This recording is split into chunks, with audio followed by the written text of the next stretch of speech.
It's your daily dose of Donna. Happy Saturday. Welcome to a very special Saturday, February 1st edition of Daily Dose of Donna. Of course, we have to be here on a Saturday when a new complaint is filed. This is just like becoming our everyday life. I don't know if I can ever go a weekend without jumping in here. This is going to be so fun. Well, fun for some and cuckoo for some of us. We're going to have fun. We're going to get in here. As you know, I love to go through these complaints with you. Justin Baldoni on a Friday night, no less, decided, well, I wouldn't say just Justin, probably Justin and his team, Mr. Brian Friedman, who's becoming one of our best friends, decided to drop an updated, amended complaint against the New York Times. And I want to say we should all take credit. And when I say all of us, that is every single one of us involved. Because it's not just the TikTokers, it's not just the YouTubers, it's literally every single person that is in the comments, every single person that is watching, every single person that is sharing, and every single person that is elevating this to the level. We're talking about the fact that all of us are involved in this case. This is why it's so cool. The other day, I was joking about this on TikTok the other day, that F the New York Times for real, because we're noticing that the New York Times has literally been so part of this complaint. And they have released what I believe to be a very biased side when they released that article, because we know that Blake Lively's complaint in itself had very biased text messages, meaning they released edited text messages with many different parts of them taken out. And Justin Baldoni's lawsuit showed that. However, they doubled down in the podcast episode that they released the other day in the Daily, which was just this week, doubling down in their lies.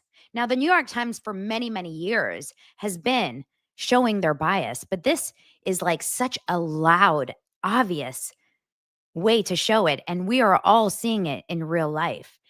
But then in the last week or two, some incredible small TikTokers, and I'm just going to shout them out here because I know a lot of people like to say it's some big names here on YouTube, but no, it started over on TikTok. And it's a creator named Gooj, Gooj. And she proved it here on TikTok. And I'm actually going to show you. And I appreciate her because I know that there's another TikToker named Be Better. And I think that this is very important to show you. But I posted about this article on TikTok last night, this TMZ article about everything coming out. And I feel so bad because they're fighting over it in my comments. Be Better and Gooj, these are two TikTokers who both came up with this metadata stuff about October 31st, pretty much on the same day. And Be Better, I love him and I love his takedowns and I love his deep dives, but he has a very, very big audience. So people are like, no, he came up with it first and she came up with it first. And they're going back and forth. But I really want to fight for Gooj on this one because Gooj is, and I don't even know Gooj, but I just found her like you guys did this week. She's a smaller creator and she's smart like you wouldn't believe. She's a smart girl. She understands this stuff. And I believe she came up with this first. She's the first one who really brought up the metadata to light. She was highlighted. I saw her first on Dave Neal's show the day before Dave Neal was on my show earlier this week on Monday or Tuesday. And so I'm going to give it to Gooj and I'm going to share it with you guys here. This was how she was able to prove that she came up with it first. And then we're going to get into the lawsuit. But I want to shout out who deserves this. And it ain't someone that starts with the letter C, if you know what I'm talking about. This is Gooj talking about it.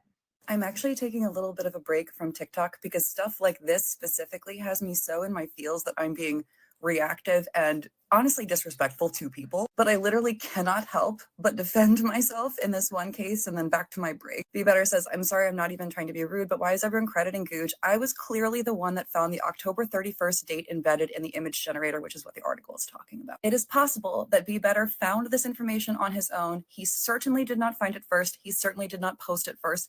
And I want to show you guys some fun timestamps that you can get from TikTok. So I had heard about the 1031 metadata like thing that people were saying was real, but I still don't think means anything. Whatever. I had heard about this 2 days ago. I posted my video about it on the 29th at 2:31 p.m. Eastern time. But unfortunately, you can't see exact time and dates like hour, minute on other people's posts really easily, but you can pull that information from the data. And I will show you guys how, because I think it's frankly cool as hell. Okay, so if you have the video pulled up, you can see there's like a number up here in the link. This number actually secretly has the date inside it. But first we have to convert that number from decimal to binary, which gives us this 62-digit number down here. Then we're going to take the first 32 digits of that 62-digit number and we're going to convert it back into decimal. Please trust me on this. And we get this number, and this is going to be our timestamp, but we still have to convert it into a Unix timestamp. So we're going to insert this number here and we get an output that says, in my time zone, it would be on Wednesday, January 29th at 21:38,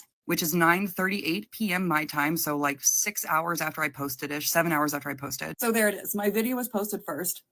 I know I'm a smaller creator than you, so you probably simply didn't see it, and that's totally fine and valid. I certainly do not think Be Better stole this from me, you guys. I gotta be super clear about that. But this 1031 thing had been floating around on Twitter. I did look this up because I like to cite my sources. It had been floating around on Twitter for like 12 hours before. And then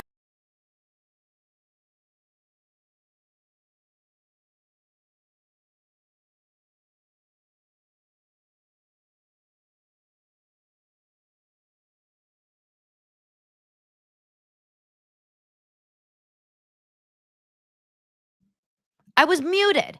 We're losing the plot. We're losing the plot is what I'm saying. Thank you. I'm back. We're losing the plot.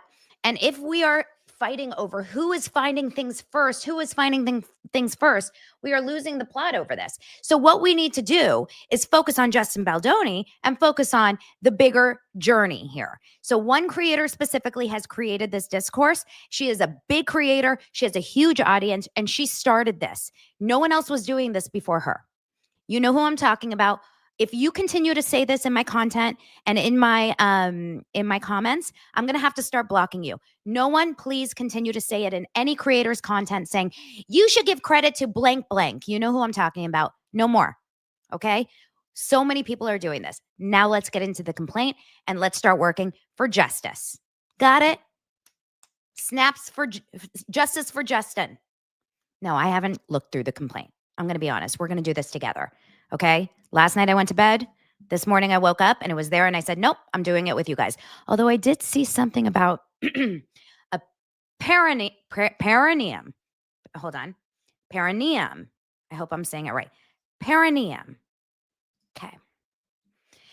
The complaint was released last night and TMZ reported it first. Of course, Justin Baldoni's team has released it. There is no question. They want people to see this. There is no question whatsoever that Justin Baldoni's team wants people to see this, understandably, and I get it. I'm going to read a lot of this out loud because it's going to be hard to see, especially these emails. But I want you guys to know that this says the following timeline is intended to be read in conjunction with consolidated plaintiff's first amended complaint and is expressly incorporated therein by reference. This document provides a summarized account of the sequence of key events. So basically what this is going to do is going to add some context to what happened prior to production and during production with everything. This first email essentially says, and I'm not going to go through everything, but what it's going to say is that this first email is January 1st, 2019. It says, Justin emails Colleen about the It Ends With Us book. I don't need to read the entire thing, but it's a very kind email. It's saying, I loved your book. I want to know what you think about me being able to option it, essentially. It's a very long email. It's hard to read and it's not necessary. But it says on April 11th, 2019, it says, when It Ends With Us author Colleen Hoover watched director Justin Baldoni's 5 Feet Apart in theaters. That's a movie he did. He directed it. It's with Cole Sprouse. It's actually really good. I've seen parts of it. She told Baldoni, you are the right person to make this movie. He responds saying, Colleen, I'm finally coming up from the air from release for the film. Would love to, we actually started filming. They're talking about Jane the Virgin. He's so excited. I haven't been able to get It Ends With Us off my mind. On a separate note, whatever. He's talking about so much. Let me know what you think. Much love, Justin. Okay. She writes to him on April 11th, 2019. She says, Thank you so much for the email. I wasn't expecting you to read it so quickly. I would love to talk to you more about the project. You get the book, and that's the most important thing to me.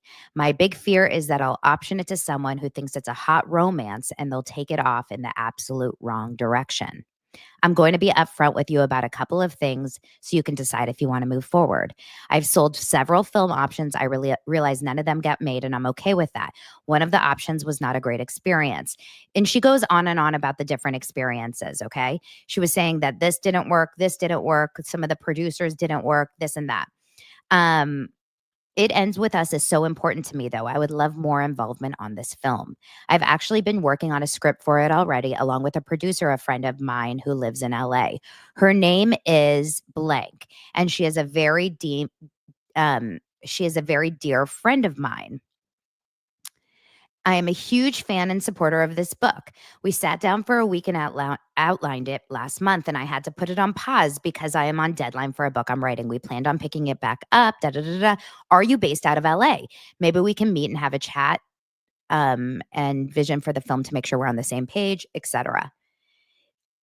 Okay. She's going on and on and on. Anyway, it's a long email.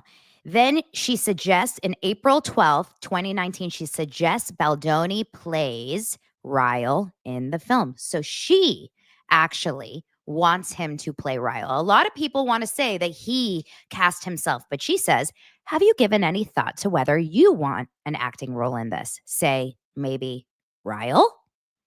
I could see it. He then, on May 8th, actually options the book, It Ends With Us. Okay. Now, cut to September 16th, 2022. He connects with a representative from the nonprofit organization No More, which raises awareness and acts to end domestic and sexual violence with the intention of partnering on the film. The representative followed up with an email to Baldoni shortly thereafter. This is the email from No More representative to Justin Baldoni saying, so happy we got a chance to connect. Your comment about not wanting to make DV porn is well taken. I am, acknowledging the balance about this. I love how you want to help victims. Remember, this is in 2022. This is very, very clearly a big part of the reason he wants to do this movie. He says, I love the idea about doing the research about this element of DV, about TV, et cetera, et cetera.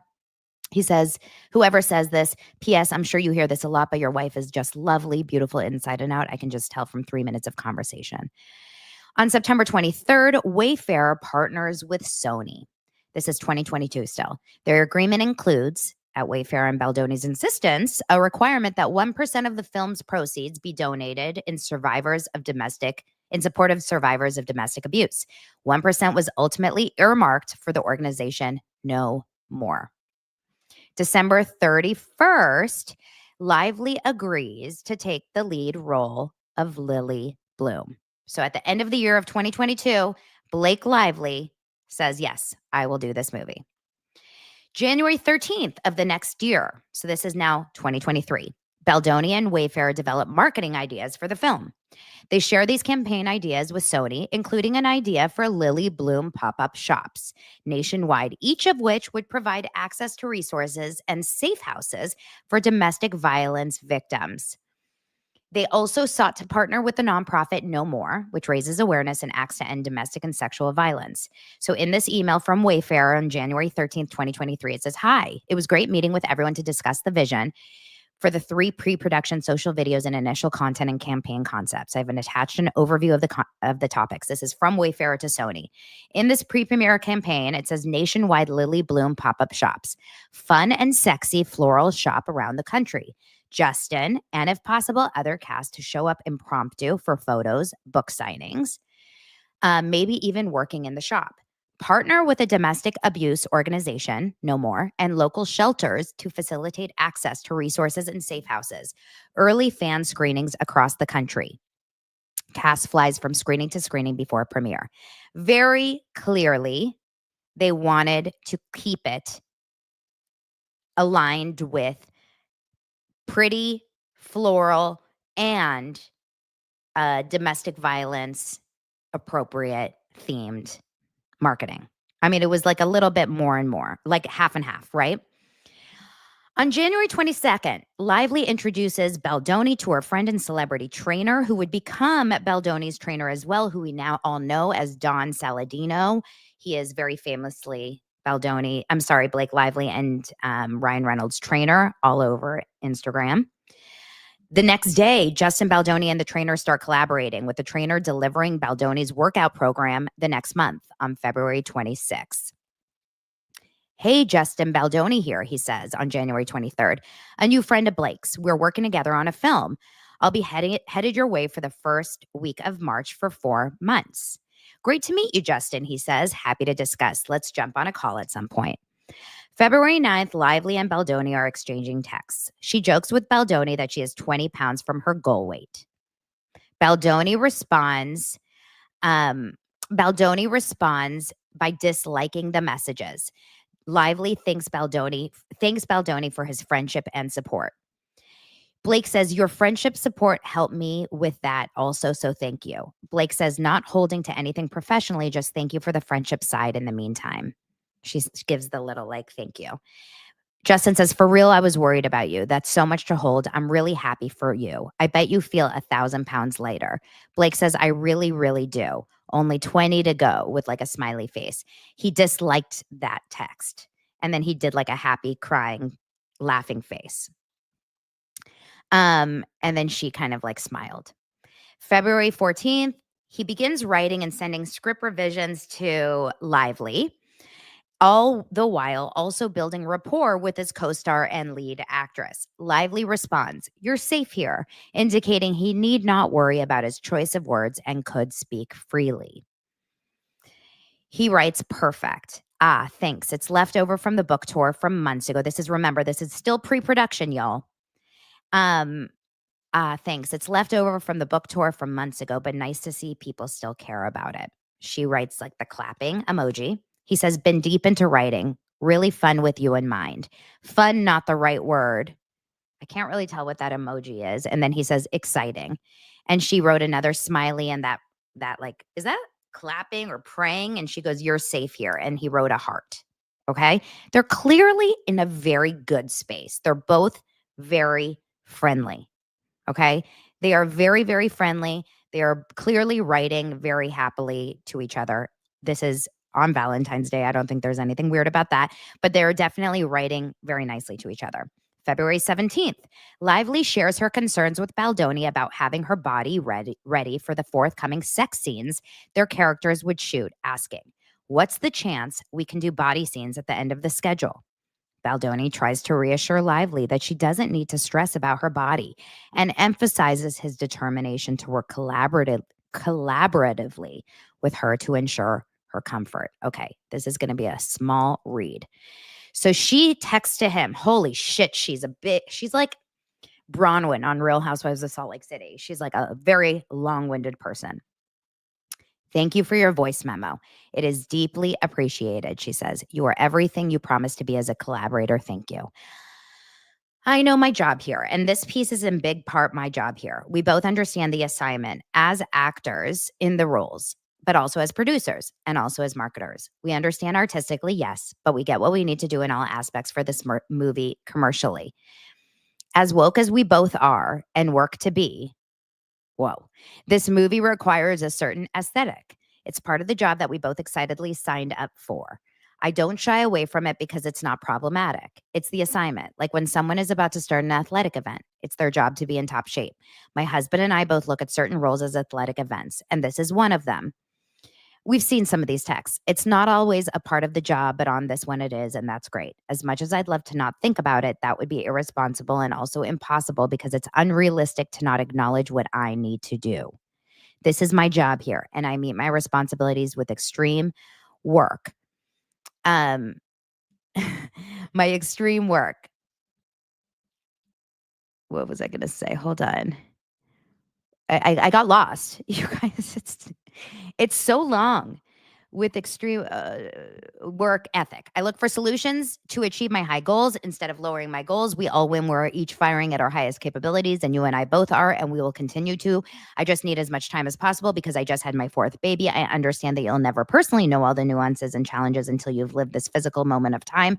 I'm in with this physical road ahead. So having your understanding and support to help me pull this off is critical and very, very appreciated, not just in my experience now, but also healing from experience past. So thank you. We are going to kill it and be so fit. They have to Lola us to look less banging. He loved that. And then she said, kicking ass, but it's still a ton of work with not a ton of time. What's the chance we can do body scenes at the end of the schedule? He responds, I'm sure you are. Honestly, there's 1 billion parts to schedule right now. I just turned in the rewrite, and so they are hard at work. So much of it comes down to locations and other cast availability. Oh my God. So to be really honest, I have no clue. He says, I want you to know you will look amazing. Anything you are insecure about, we will talk through and get creative together and make you comfortable. I just don't want you to stress about your body. It's the last thing you need. As soon as I have a rough schedule that's even remotely accurate, I'll share and I'll make sure the team keeps this in mind as well with a heart. Okay. On February 26th, Baldoni's trainer provides him with a workout program. We've seen this already in the text before. He gives him like a bunch of different things, what to do, how to kind of handle things. On February 28th, Baldoni and Reynolds exchanged text messages expressing mutual. Oh, this is interesting, you guys. This is where it gets good. This is where we go to the perineum. Hold on. Perineum. Baldoni and Reynolds exchanged text messages expressing mutual respect. Remember, this is prior to production. Okay? Oh, guys, get your reading glasses. Welcome, you guys. We have 3,128 people watching this live. Here we go. Justin Baldoni says, hey, Ryan. Just kidding. Should I do it like in a really hot voice? Hey, Ryan, Justin Baldoni here, the guy who brought his literal baggage to his meeting with your wife. I asked Blake for your number well over a month ago, and I've wanted to text you for a while now, but my good old nerves got the best of me. Emily and I have a very small circle. We live out in the country in Ojai and pretty much just hang out with each other. We've known all our closest friends for years, and I don't really have any close female friends that my wife isn't also friends with, let alone married ones. And so I guess this is just an awkward text to say I'd like to be friends. I'm happy there's no check yes or no box. Blake also sent the sweetest message to my wife unprompted, saying something similar, which just made me respect her and your union even more. I've been a supporter and admirer from afar of both of yours for years. You are in a class of your own, and I so appreciate the way you move through the world as a man, but also you both as a couple. Your work-family balance and the way you manage to show up, not just as a husband, but as a father, is so beautiful. Holy shit, you guys. I'm sorry. Like, what the? Actually, F Ryan Reynolds. Okay, sorry. That's just a personal feeling. I aspire to have that balance and also find myself struggling with it a lot. Your support of her doing this movie meant the world to me. And when Blake told me that one of the reasons she and you leaned in was because of the love I have for my wife, it was by far the most meaningful reason I've ever had someone want to work with me. I hope my late night texts with her haven't been too annoying. And I am really looking forward to all of us spending time together. My family is coming for half the time, which is going to be hard for me as we haven't spent more than a week apart in 11 years. But we will make it work, and I know my kids are excited to make some new friends in yours. I'm going to do everything I can to get Blake out at least a few days earlier than before. The schedule is still being, oh God, this is hard to read, worked on. And I know how important it is for all of you. I can't read it. I can't something yet, but I'll do whatever I can. And finally, congrats on your gorgeous son. That kid sure won the lottery up there to get to choose both of you as parents. Okay, that's the end of my vulnerability vomit. All that's to say, looking forward to seeing you all, and maybe we can get a workout or two in while I prep. I'm excited to work with you. Much love. P.S. Let me know if the offer to move in still stands. Okay. I'm going to take a second to pause and say, never before in my entire life has a man that I've worked with ever sent my husband such a kind text. Ever, ever, ever. He was so on his best behavior for this couple. He was so ass kissing beyond belief. He was so trying to be on their good side. It is wild. Wild. Like, it's, you can tell. He's like, it's clear. Like, he was still in the boat of like trying to kiss Ryan Reynolds and Blake Lively's ass, which half of Hollywood is. 97% of Hollywood is. Okay, let's keep going.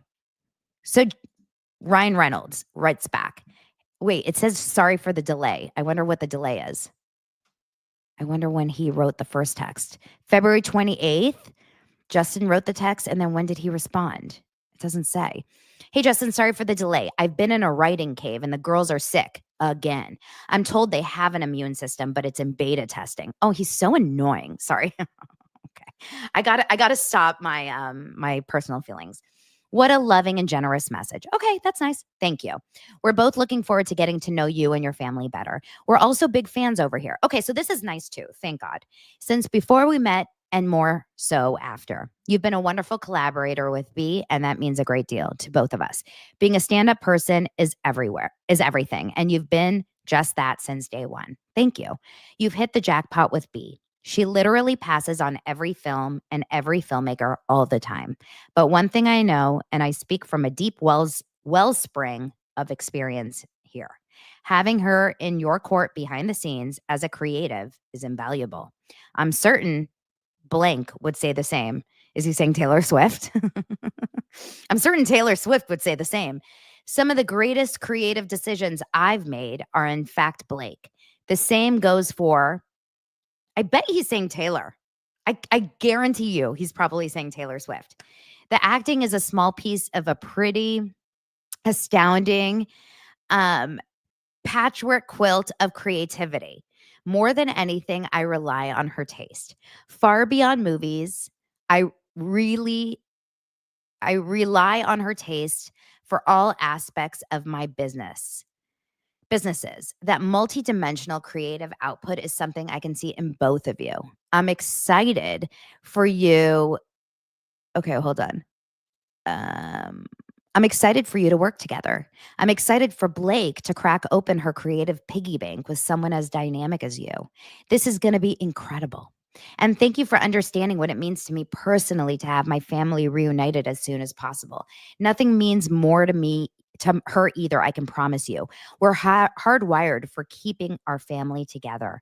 It's how to win us and also how to kill us when we can't. Hold on one second. It's how to win us and how to kill us when we can't. We never split up, ever. It was a huge thing for us on this film. I tried to push our start date, but Marvel booked studios last July and blank filming was locked. I've been frantically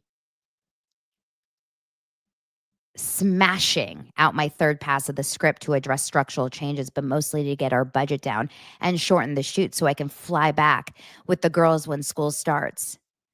We see and appreciate that you already moved significantly to make it work with her schedule because of the film she already committed to, which thankfully she was able to gracefully punt. She tried before but didn't share how hard. All this to say, and this is the craziest part of this entire text, I'd have your line producer's face tattooed to my perineum. Thank you. Perineum. If he, she, they can figure out how to start 2 weeks earlier. Completely understand how big of an ask that is. But the perineum is one of the most nervy parts of the human body to expose to trauma. So, ... Looking forward to seeing you. And thank you again for all you're doing. I happen to adore you, Justin. XO. Okay. What the fuck?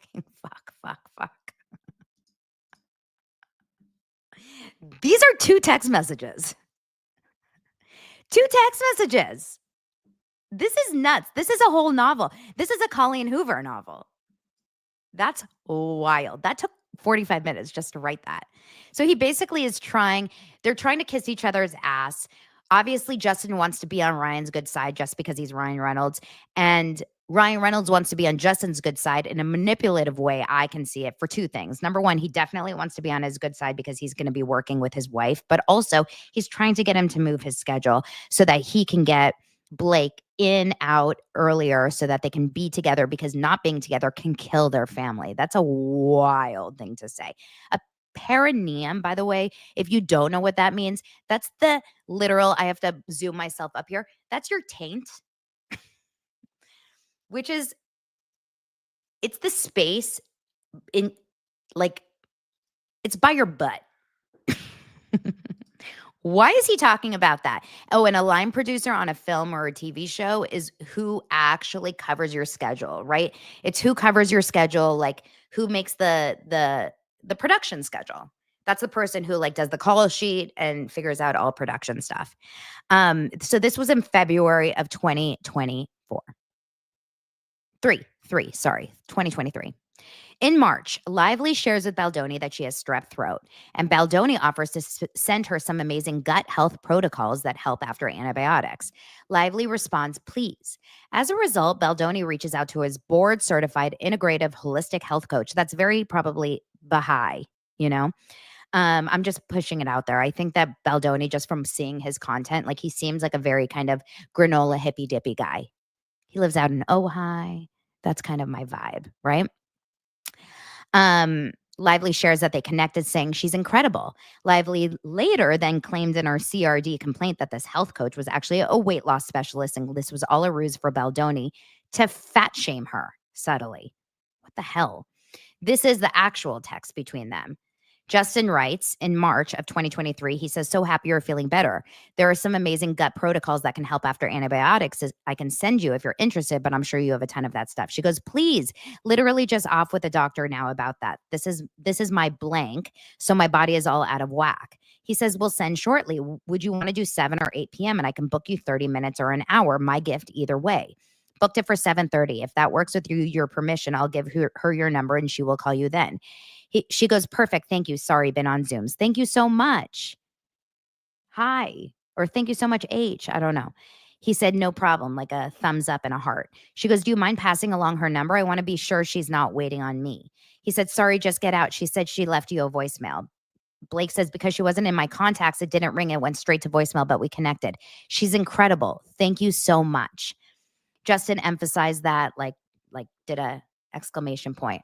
And then in the text messages between Justin and this wellness coach, he had said Blake co-stars breastfeeding and had to take antibiotics for strep her second round. Can you recommend a probiotic gut rebuilder so I can send her, establishing some goodwill? He was trying so hard to make her like him that he tried to get to his wellness coach to get her in with her so that she was like more thankful and more grateful for him. And the wellness coach is like, no problem, I'll totally help her. And meanwhile, she used that against him, saying, no, she was a weight loss coach. Like, what the hell? Sorry. Personal. I'll try not to leave my personal feelings here. How can I ever?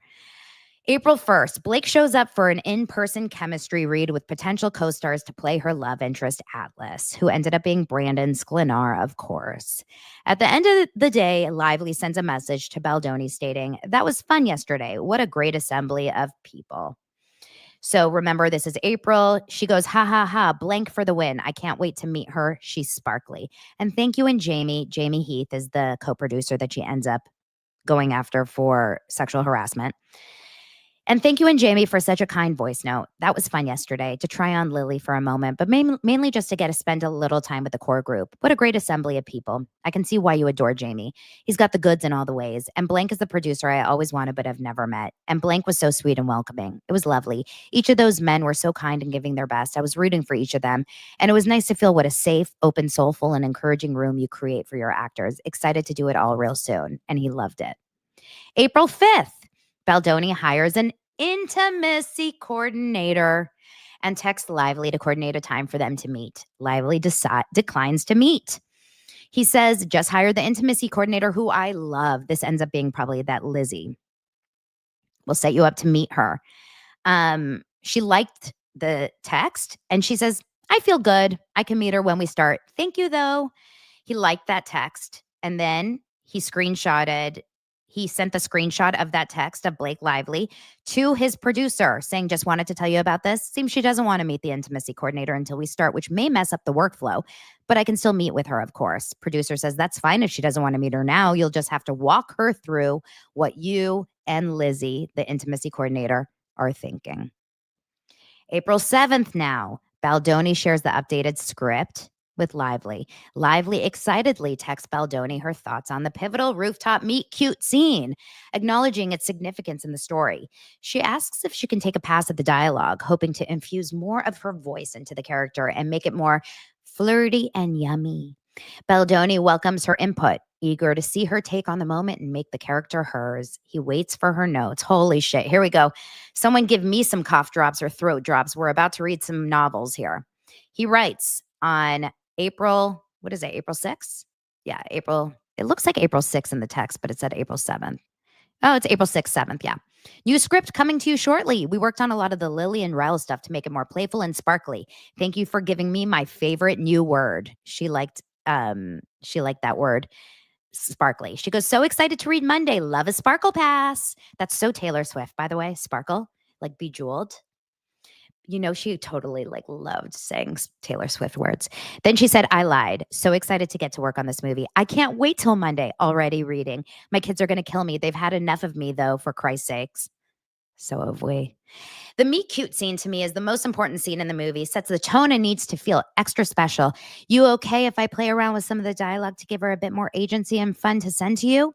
It'll affect some of their lines too if I switch out some of hers. But anywhere we can amp up their verbal ping pong volley, I think we'll be cooking with gas, right? Reel that audience in and make them fall desperately in love with these two. Then when the other shoe drops, ouch, the audience will be devastated. We can use some, all, or none of it. I just don't want to step on any toes. He says, fuck yes.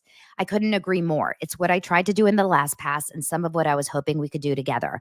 I can only write and play with what I feel is your tone so much. First scene is most important in the film. It's why I'm okay with 10 pages. We rarely get to see that in films anymore. Go play, and then we can see how it feels together. Then she says, you're the absolute best. Thank you. And what you did inspired me. I love what we're going to do. He emphasizes that. Then she says, I can send you my pass at the roof or just read with you when we get together next week. Let me know what you prefer, smiley face. And if you knew me in person longer, you'd have a sense of how flirty and yummy the ball busting would play. It's my love language, spicy and playfully bold, never with teeth.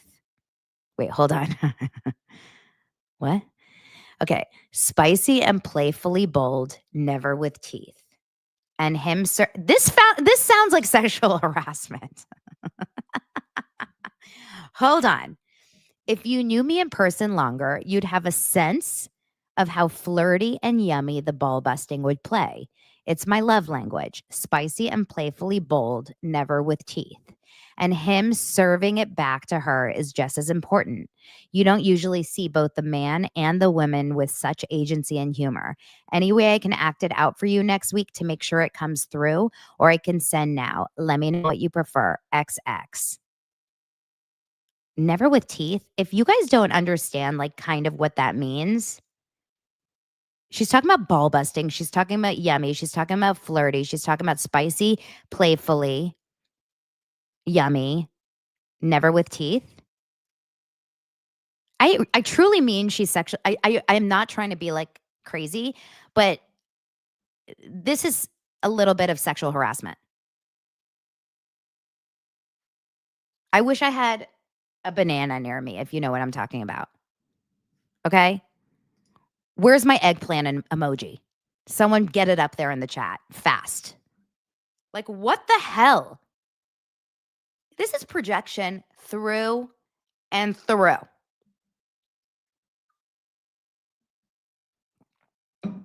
It's this is literally insane. Thank you, Stephanie, for the win. Okay. You guys finally we got the bananas, we got the eggplants, we got it all. It's wild. Okay. So let's go back to it. So then he says, sorry. And meanwhile, he's trying to get it back to like real stuff. He goes, sorry, was just crying my eyes out as kids and family just left for another 5 weeks and it was a shit show. Like she's like, oh my God, I'm dying. She's like flirty and sexy and yummy and ball busting and never with teeth. And she's like, and he's like, sorry, I'm just crying because my wife just left. Like he's going back to like my family, and she's like, but I want to talk about my teeth and never with teeth. Like this is psychotic. I'm so embarrassed for her. I'm so embarrassed. What time is this at? It's at 17. It's 5:35 p.m. I think she just made herself a Betty Boo's margarita. Okay.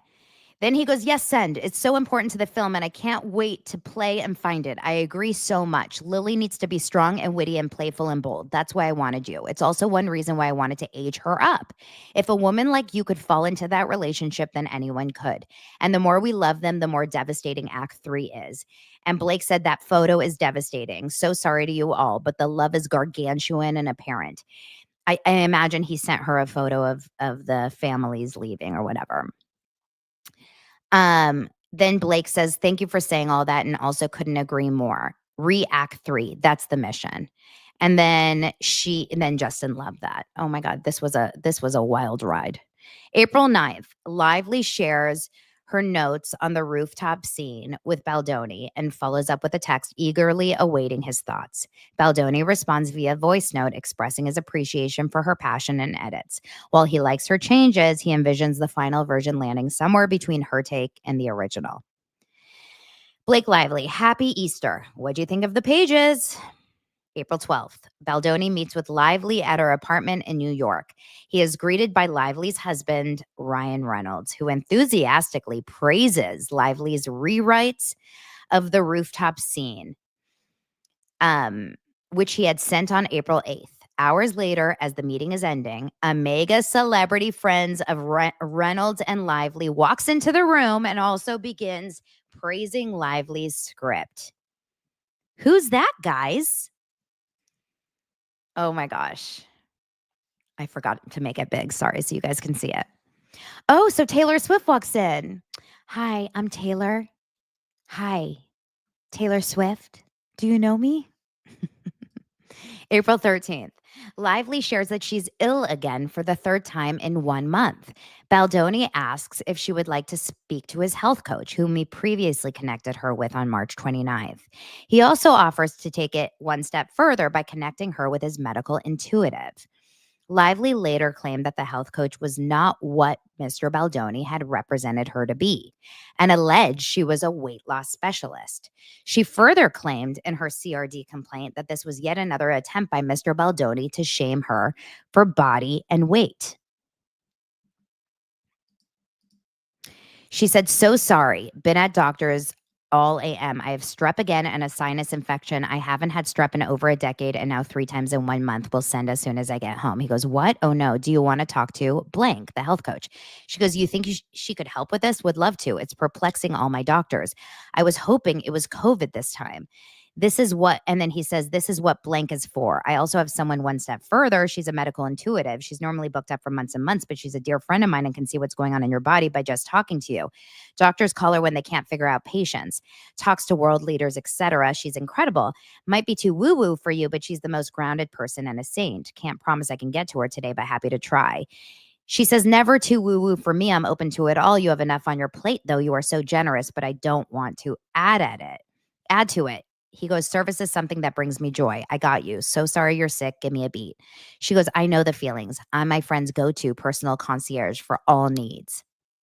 I stand by it. She is a one-upper. And then she goes, sometimes whether they like it or not. And he goes, that's me. Talking a bit. And then she wrote a heart.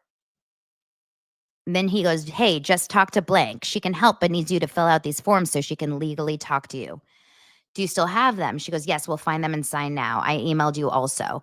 And then she goes, sorry for the delay. I've been in bed. The good news is I'm going to figure this out before we shoot. I literally looked into getting my tonsils out if it helped to ensure this doesn't happen again. And he loved those text messages. And he goes, oh, I have no doubt.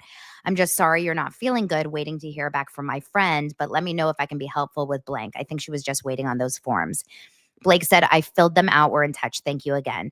He said, she's really special and thinks outside the box. We trust her with our lives. She may give you information that's opposite to your doctor, but just trust your intuition. And Blake says, thank you. Okay. On April 13th, Baldoni asks Lively to send him the FDX file of the rooftop scene she worked with. Lively emails him the file. Can someone remind me what that stands for? FDX. Now I can't remember. I know you guys are better. FDX stands for something, and I can't remember off the top of my head what it stands for. I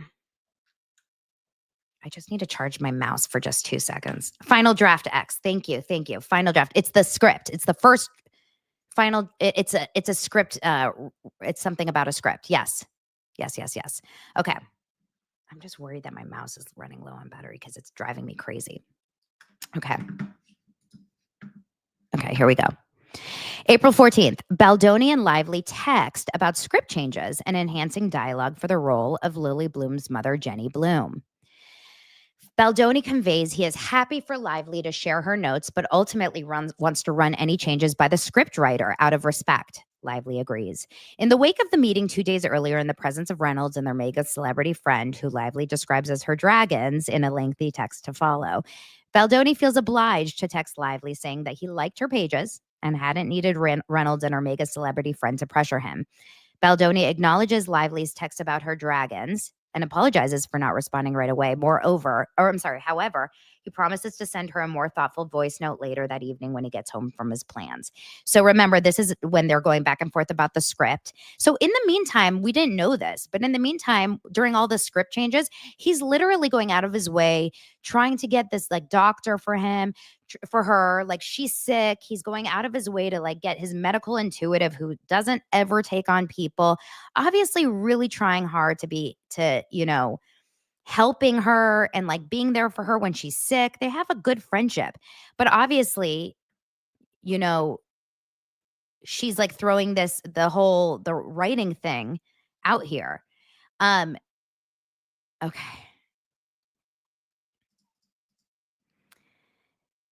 So she writes, I took a look at Jenny's scenes. This is her mom's scenes.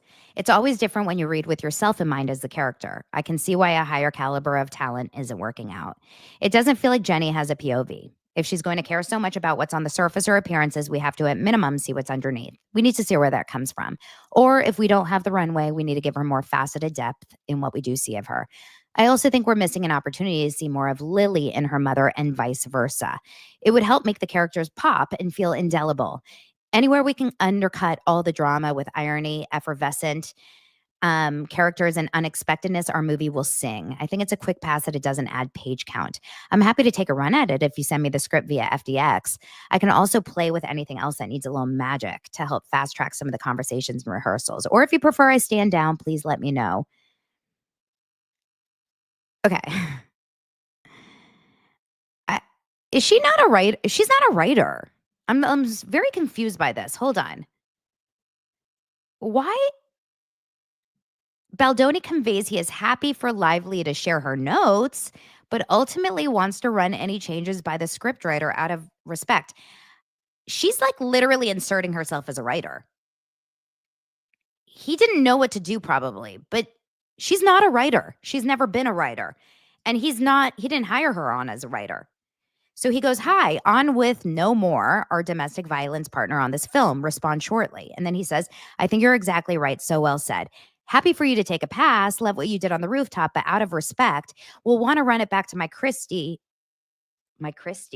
once done and get her eyes on it. Further tweaks to make sure her voice remains. I just canceled my next meeting and have an hour. Do you want to hop on Zoom and we can jump into final draft together and collab in real time? Hope this makes you smile. I don't know what he sent her. She said, so cute, nailed her dolly, so fun. Sorry I missed her text earlier. Then she writes, so I think they wanted you and me. Oh my God, this long ass. Oh my God, guys. Ugh. Okay. This is again, but this is the Khaleesi text. So I think we don't have to read it all again. Do we have to? Do we have to do this again? So I think they wanted you and me to see how they felt about the work because they've been by my side for far too many experiences where I've been overlooked. I spoke to you about this when we first met. They watch me handwrite scripts because the director is too afraid to send the FDX files, yet he scans and has someone hand type all 120 pages of my pencil rewrites. They've watched me be hired as a writer and paid a significant fee for it, but on the condition that I never ask for credit, which I could give a shit about. It's more the principle of the dynamics at play.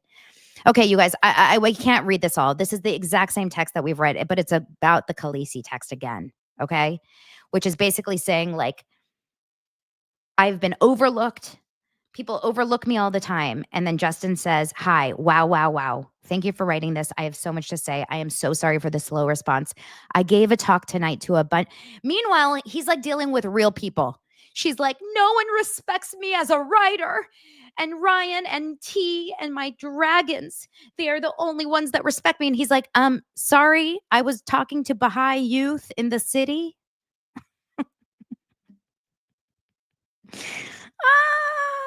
And your message came through while I was there and I haven't had a second to respond. Going to send you a voice note when I get out of the Uber. Hope this doesn't wake you. So that's why he sent her a voice note later. She's sitting at home. She is so like, what is the movie where she's like, she's got like her own problems. She thinks she's the center of the earth. And he's like speaking to like kids. One of the things that's been the hardest about this adaptation that he says and all the rewrites is playing against the source material. I've rewritten the rooftop scene so many times, and even though I've changed the movie considerably in many areas, I've kept it very close to the book in others. The rooftop is one of those scenes, which is why that last sparkly pass was a lot of fun as it started to open up the movie for me. In some parts, I kept it because I remember how fun it was to read the very first time. I also know what it means to the fans. But we're not making a movie just for the fans, which is one of the reasons why I like what you did so much. Sorry. With my first two films, I tried to make them self-aware as often as I could, knowing the genre they were in and what I was up against and adding the lightness and a little bit of comedy to relieve the pressure. It's the only way I found that meaningful, and at times heavy material can actually be digested. That's why my doc series about young people dying did so well. You earn the laughs and then you earn the tears. What you helped do here is push it even more in that direction, which I was missing in parts. The way you kept the structure of the scene while still keeping the important romantic beats was really impressive and actually adds to the sexiness and tension. Verse takes away from it.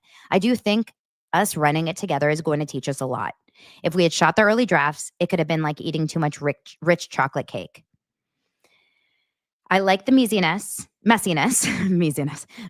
and I like her having real agency and being a willing participant versus him just happening to her and calling out the things about him the audience is already thinking. They are smarter than the studios ever want to give them credit for. Anyways, just wanted to share that. If you're feeling better, I'm around this weekend to chat in real time. We'll send you FDX final later as well. So this is after that long voice note that you guys think is so not you guys. I think you guys are all on my side too. But a lot of you guys think is so creepy, right?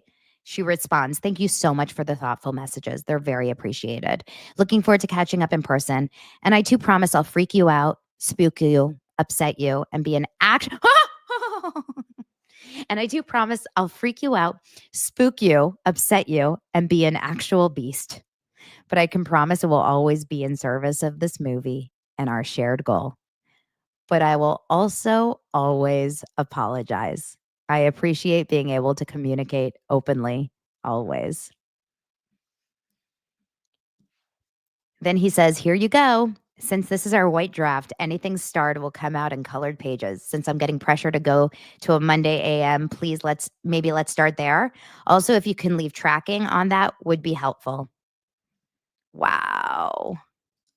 He followed up with a voice note responding to her text about her dragons, expresses sincere apologies. We all know that. Yes. Okay. The next morning on April 15th, let me take a sip of water. Also, by the way, 5,160 people here. Are you subscribed to Daily Dose of Donna? I am here. 5 this week, 6, maybe 7 days a week. 7 days a week. I'm working my ass off for you guys, and no one is giving me credit. No one, everyone always says that they don't want to give me credit for all my hard work. My dragons. Just kidding. Okay. On my Saturday, I do this for you. For you. With my teeth. Just kidding. All right. The next morning, Baldoni, ready to continue work, followed up his voice note with a text message to share additional thoughts on the script. Lively responded, thanking him for the thoughtful messages and promised to also do things in service of their shared goals. Oh, we already did this. Okay. On April 20th, 420, baby, Brandon Sklenar casting announcement. How exciting. On April 20th, in addition, there's concerns. Dun, dun, dun. About Lively's undue influence over the film began to grow even before filming started. This is a producer. We don't know which producer, but it's not Jamie Heath because this producer says he cannot let her have opinions on everything. Jamie says, Blake? Producer says, or she's going to be co-directing this film. Yes. Jamie says, yeah, we were talking about that a lot yesterday. Producer says, exactly. This is why everyone is starting to lose it. We've been talking about the same thing for months. Jamie says, yep, it's starting to get resolved. Producer goes, no, it's not. You guys, this is such a movie. Can't you just see it happening? No, it's not. It's not getting resolved. April 21st, Baldoni meets with our famed intimacy coordinator to discuss how to shoot the sex scenes. It's important to him that the intimacy coordinator be a woman to help craft sex scenes that would speak to the book's mostly female audience, i.e. be written from the female gaze. These are his notes that are pictured below, and they're shared with Lively during one of the script writing meetings at her New York apartment. The notes would later become the basis for her complaint, in which she states that Baldoni would talk about his own sex life and insert gratuitous scenes with Lively's character. Get ready, close your ears if you are a prude, orgasming. As seen in these notes, these mentions come directly from the intimacy coordinator's notes. Goes down on her with the teeth. Orgasm. Oh my God, you guys, really seriously, prudes, close your ears. Orgasm, foreplay, and the clit test. I needed my small hands for this one. The clit test. Okay.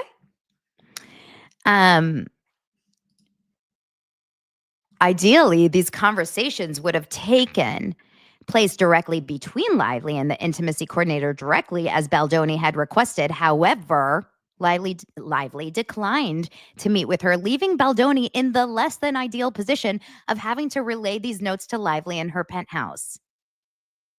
You guys, it totally makes sense. He had to talk to Lively about the clit test.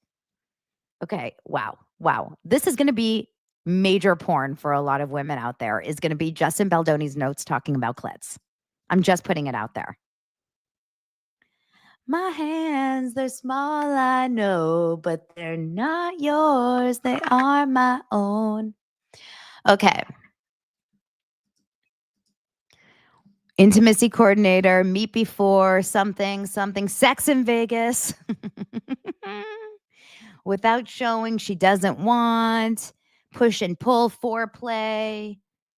Space in between, inside of wrist, back of neck, small of bone, back of knee, hip bone, kissing. Guys, calm down over there. Orgasm, the clit.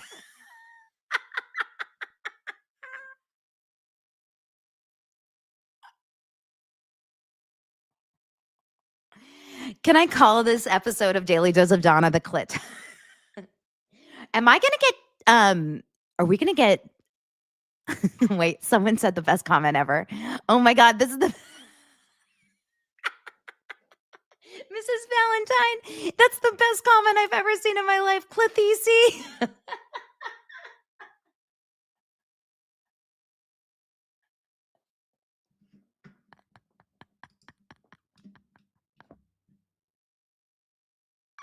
Clitisi. Like Khaleesi, go away. It's Clitisi now. Am I allowed to say this on YouTube? I mean, technically, it's an anatomy lesson. We're talking about perineums and a clitoris.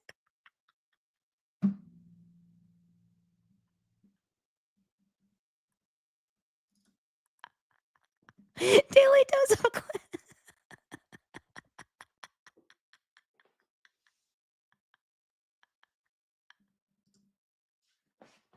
clickbait. Ah!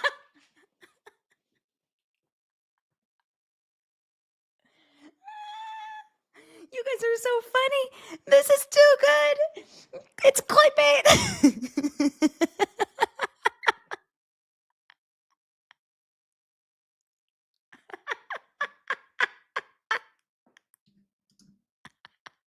It's clit notes. Oh my god. I'm obsessed with this episode. Oh my god.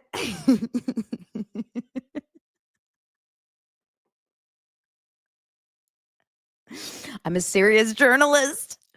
Very serious. Okay. Let's keep going. Get last when it ends with clits.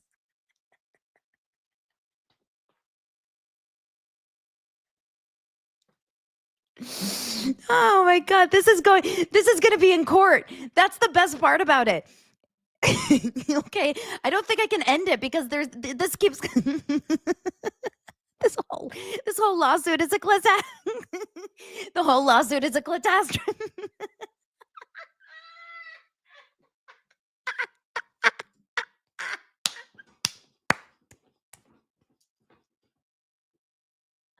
Clit ends with us. Oh my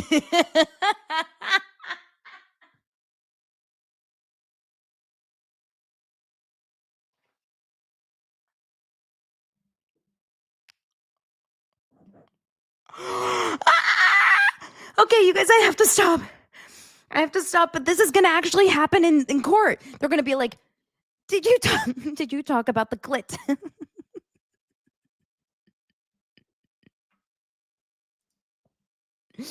Oh my god, I'll never forget this moment. I'll never forget this moment for as long as I live. Thank you guys for sharing this with me. Oh gosh, I love Justin Baldoni so much. Poor guy. Seriously, poor guy. What man has to sit here and have to go like, Blake, I'm so sorry that I have to tell you, but like, so there's this thing called the clit test that we have to talk about. Of course, she's gonna feel sexually harassed. That is freaking awkward. That is seriously so awkward. I am so sorry. Oh my gosh. Thank you guys so much for the super stickers. I see you. Oh, you're so sweet. Thank you so much. Clitigation, clit hanger. Oh my God. This is the best thing ever. And I want my husband to perform a clit test on me. That's the truth.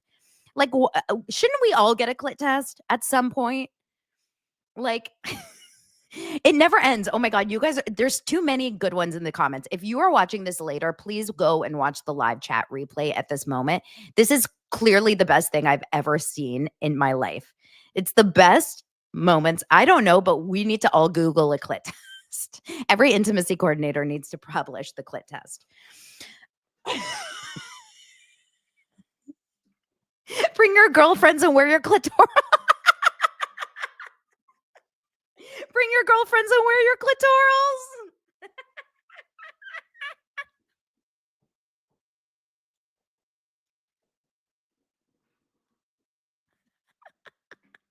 I need to stop. We need to move on from this. It will never end with clit. Oh my God. Let's move on. Okay.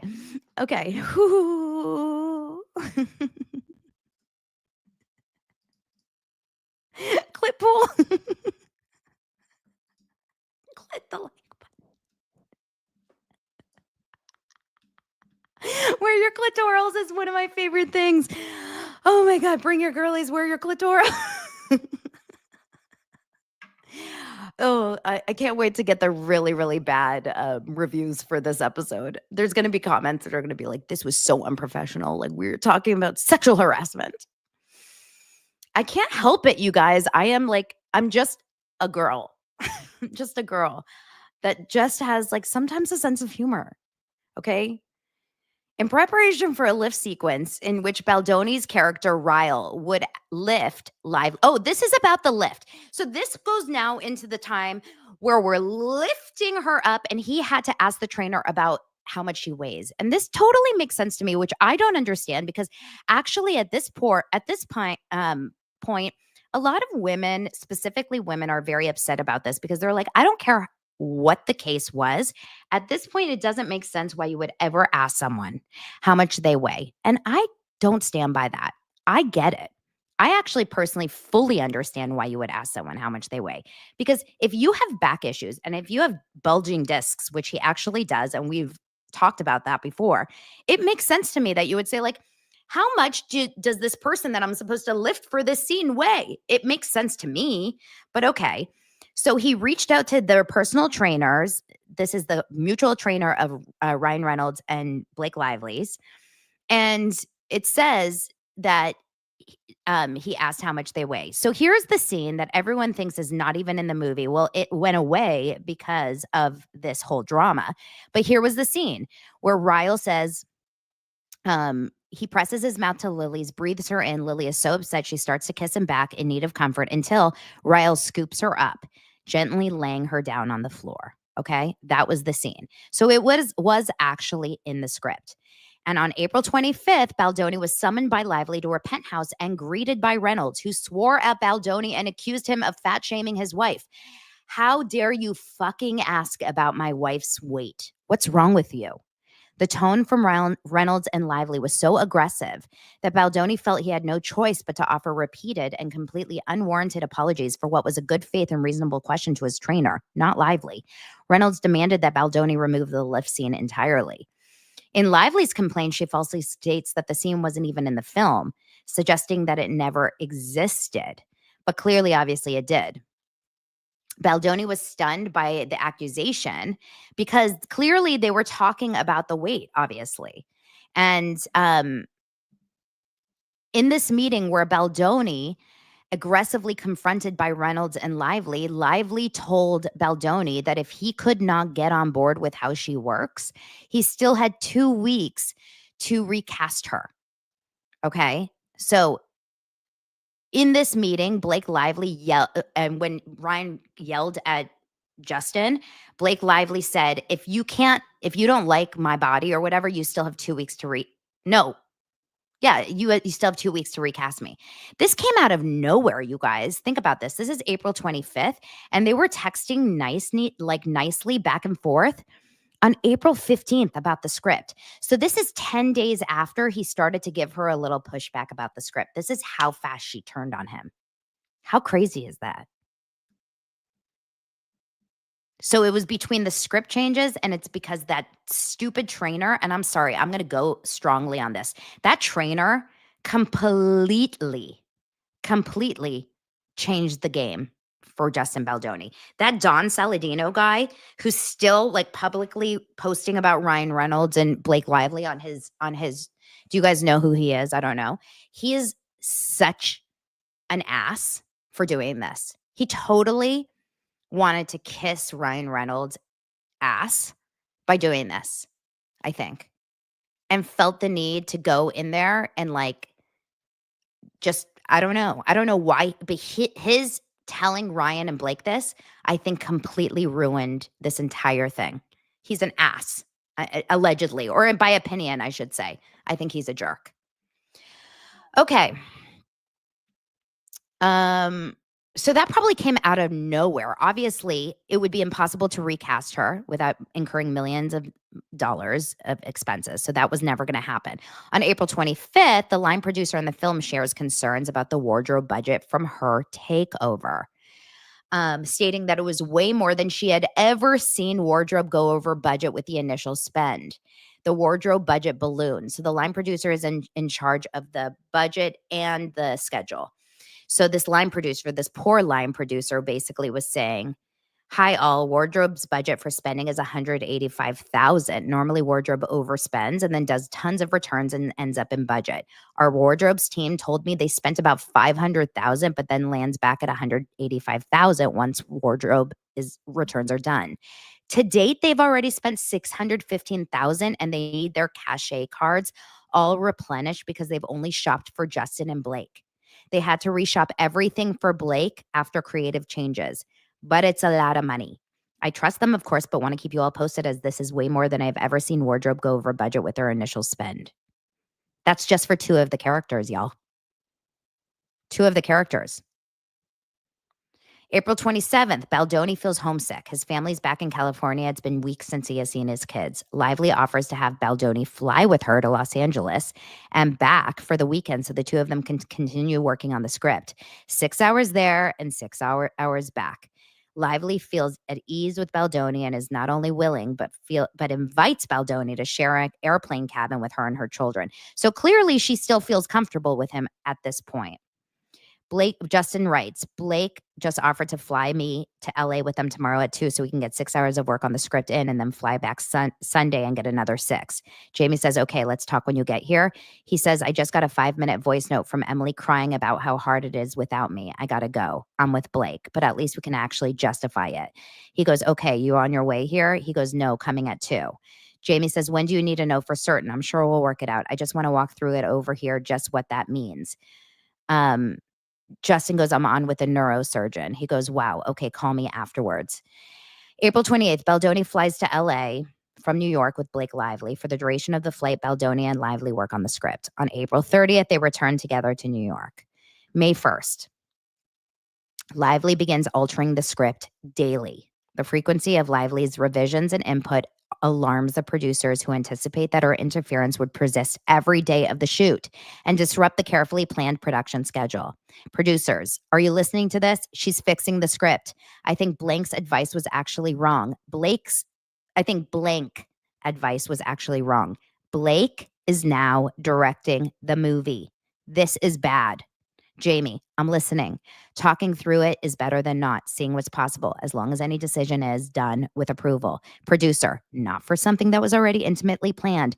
This will be every day of the shoot. Jamie, I know. I'm not sure what can be done, honestly, at this point in terms of Blake. Oh my God, I'm taking my sweater off. That clit talk got me hot. May 2nd, we have a strike. May 3rd, Lively and Baldoni text almost daily, and they're comfortable making silly jokes, okay? This is when we've talked about this, when I like sentimental Blake. I also like asshole Blake. So have my suppositories. Good night. May 5th, Wayfarer holds a respect in the workplace meeting via Zoom with the production team to review appropriate on-set behavior and other HR-related matters before principal photography begins. This is standard. By the way, I've worked on so many different shows, movies, TV shows, whatever, throughout my career. I haven't been on an active production since 2000, probably 16 or 17. But even back then, there was always HR meetings before. We had sexual harassment meetings before. We had discrimination meetings. We had every single time you go through these standard process meetings. You always do it before every single project. And that was like 10 years ago. So I'm sure it's even more now. Here we go. Daily prep schedule starting on May 4th on 12 o'clock. This was respect in the workplace meeting. May 5th, Baldoni emails the intimacy coordinator his notes on the sex scenes after discussing Lively's comfort level with her. Justin emphasizes that the way these are shot and what is shown will be a collaboration between Baldoni and Blake. Due to illness in Lively's family, the Vegas shoot scheduled for May 8th was canceled. Additionally, because of production delays and strikes, none of the outlined sex scenes were filmed during the May to June 2023 production window. These scenes were all postponed to phase 2 of production, which happened the next year, 7 months later. Okay. This is from Justin to Jamie Heath and the intimacy coordinator about the sex scenes. Please note, the way these are shot and what is shown will be a collaboration with me and Blake. First love scenes. They should be passionate and sexy, should be choreographed in a way that shows a glimpse into their power dynamic. She's in charge and then he takes over. The strong personalities coming together as one. I mean, it's an email basically to the intimacy coordinator and Jamie Heath. It's about exactly how the sex scenes go. I mean, do you guys feel like I need to read this? I don't even know. It's very clearly an email about, hold on, let me turn off my phone.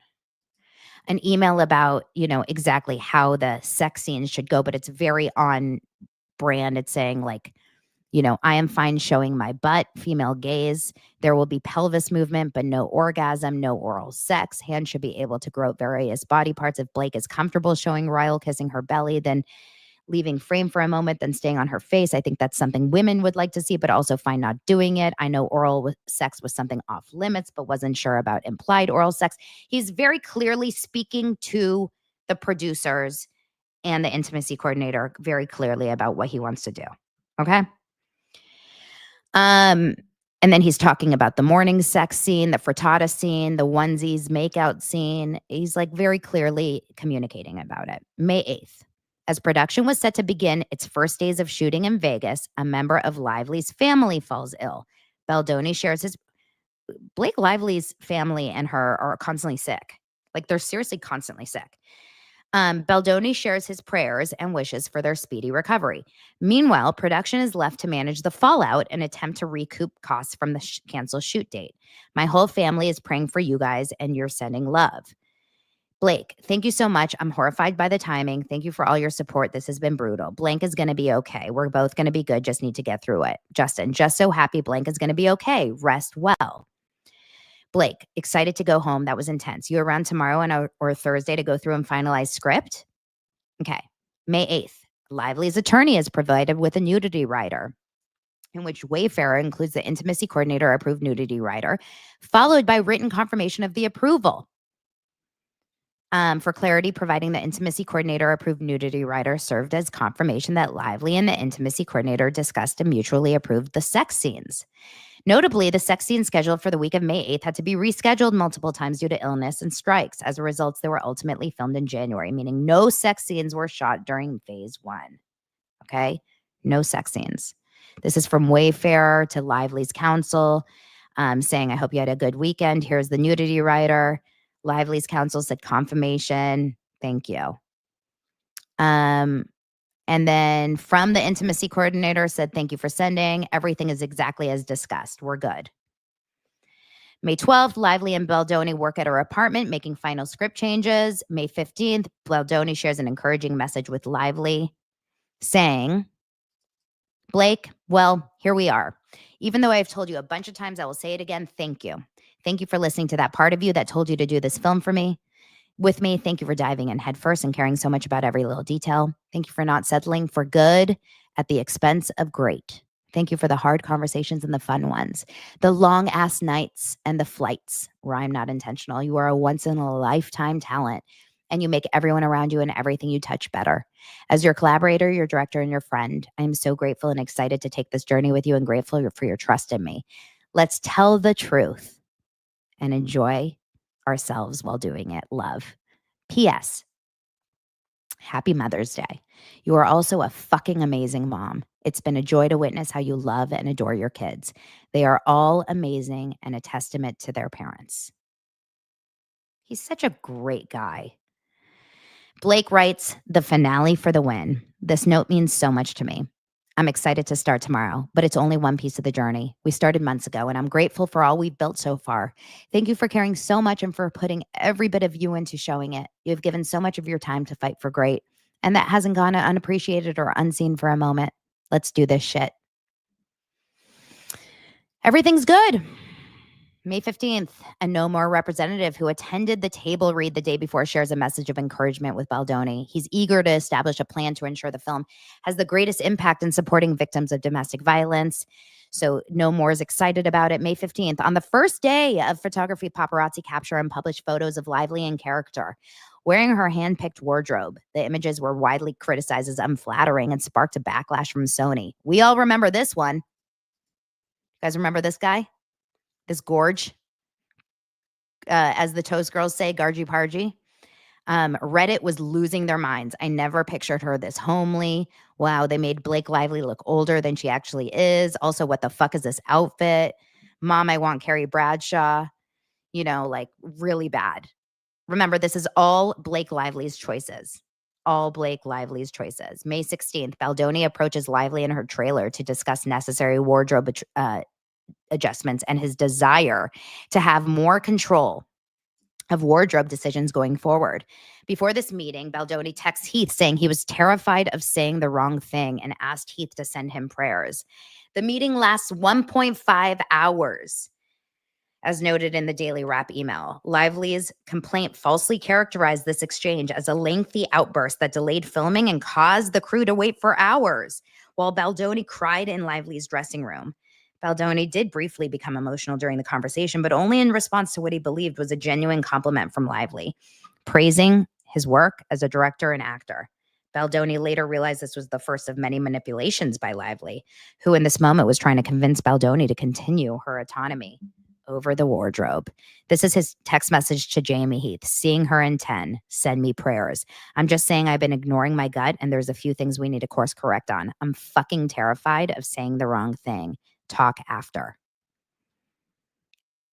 And then this message goes from Wayfarer Productions to everyone saying, oh my God, it's so small. It says, today we got a little late start to a morning meeting between Justin and Blake that took an hour and a half. This was to discuss her wardrobe and looks in the film. Despite starting late, we were able to catch up and start our day. Da, da, da, da. So we know that it was an hour and a half meeting. Later that day, Lively texts Baldoni to request another meeting with him and the other producers to discuss wardrobe. Baldoni agrees. After shooting wraps, producers go to Lively's makeup trailer. Heath knocks on the door and is invited in. Present in the room are Lively's nanny, makeup artist, and assistant, while Lively is having body makeup removed. She was not topless as she claimed in her complaint. She was either nursing or pumping while fully covered. Lively asks Heath to face the wall while they determine a time to meet with the other producers who are standing just outside the door. Weeks later, on June 1st, Lively accuses Heath of making eye contact with her while she asked him to face the wall. While Heath does not remember doing so, he sincerely apologizes if he made momentary eye contact with Lively while conversing, acknowledging that it was possible he may have made it out of habit. Lively stated that she didn't think he was trying to cop a look, and they moved on. Heath pleads with Lively to consider having the meeting the next morning to avoid her getting home too late and losing shoot time the following day.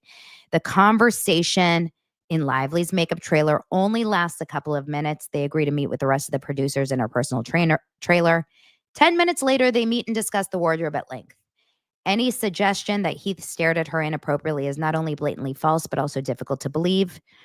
Furthermore, her complaint states that Lively intended to speak with producers about unprofessional behavior on this day. As this timeline shows, the allegedly inappropriate behavior Lively describes in her complaint had not yet occurred, and the conversation concerned only wardrobe and production. So the timeline is even off in her complaint. Blake Lively says on this day, hey, I think we should have a conversation with Jamie today. I would like to have a conversation with Jamie today. All of us. And Justin says, yes, I'm telling them now something. Same thing. So the timeline doesn't make sense. On May 17th, this is about her wardrobe where she wants to look sexier. She sends Baldoni the text saying, I want to look sexy over text. Lively took no issue saying sexy on her own, but, obviously she turned it on him saying that. On May 22nd, they performed the scripted kissing scene in which they get engaged at the hospital. In that sequence, Lively pulls Baldoni in to kiss her. It is clear Lively was initiating the kissing. In one take, she pulls Baldoni in and kisses him once, in another twice. She determined the number of kisses based on what she felt necessary for the scene. Though Lively improvised the number of kisses in the scene, make no mistake, the kiss itself was written into the script and was in no way improvised. Contrary to her complaint, there was no inappropriate improvised kissing on set. Any improvisation was made by her herself. Note, no intimacy coordinator was present on set for this day, as is standard when two professional actors with over 3 decades of combined working experience perform a scene in which only kissing is involved and no other intimacy is required. Furthermore, during preparations, Lively and her attorneys did not indicate that she wanted an intimacy coordinator present for scenes. And then here's the script where it says she stops herself, realizing, and bends down, kissing his face all over. Okay. This is the birth scene where it basically says they prefer to shoot the hospital scene scene when she's giving birth. In her complaint, she alleges that she was mostly nude with her legs spread wide in stirrups and only a small piece of fabric covering her genitalia, and that there were non-essential people present. This allegation is knowingly false. To begin with, what she was wearing is inaccurate. She was wearing black briefs and a pregnancy suit that covered her midsection, and her top was covered by a hospital gown. Also, she stated she was alarmed that Baldoni had hired his quote-unquote best friend as the OBGYN.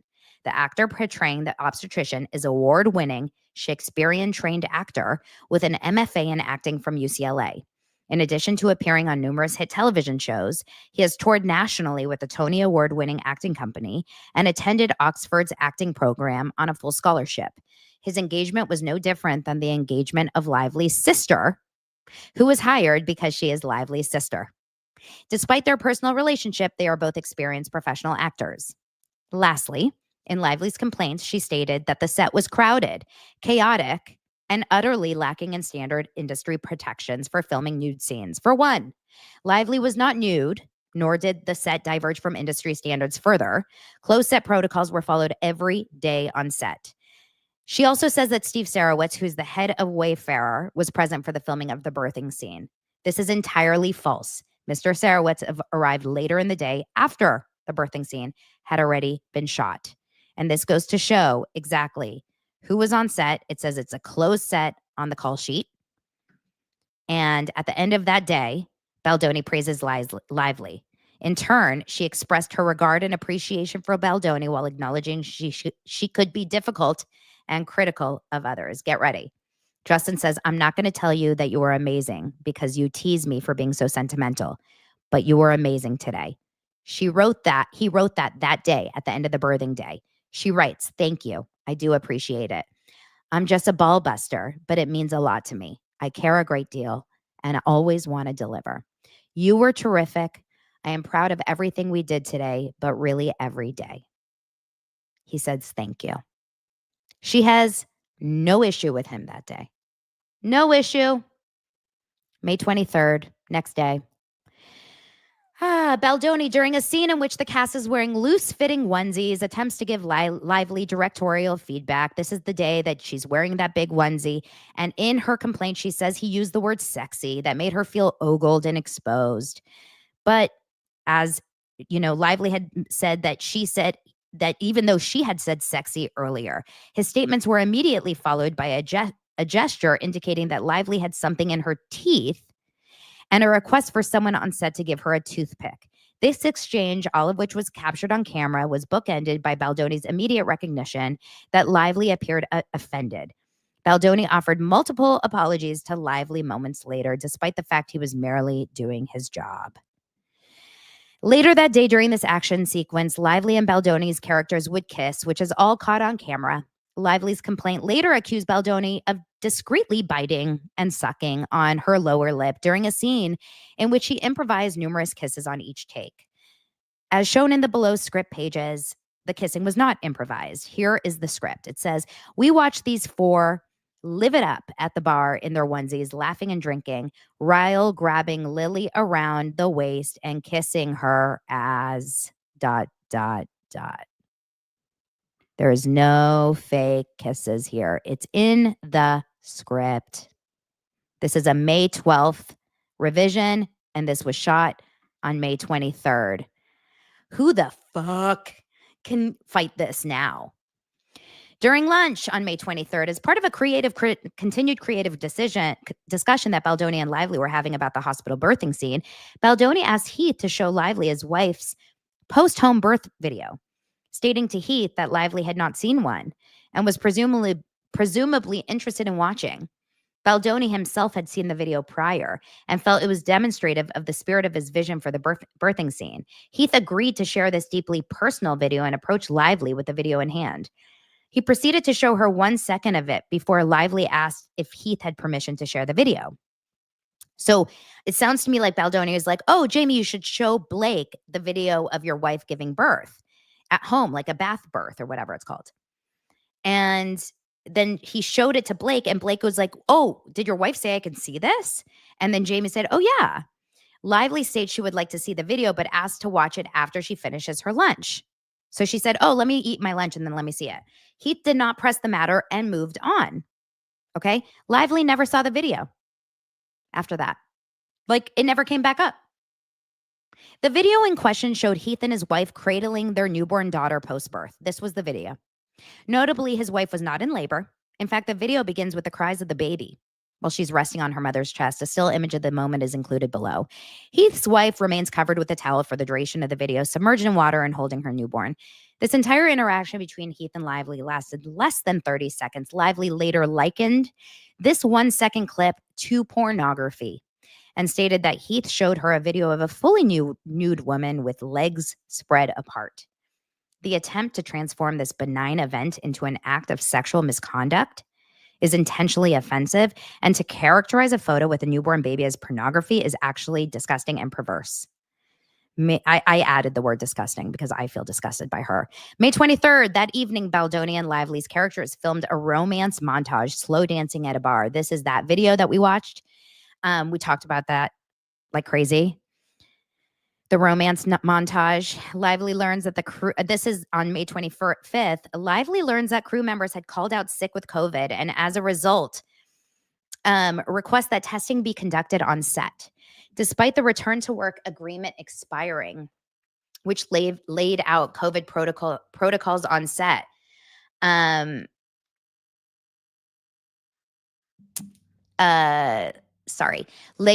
Protocols on set. There was still a remaining SAG protocol that if an actor requests these working in extremely close proximity to him, her be tested, they must do so. Production complied and informed crew members. Contrary to Lively's complaint, which states that Wayfair failed to implement COVID protocols on set, production was under no obligation to conduct regular testing unless specifically requested by an actor, which they did. The email below shows one of the film's executive producers notifying the crew of the following day's mandatory testing. And this is the email on May 25th saying, out of an abundance of caution due to some COVID positive tests amongst our crew, one of our actors have requested that we COVID test those in the general area very close to talent on set. Despite the return to work agreement expiring, there is still a remaining SAG protocol that if an actor requests those working in extremely close proximity to him, her be tested, we must do so. Later that evening, she informs production that she got ill. Production offers to send someone to her house to test her. She declines. She did not return to production until June 1st. Contrary to her complaint, which stated that production deliberately withheld COVID cases from her, production was not obligated to inform Lively, nor were they aware of any crew members in her close proximity who had tested positive. Baldoni texts Lively to let her know he is committed to making things run smoother across the board. Blake, I'm so sorry to hear you and blank are sick. I know it's literally the last thing you needed now on top of a rough week. I pray it comes with mild symptoms and more than anything that he is okay. If you feel up for it, I'm here absolutely anytime. I would love to check in. I know this week was a lot. I'm committed to make things run smoother across the board. Okay. And by the way, working in productions, my husband, by the way, almost 6,000 of you guys here live. Welcome to Daily Dose of Donna. If you're new here, subscribe, like. We've been here for an hour and a half already. My husband works on productions and he works, on mostly reality shows, but with the COVID protocols and stuff, by 2023, when this was shooting, there was already no required testing at this point.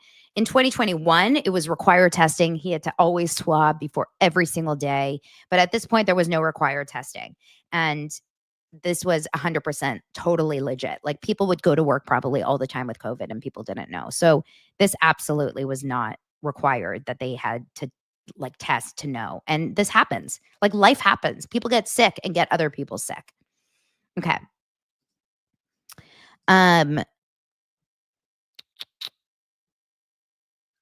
Okay, on May 29th, Wayfair was made aware that Lively had placed a call to the film's Sony executive. So one executive at Sony had heard that there were some grievances.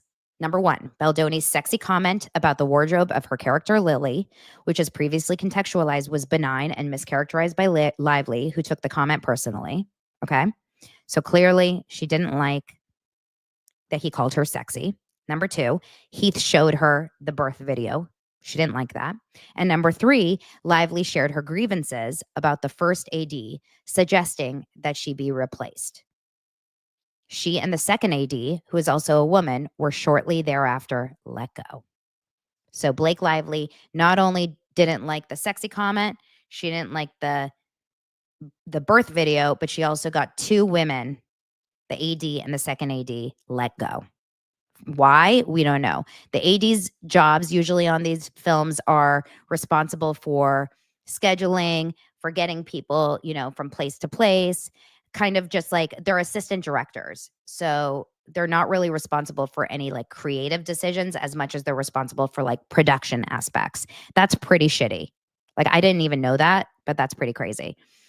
Baldoni and Heath were told that during that call, Sony executives asked that Sony executive, who I'm dying to know who that is, asked Lively if she wanted to take any formal action regarding her remarks. Lively responded she was not interested in pursuing anything formally. Following the conversation, the Sony executive informed Baldoni and Heath of Lively's narratives, both of whom were stunned by the framing of the events. In the complaint filed more than a year and a half later, Lively distorted the nature of this call, claiming she had contacted the Sony executive specifically to file an HR complaint. It was told Sony was powerless to act. This account is highly dubious, as Lively's pattern of successfully getting her demands met makes it difficult to believe she would have been dissuaded so easily from pursuing formal action if that had been her true intent. Moreover, Sony immediately informed Wayfair, stating that the complaints were not sexual in nature, that Lively did not want to file a formal complaint, and that she simply wanted to bring it to their attention so that they would be more mindful going forward. Certainly, she had filed a complaint, Wayfarer would have been more formally addressed. Certainly, had she filed a complaint, Wayfarer would have formally addressed any issues. On May 30th, Baldoni, reflecting on his conversation with Sony executive regarding Lively's framing of the sexy comment and the birth video, decides to draft a note for Lively to rebuild rapport and clear the air. However, Baldoni also sensed that Lively was intentionally manipulating the facts. Despite this, Baldoni asks producer number one to pass along the following note to Lively. Blake, I really hope that blank is okay and your symptoms are getting better. I'm so sorry you're going through this. I want you to know that I've been made aware of your concerns and I hear you. They are fully received and adjustments will be made imminently. Also, the dailies are looking wonderful, and while the last 2 days were tough, I assure you that your work was fantastic. I truly believe you are creating one of your most honest performances that will have a long-lasting and powerful impact. I look forward to working with you when you feel better, Justin. He's keeping it very honest. He's keeping it very calm. He's keeping it very nice. June 1st, she comes back to work. I don't believe she writes back because it's not here. I mean, it's interesting. Upon returning to work, she requests a meeting with him and the producers, during which she shared a series of grievances that she appeared to have spent the past 5 days overanalyzing. From the outset, it was clear that she had scrutinized every minor interaction and perceived slight from the previous week. In the meeting, Lively revisited the sexy comment, an issue Baldoni had already apologized for twice. First, minutes after the incident, and again later. Lively herself had previously acknowledged and seemingly accepted the apology. Despite this, Baldoni apologized a third time in an effort to move forward. Additionally, she accused Heath of looking at her on May 16th when she had specifically asked him to turn his back during a conversation in her makeup trailer. Heath explained he hadn't realized he had looked at her, but apologized nonetheless. Lively acknowledged, I know you weren't trying to cop a look. Wow, you guys, this is psychotic. I'm sorry. I am sorry. This is like so kooks. 6,000 people here. Welcome to the show. Lively further claimed that Heath had shown her a video of his wife's home birth and thought it was pornographic. Heath, shocked by this characterization, confirmed that she did in fact understand that it was a video of a post-birth recording of his wife and newborn daughter. He also explained that Baldoni asked him to show the clip to Lively as part of a creative discussion, and that Lively actually hadn't even seen the video. Despite the explanation, Heath apologized once more. The meeting underscored the escalating tensions, with Lively using the opportunity to air grievances over interactions that the team had believed were already resolved. Blake Lively, morning. If you guys want to have a 5-minute check-in before rehearsal, I can pop out of makeup earlier and meet you in my trailer. Eager to get back to work on a solid track. Or I can travel early before Brandon if we have somewhere on set. Producer, absolutely. Can we do immediately after rehearsal so crew can jump into work? There's a private holding room on set, or we can ride back to base with you. Blake said, like that. Producer, see you soon. Jamie, wonderful. Sounds great. See you shortly. Important note, neither during this meeting nor at any other point during production did Lively bring up any of the more serious allegations that she would later include in her complaint.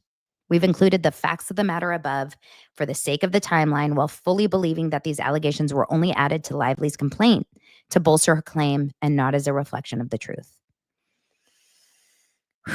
June 2nd. After sharing her thoughts during the meeting on June 1st, Lively was still comfortable inviting Baldoni into her trailer to rehearse her lines together while she pumped.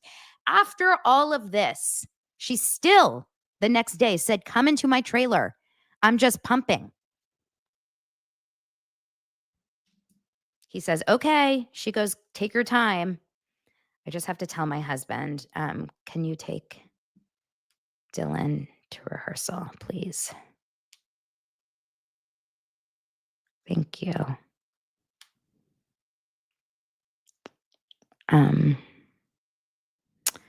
Okay.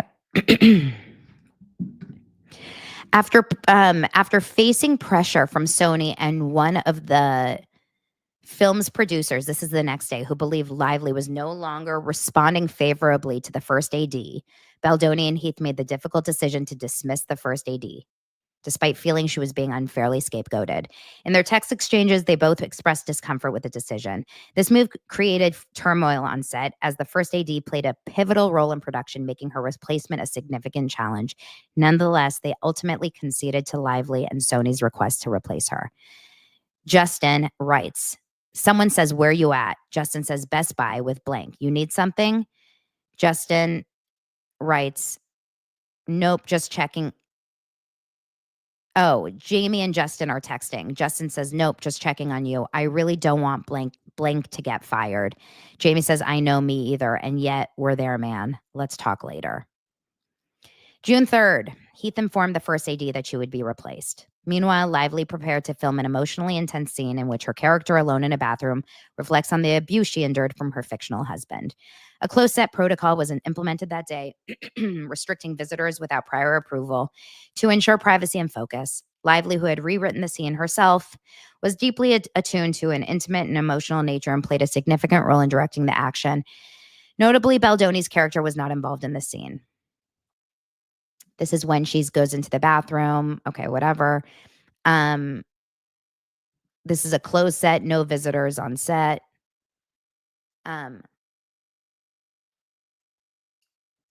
June 5th, WGA picketers arrive, forcing production to act quickly to keep filming on schedule. Their producers are devising a solution to shoot on a boat far from the sound of the picketers' horns. The team spoke to a boat owner and worked out a deal to shoot on a boat. After rehearsing a scene to shoot there, along with a romance montage moment, they were about to have the boat leave the dock, and then picketers arrive. At that point, Lively wouldn't cross the picket line, so we called lunch. Despite being obligated by her union to continue shooting, Lively refused to do so. According to the SAG-AFTRA website, SAG-AFTRA has a no-strike clause in our codified basic agreement that states the union agrees that during the effective term, it will not call or engage in a strike effective motion picture productive against. Okay, so basically this is saying, from It Ends With Us daily wrap email, it says, Jamie's, the producers basically say, "Today we intended to shoot the finale of the film at the park. We were met with picketers at all entrances. They began chanting. We moved the crew in the work trucks to the base camp. We spoke to a boat owner and worked out a deal to shoot. After rehearsing a scene along with a romance montage moment, we were about to have the boat leave the dock. Picketers arrived. At that point, Blake wouldn't cross the picket line, so we called lunch. After lunch, the picketers were still at the park as well as blocking the entrance. We then called wrap. We shot one insert today of Lily putting a napkin on her father's grave. We cheated it in the base camp lot. Justin and Blake are rehearsing now for upcoming scenes. Tomorrow, we're back at Lily Bloom's flower shop location in Hoboken to complete our work. Like most unions, SAG-AFTRA has a no strike clause in our codified basic agreement.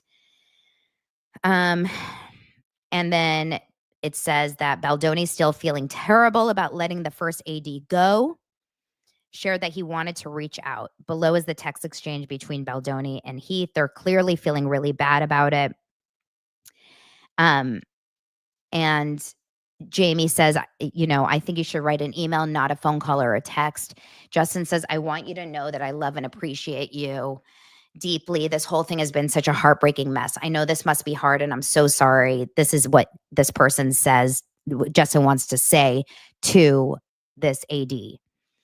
I know this must be hard, and I'm so sorry. Hopefully we can have a conversation at some point when you feel it to be appropriate. But for now, I just want to tell you I appreciate you. I'm so, so very sorry. This is so not your fault, and not that you need it. But Jamie and I and everyone at Wayfarer will always be defenders of you, your work ethic, skill, and heart. Like this girl really got this innocent person fired, which I'll never, ever be able to forgive. Lively and Baldoni are still cordial and kind over text during this time. You guys, June 9th. En route to you. Can you get it? Can I get you anything? No, all good. Thank you, though. I'm getting you a hot matcha. And do you know what Brandon likes? He likes lattes, I believe. Asking. Thank you. He wants a regular coffee. June 10th, recognizing it's been a tough week with multiple production shutdowns due to picketers and extra shoot day added on Saturday to make it for lost time. Oh gosh. I'm going to have to take 1 second break.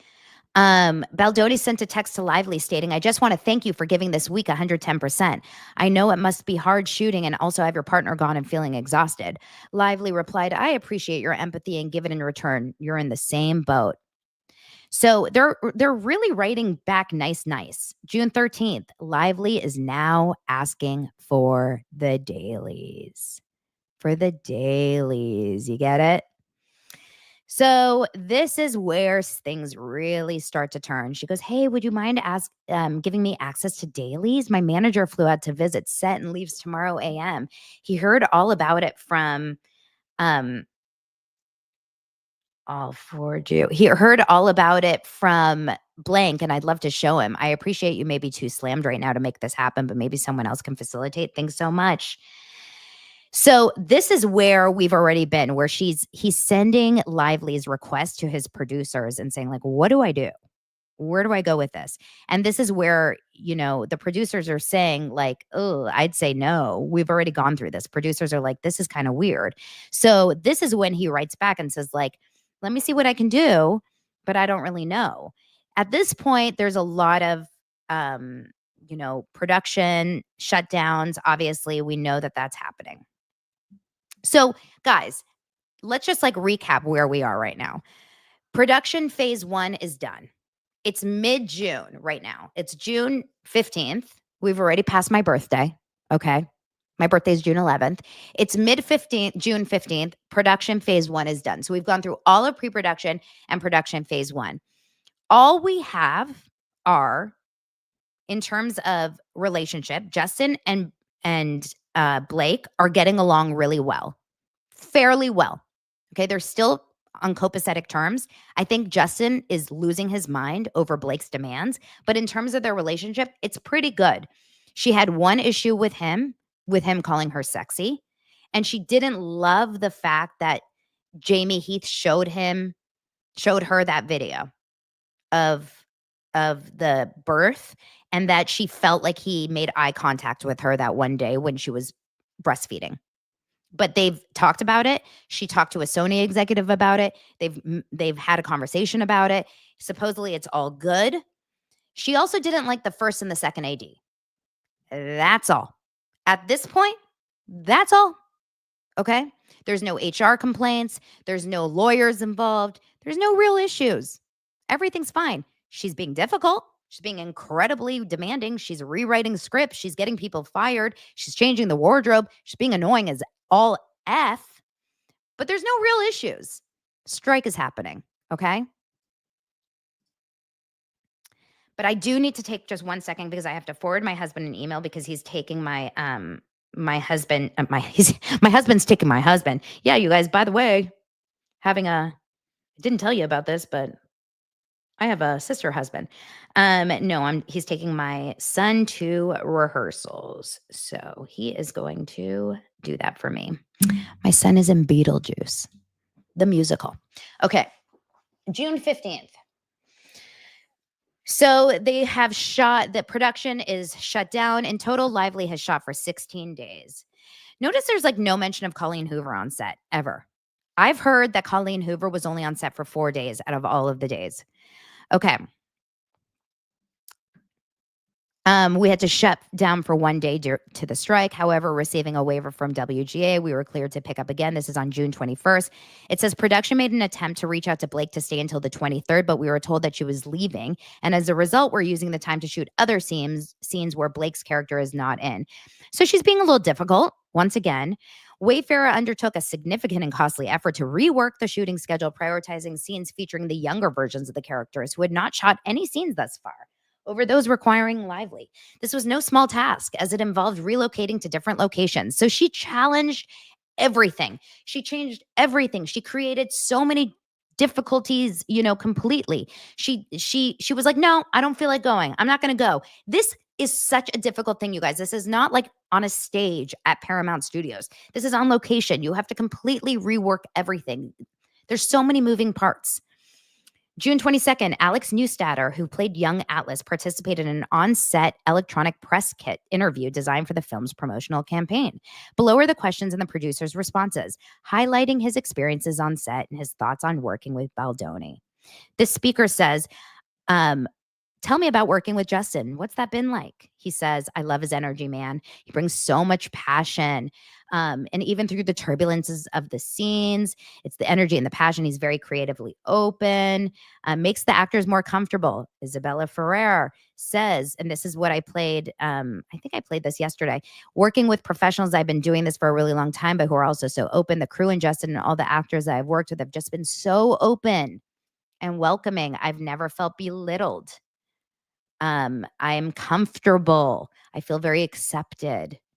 How is it working with Justin? Oh my God, so good. So good. He's been so generous with advice. It's a great method of keeping things positive, uplifting, no patronizing. There was a immediate understanding of literally whatever. If I needed anything, I could reach out to him."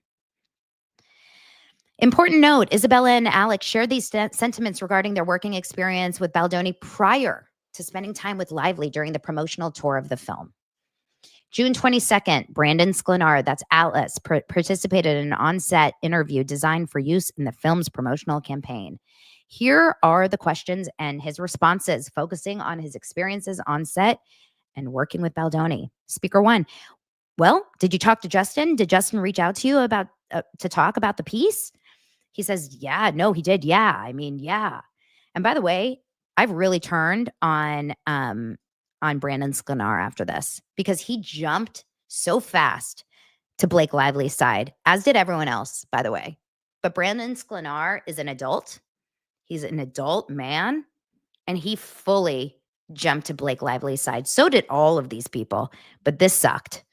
But let's go through this. Brandon Sklenar said, "And I had a phone call with Justin Baldoni, our director. And over the course of that phone call, it became clear to me now what this was and what this meant to people who have read the book, men and women alike, but largely women all over the world, and how much it's helped them. And then also Justin's passion and his intention behind making this film. And you can feel it when you speak to him. It was one of the biggest things for me because he does have such a strong intention, and you can feel it when you speak to him about it. And I think when creating anything, I mean, that's kind of paramount in making something halfway decent. And his intention is very strong, and he hires people who also have very clear intention. And I think collectively, the chances of making something that is impactful, hopefully as marginally impactful as the book has been, would be a massive success." And I think that was a real eye opener to me, just hearing him firsthand and what it meant to him and what it's clearly they love him. He keeps on going. It's the vibe on set, and it comes from the top. Jamie Heath, he's a lovely guy. And Justin is so warm, and there's no tension. It's just a very open, safe environment, as you'd hope it would be given the subject matter of the film. Guys, what in the world? I have to stand up because I've been sitting for way too long for me.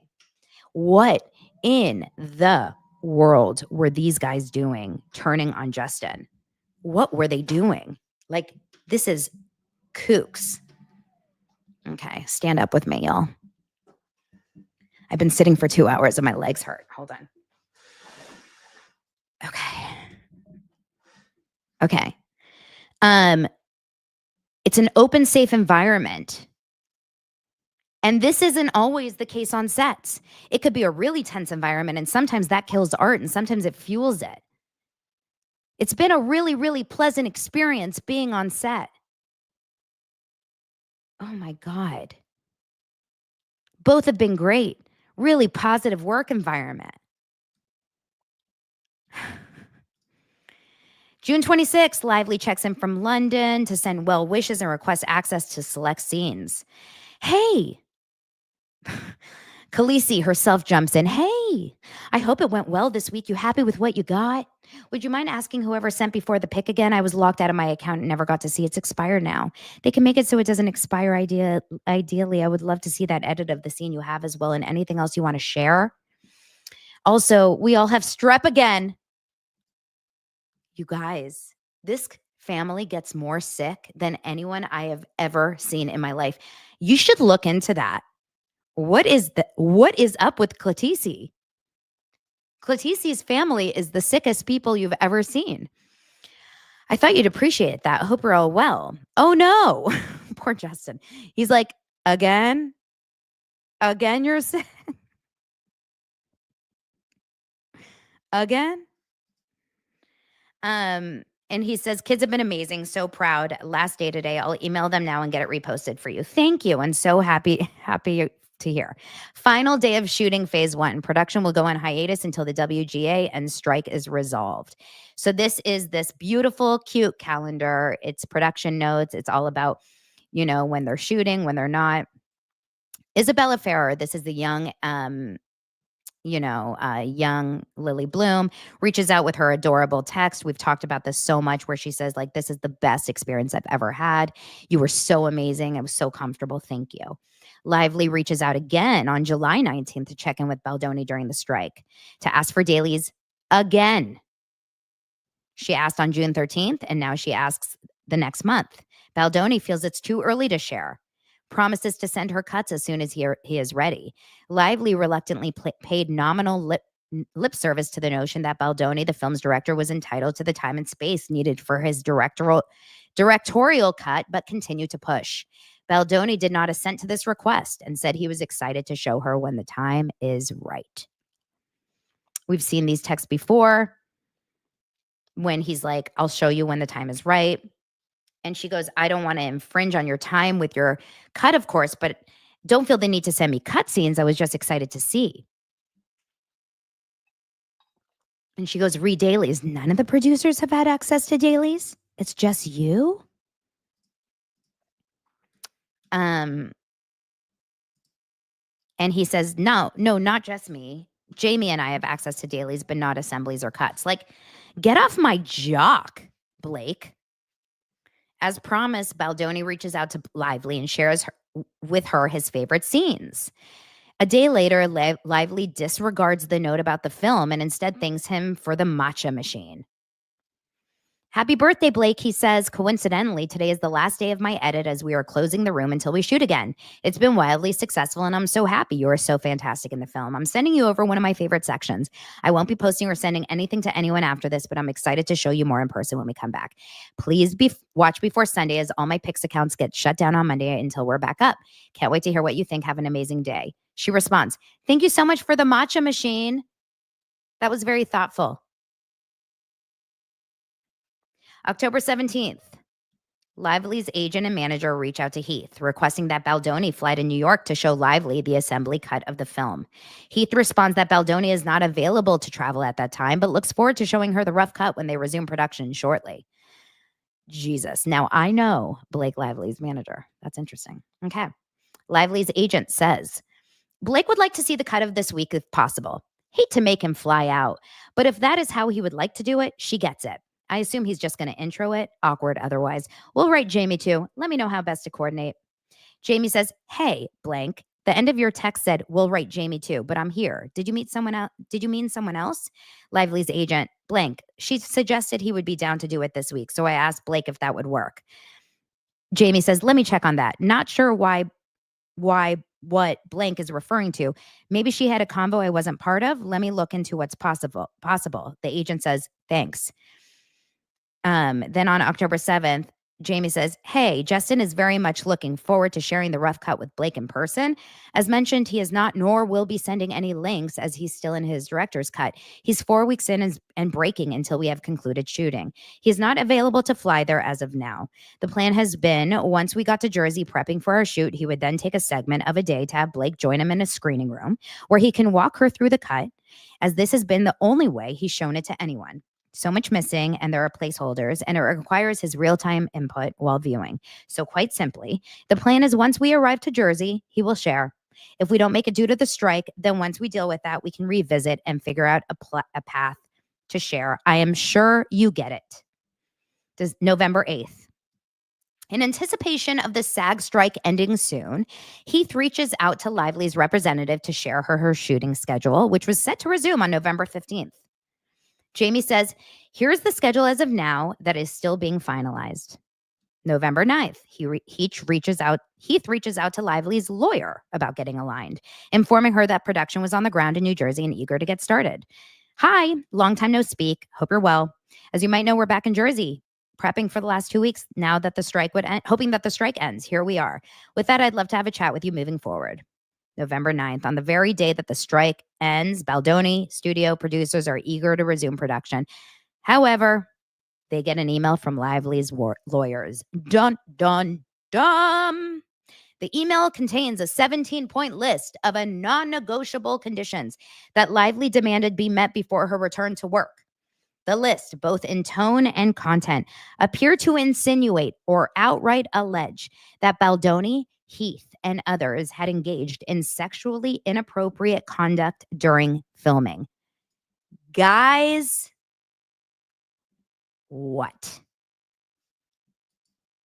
The claims were entirely unfounded and a deliberate attempt to insinuate improper conduct by Baldoni and Heath, forcing them to sign as is without objection if Lively was to resume filming. So we're wondering where this missing piece has been. Like we've been wondering this whole time. We're like, okay, where are these receipts? Like where did this happen? When did the sexual harassment happen?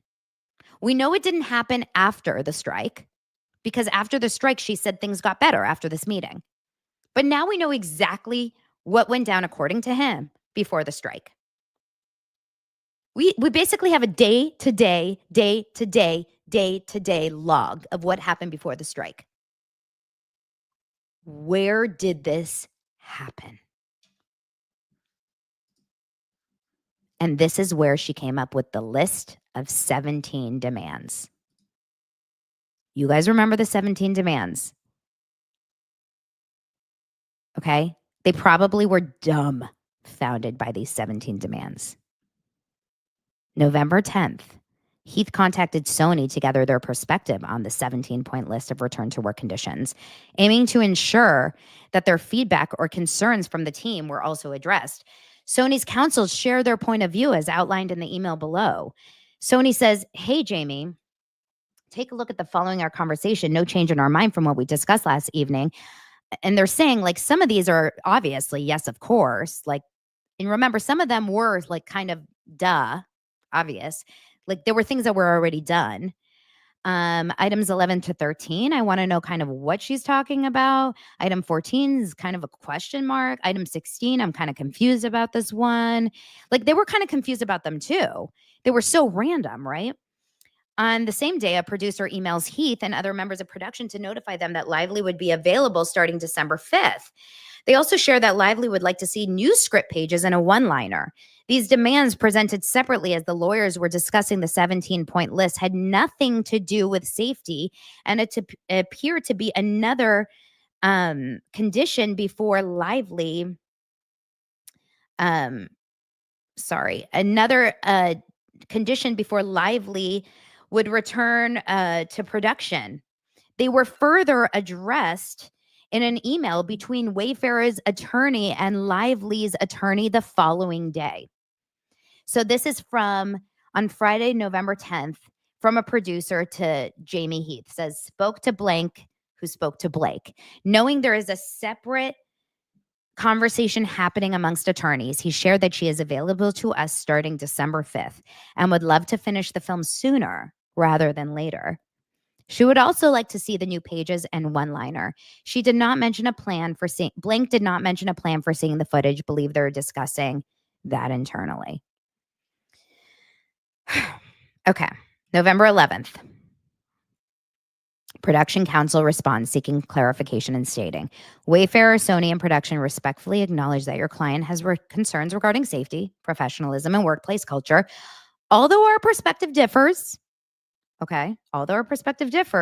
we will agree on these with maybe some notes, but basically we want to go back to work. So while they're working through the protection letter for her return to work, they want to keep production on track. They reach out to Lively's lawyers, agents, and manager to send over the requested protection materials, a one-liner schedule, new script, etc. Additionally, Wayfarer counsel sought to coordinate a time for Lively to view the rough cut, all in an effort to maintain production progress. They want to keep people happy.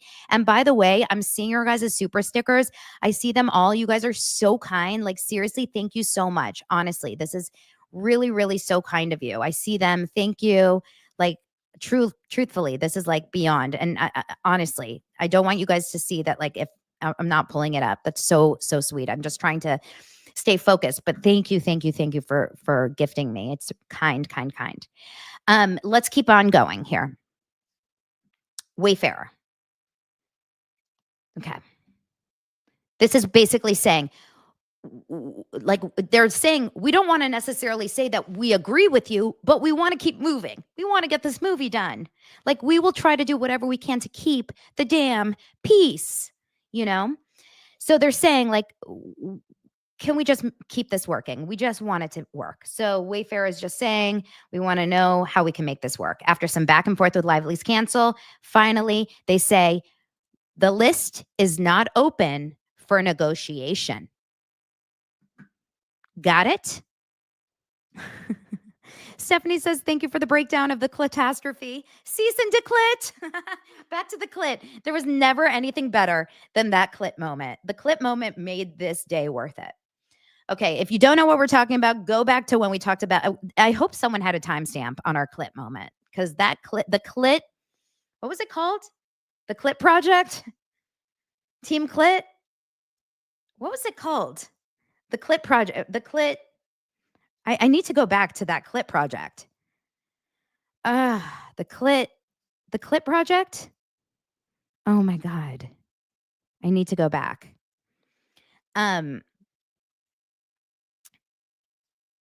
Why are people tagging Dumois? Is Dumois in here watching? Dumois!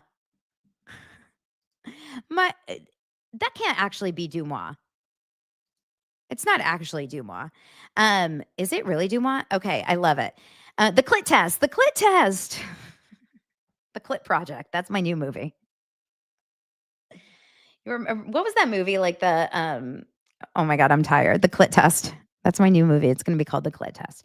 Okay, like, forget the SATs. We're going to do the Clit Test for getting into college. Clit Pool. Okay, next. So Blake Lively's team they're not open for negotiation. You must sign our this is 17. The Clit Witch Project. The Blair Witch Project is the Clit Witch Project. Someone asked ChatGPT what the Clit Test is. I really need to know. Okay. So they said the list we provided was not intended as a starting point for negotiation. Okay. Rather, it is a set of protections that needs to be in place in order for our client to return to work. Please let us know as soon as possible whether Wayfair will agree to accept all of the protections, including in our original communication, including without limitation, with the additional following clarifications. They suck. They suck.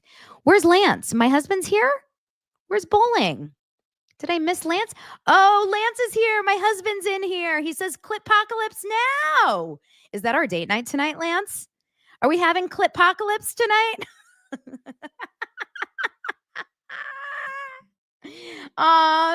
Thanks, Maddie, for the super sticker.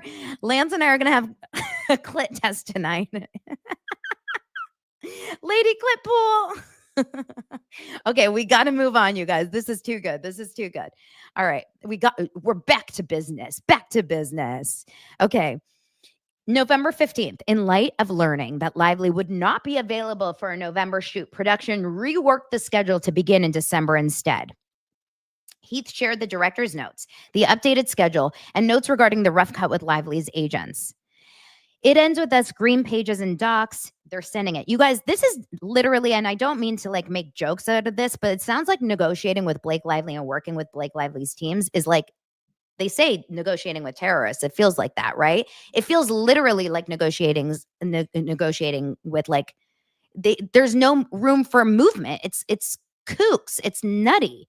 It's really nutty. Oh, by the way, Lance, I hope you're still listening. Can you make sure Dylan has something to eat? Seriously, I'm not joking. I forgot to tell you. Can you make sure Dylan has something to eat and water for rehearsal? Please, please, please. I hope you're watching still. I hope you didn't hang up. Okay. Next. Let's keep going. So he sends all these things. Okay. December. So November 20th, a Sony executive notifies Wayfair that Lively has approved the A-list producer. Oh, good. Lance is still here. Okay. He says yes. Maddie goes, oh, and Lance, can you please feed our kid? Lance, can you feed all the kids, please? And will you also tattoo your perineum?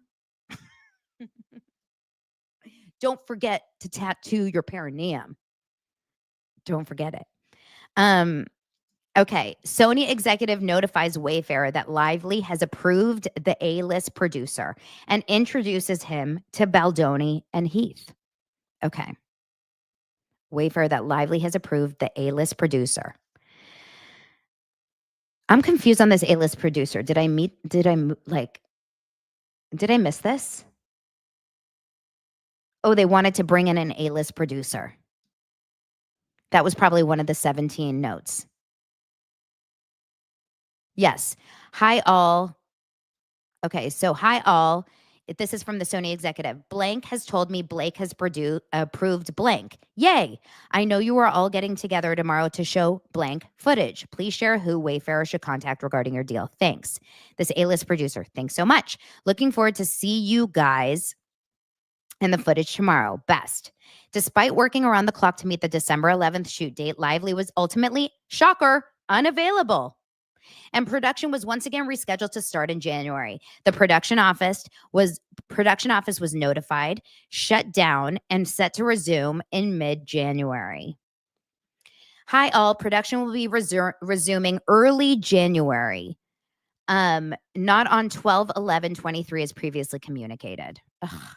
I'm sorry. Blake is always sick and always unavailable and so difficult. We need to find who the A-list producer is. We're going to go through the credits in just a bit. Okay. Baldoni emails his team of producers with notes on the revised script, expressing sadness and frustration over Lively's takeover of a film that they had spent years developing, writing, and funding. Having no energy left to fight, he reluctantly declares he's waving the white flag and submitting. This is actually sad. This is actually sad. He would give Lively 98% of what she wants. This is the email that he sends. I'll just read the description rather than the email because it's shorter. He also conveyed serious concern over handling the intimacy scenes, given the accusations inherent in Lively's return to production demands. He asked his producing partners for guidance, stating he was rightfully afraid that something innocuous or not to Lively standards would very likely be used against him, as it already had, adding that creativity is impossible in an environment shrouded by fear. A producer responds, thanking him for his thoughtful breakdown, especially considering the circumstances. On December 28th, Lively emails Baldoni to request a meeting at her apartment with him and the team ahead of the start of production on January 4th. This is the email. Hey, I hope you and your family had a nice holiday, period. This is like such a different vibe in this email. I would love to set the time for our meeting before we start production. We'll be back in town January 4th. Does 3 p.m. work? We'll host in Tribeca. Happy to just have you. Not sure if Jamie will be on set, but he's welcome. We can also have the whole team and blank you prefer. Please let me know on all B. January 4th, they all go to the apartment. Team arrives prepared, production binders in hand, eager to kick off the next phase of filming. However, Lively has different intentions. She begins by reading from notes on her phone, outlining a series of alleged infractions from phase 1. Reynolds then berated Baldoni, demanding Baldoni to apologize to Lively for actions that had neither occurred or had been grossly mischaracterized. And I just want to say one thing really fast, and this is actually a moment. Don't believe everything you see online, because notice this. Never once did we see any note about Mr. Ryan Reynolds going on set to need to see dailies, because there is a very big person that has been very loud throughout this entire thing that has said that she heard from someone on set that Ryan Reynolds marched his way onto set to see the dailies, and that's where everything went wrong. And Ryan Reynolds never was on set. So don't believe everything you hear from very loud people. It's very important. Believe the actual documents from the actual people involved. Just pay attention to that. Because that person that gave all of those things, like everything that people are, I heard from that person, and that never happened. Ryan Reynolds never went to set. Justin would have told us that in his complaint. Think about that. Never happened. Ryan Reynolds has not left his Tribeca apartment, according to this lawsuit, ever. Okay? Reynolds then berated Baldoni, demanding Baldoni apologize to Lively for actions that had never occurred or had been grossly mischaracterized. Baldoni resisted apologizing for things he had not done, which further enraged Reynolds. So he's yelling at him, and Baldoni's like, dude, I'm not going to apologize for anything I am saying, anything I am doing, anything I'm like, I did not say or do any of these things. And Reynolds is getting more and more mad. Everyone, including everyone, including the new producer Lively had requested to join the production. So this new A-list producer remarked that in their 40-year career, this big producer said, so I'm dying to hear who this producer is saying, they had never seen anyone spoken to in such a manner during a meeting. Okay? Never. Later, the Sony representative shared that they often reflected on the meeting and regretted not intervening to stop Reynolds' tirade against Baldoni. This big A-list producer is going to stand for Justin, 100%. Important note, though Lively's complaint misleadingly suggests that the parties agreed to a list of 30 items during this meeting, many of the items listed in her complaint were entirely new, baseless, and never presented or discussed. The only document ever shared with the parties was the 17-point return to production demands, which had been introduced on November 9th, 2023. So they did see that 17-point return to production demands, and they did sign off on that. But this whole list of 30 items that started that complaint, which made us all go, oh my God, Justin Baldoni sexually harassed Blake Lively, the one that was released on the New York Times, they never saw that on paper. They never signed that. They never, ever saw that. She read it from her phone. Or she apparently talked about it. January 5th to February 9th, as Lively admits, filming concluded and it was fine. It was safe and it was fine. They film, they get back to work. February 22nd, they start editing. February 24th, they are informed of Lively's request through the A-list editor to join Baldoni in the editing bay. She's talking about how she doesn't have a lot of time, of course, because she's always sick and unavailable. Remember that. If she could not be involved with the edit, she could not promise to promote the film. This crazy bee. I'm sorry. You can't, I mean, it's nutty. In doing so, Lively acknowledged infringing on Baldoni's knowingly infringed on Baldoni's DGA protected editing time. Baldoni sends a group text to Lively and the producer to inform her that he still needs a couple of weeks to get the film into presentable shape. He proposes having Lively join the editing process during the week of March 18th. He's sending a text to his editors. He's letting her know, we've gone through this before, saying like, I don't know what to do. She's trying to get in. I don't want her to take over. I don't know what to do, going back and forth. He responds to Lively's request to be in the passenger seat. I'll let you know what's going on. I'll let you know. Thank you. The super sticker says, I'm home with strep just once. If you have strep, you're officially Blake Lively. Just kidding. We all get sick, but this is out of control. Okay, so this is when he sends Blake Lively a text, and he basically says, oh no, this is from earlier on February. Oh no, sorry, we're already the next year. Sorry, I was like, this is in February, but it's of course 2024. He basically says to her, "Good morning, Blake. This producer, the A-list producer, and I had a great chat. He let me know you'd like to come into the edit before your film, and I think it's a great idea. I think we work really well together." So remember, they're still on copacetic terms. I mean, obviously, they're not like hating each other. Remember, at this point, she's planning a sexual harassment suit. Right? At this point, she thinks that he sexually harassed her, according to her, but they're still friendly, which makes no sense to me, but okay. So they're going back and forth. She's like, thank you. I'd appreciate it. I'd love to sit with you and edit. I'd be invaluable to you. Yeah, that's what you say to your sexual harasser. Totally makes sense. Baldoni and Heath connect with the senior marketing executive to determine the best path forward with Lively regarding her desire. After the call, the Sony executive expresses to Baldoni, we are all in it with you. At the end of this pain is a big win. Sony is complicit with a lot of this, by the way, I just think.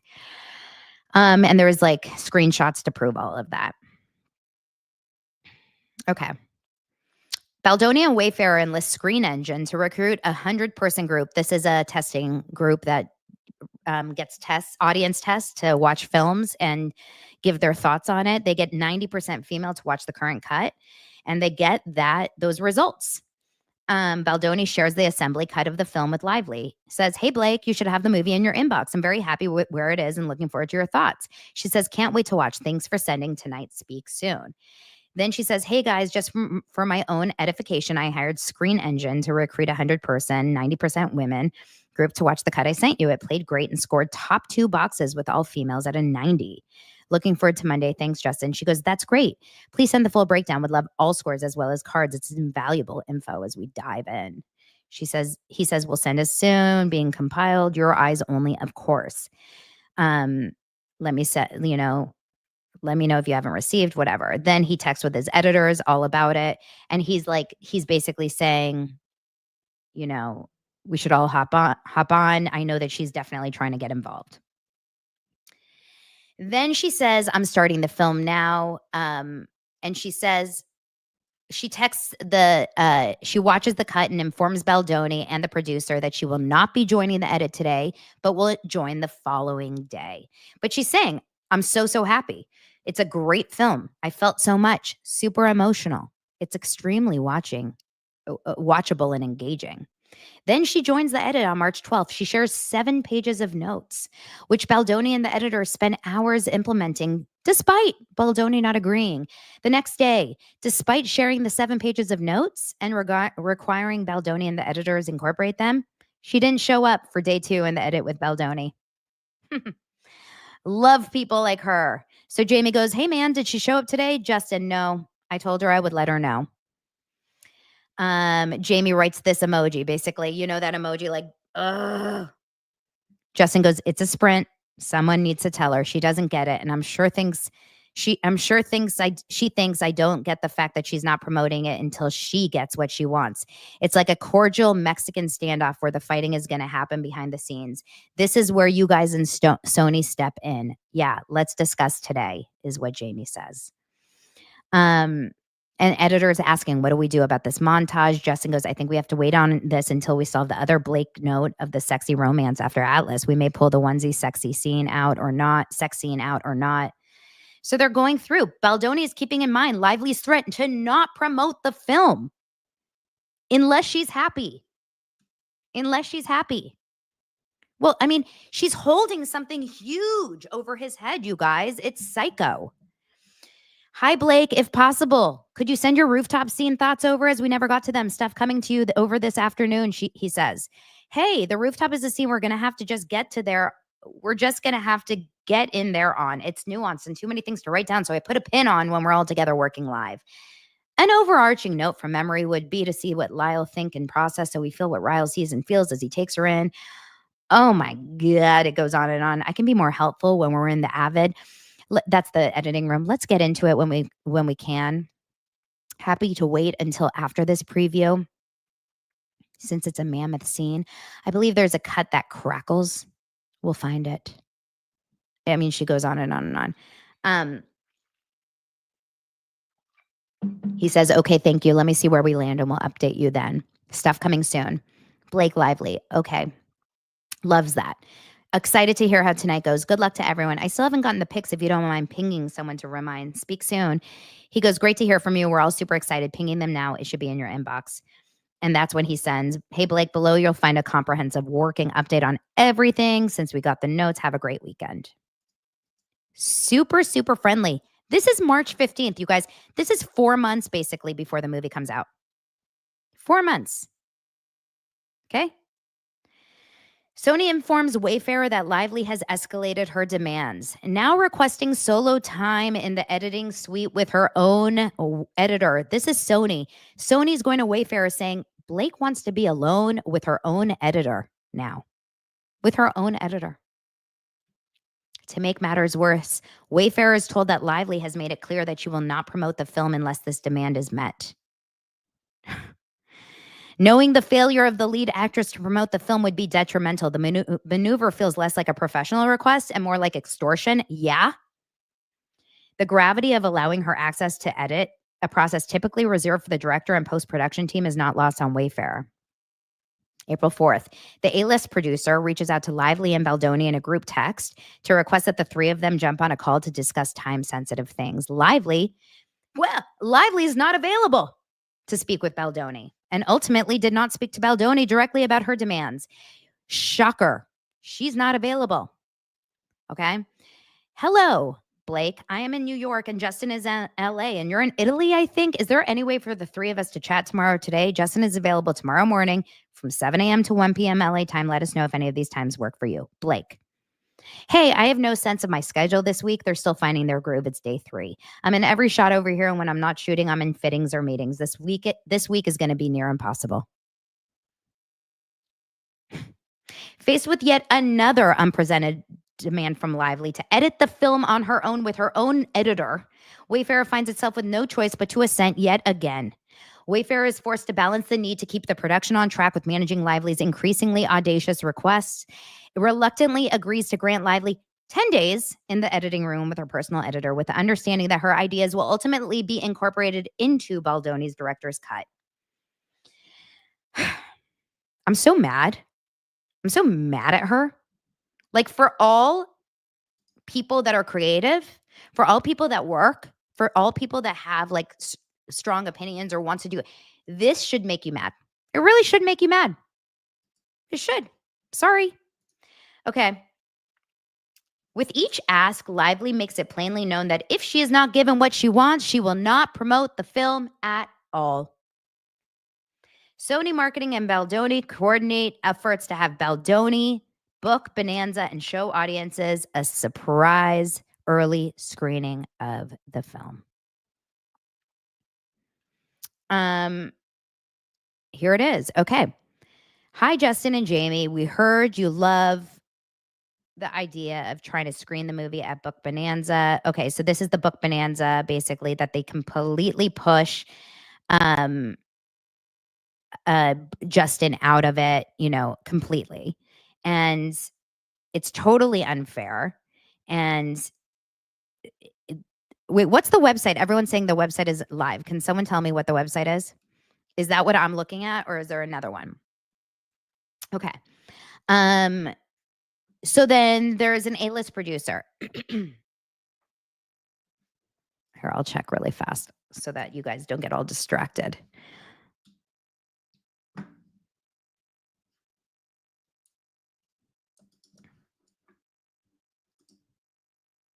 Oh, well, it's basically everything that we're talking about. Here, I'll show you guys. This is the new website.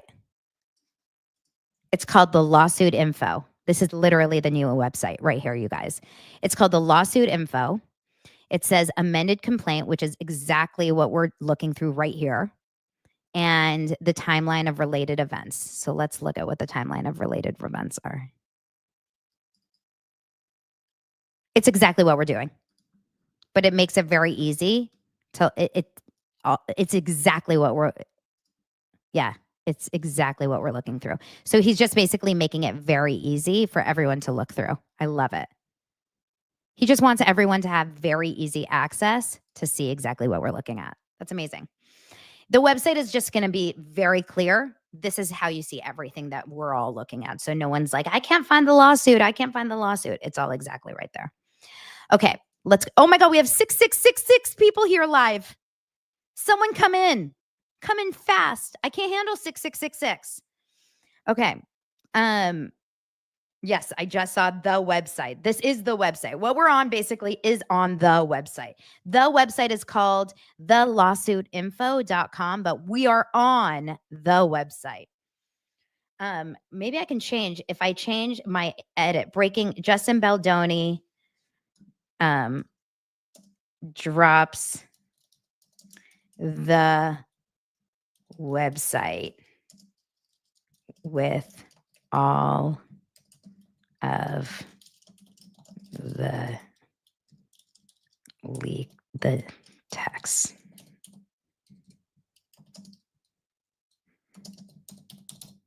Okay.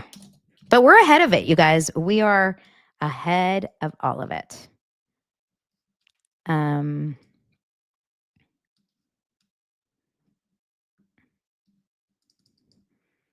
I'll see if I can do that. Okay. Did the name change on the YouTube? Tell me if the name changed on the YouTube. Okay, let's move on. So in this, it is saying below are, so this is where Baldoni and the editors are going back and forth. Wait, where was I?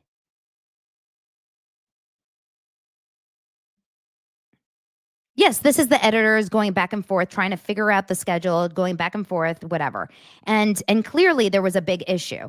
Do you want to edit from here? How should we edit? Where should we go? What should we do? And it's very clearly there is a big issue. Then Lively and the editor work on her cut of the film at Wayfair and Sony's expense. That's the craziest part about it, is that Wayfair, his production company, is paying for her to edit it, which is nuts. In the meantime, Baldoni continues cutting his version of the film, all the while believing that he will have the opportunity to use her notes and work on it together. But all this time, Jamie Heath is learning at this point.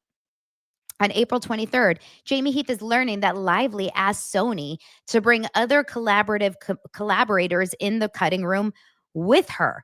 So we didn't know, Jamie Heath didn't, no one really knew what was going on. They just thought Blake Lively wanted 10 days to start working on this.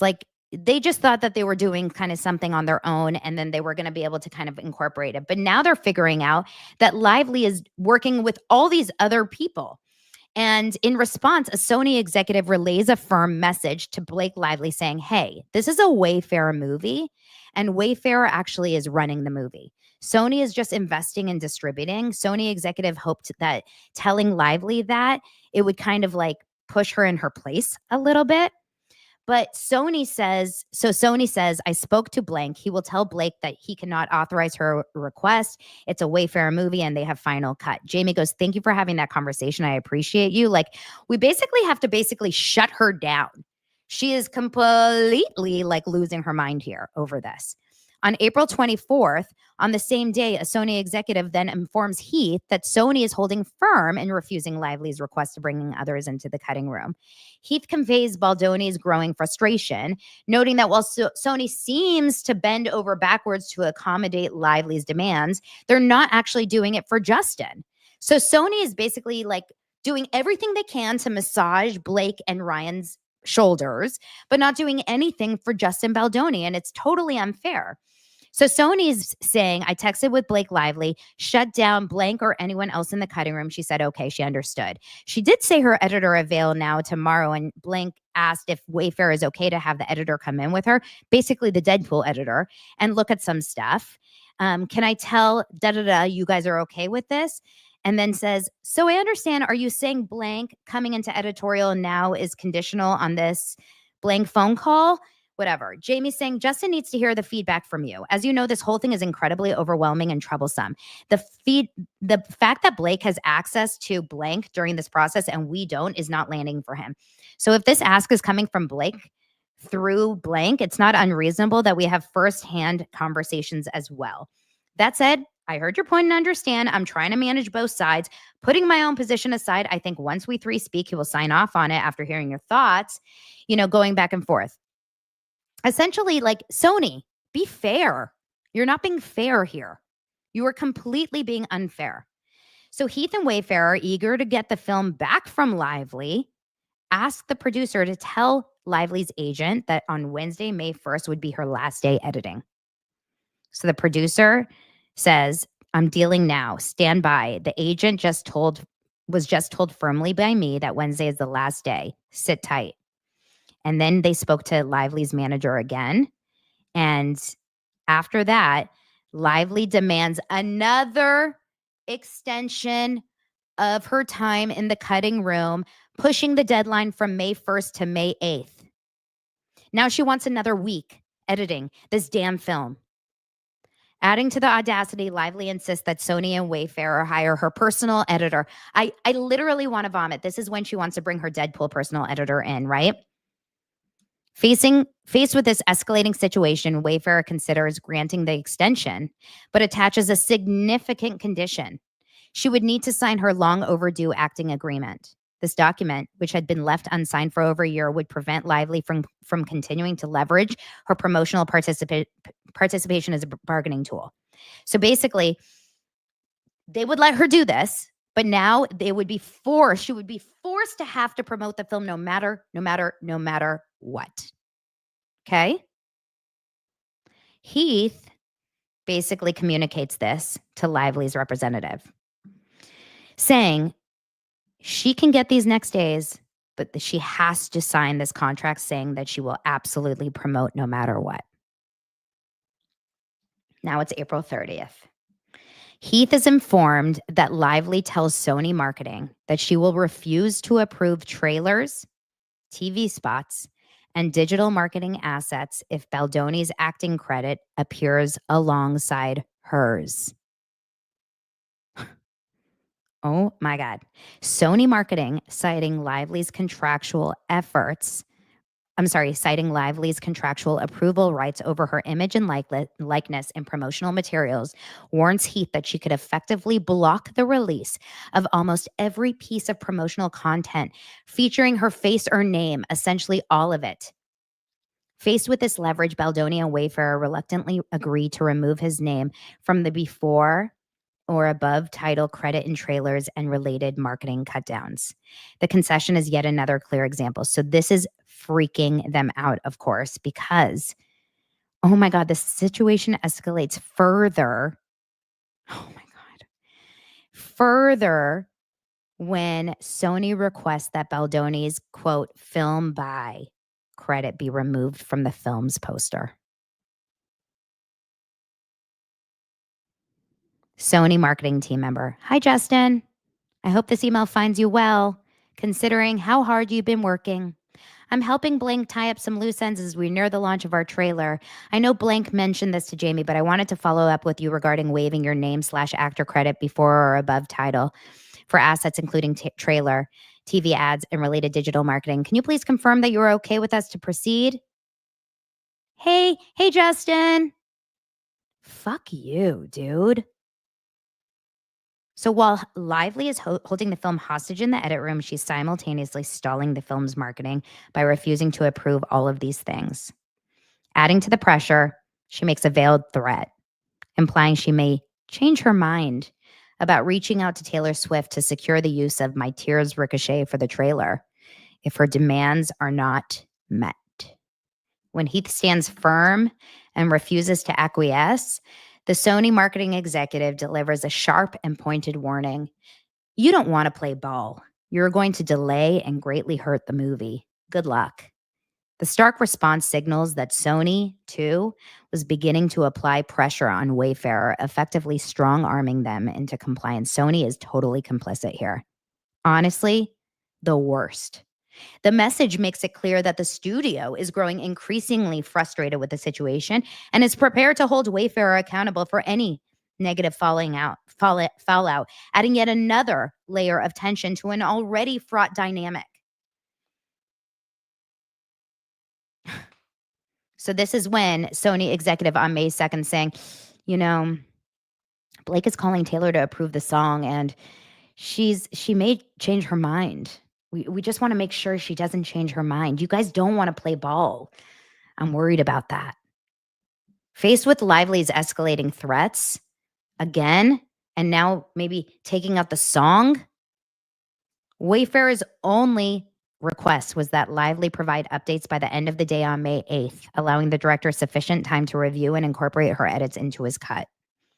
Despite the mounting tensions, Baldoni, Wayfarer, and Sony held on to the belief that Lively's contributions would ultimately be integrated in Baldoni's visions for the film, preserving the integrity of the final product.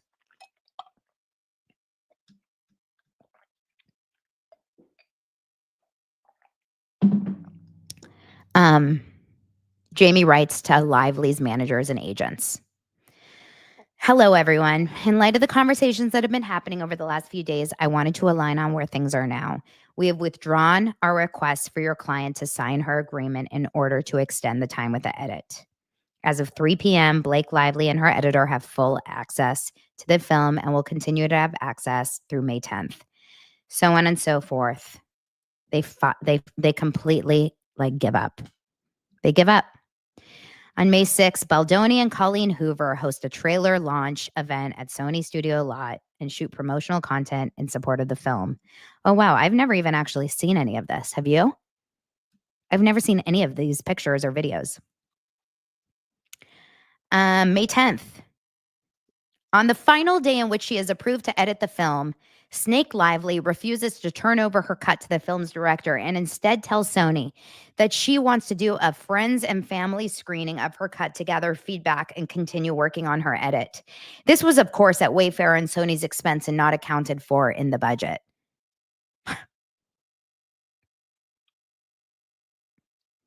May 13th, 2024. So she still didn't even give it up by May 8th or May 10th. She sucks. May 13th, Sony and Wayfarer do an official audience test screening of Baldoni's cut. The film scores 94% with females under 35. I want to see that movie. May 15th, Baldoni shares the official audience test screening scores with his editors, and they're like, look, we did well. May 16th, the trailer to the film is released. May 18th, Blake Lively holds the friends and family screening of her cut in New York. Baldoni or studios, no one gets audience feedback. Whereas, Blake got audience feedback for Baldoni. No one gets audience feedback for Lively's cut. May 20th, Wayfarer is informed through Sony that Lively Emboldened by the feedback, demands an official audience test screening of her version. In light of Lively's threat to withhold promotion of the film, as well as her barely veiled threat to end Baldoni's career, the studio reluctantly agreed to do an official audience test of both versions. The decision was made on the understanding that Lively had agreed with Sony that if Baldoni's director's cut tested higher, she would drop the matter and fully cooperate so that Baldoni could finish the film without further interference.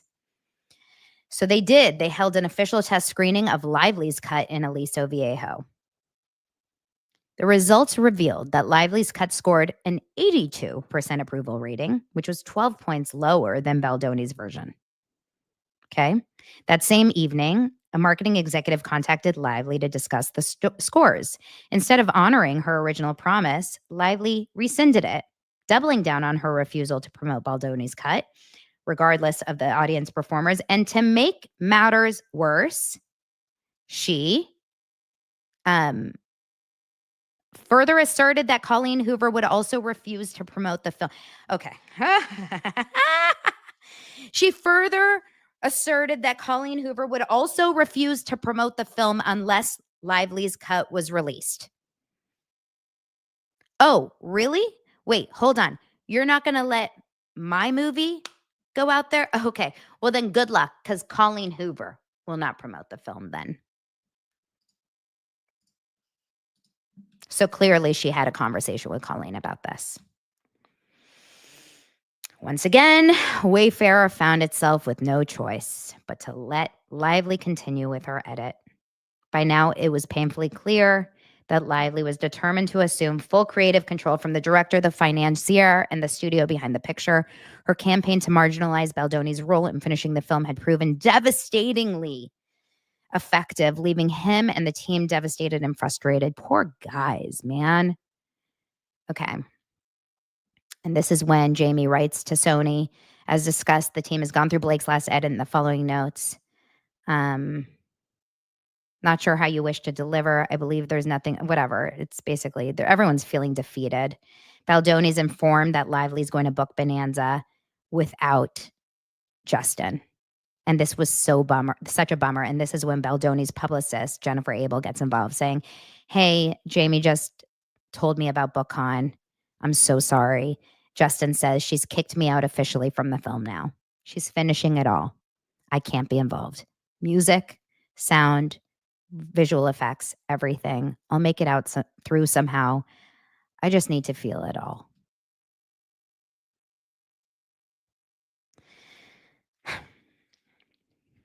I get emotional. Honestly, as someone that sits here and works my ass off, I'm spending every day of my life working on this project here for justice for Justin, but also I'm doing Daily Dose of Donna every day. Can you imagine that this person that I collaborate comes in and just takes credit for everything I do and just takes it from me? It's just so sad. I just feel for him. I feel for him. And not only takes credit, because he doesn't even know what's to come. That's the worst part about it, you guys. He doesn't even know what's to come. This is just the tip of the iceberg. He's just climbing the mountain yet. He hasn't even hit what's about to happen. That's the craziest part. He doesn't even know what's going to happen in December. Then he gets really sick. Remember, he goes to the hospital for 3 days to a spine infection, 100% caused by stress. They go to Book Bonanza. Can you imagine how sick he feels watching fucking Blake Lively and Brandon Sklenar and Colleen Hoover at Book Bonanza getting all of the attention for his damn baby? Okay. Wayfair. And then this is another thing. She had later admitted in a panel, Wayfair is informed that Blake Lively told Sony that she will be showing audiences at Book Bonanza her cut of the film, regardless of Sony or Wayfair's approval. She later admits on the panel at the event that the studio begged her not to show the film, but ultimately they didn't have the option to say no, as she brought the movie with her on the airplane. She actually says this at this video. I've never seen it, but she actually said this on this video.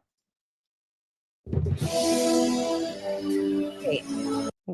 Do I remember where it actually, what part? Oh, no. What page was I on? How am I going to do this? Does anyone remember where I was? Oh,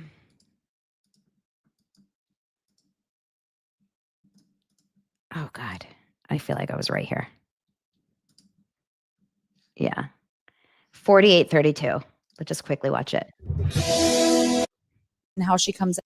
And we showed it to like a small audience, and I was like, "Oh, they'll never." Can't stand Wait, her. did you have this Take planned care of all that. along? It's a huge honor, Flowers on them, and they're cut out. you guys, to get to see this early. They didn't So really have we an want it to option. go I literally well. brought the movie with me on the airplane. Like I have like a folder with like a disc, like a hard drive. I love it.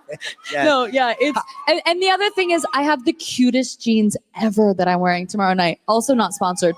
But they're really, really cute. And they're I think I hate her.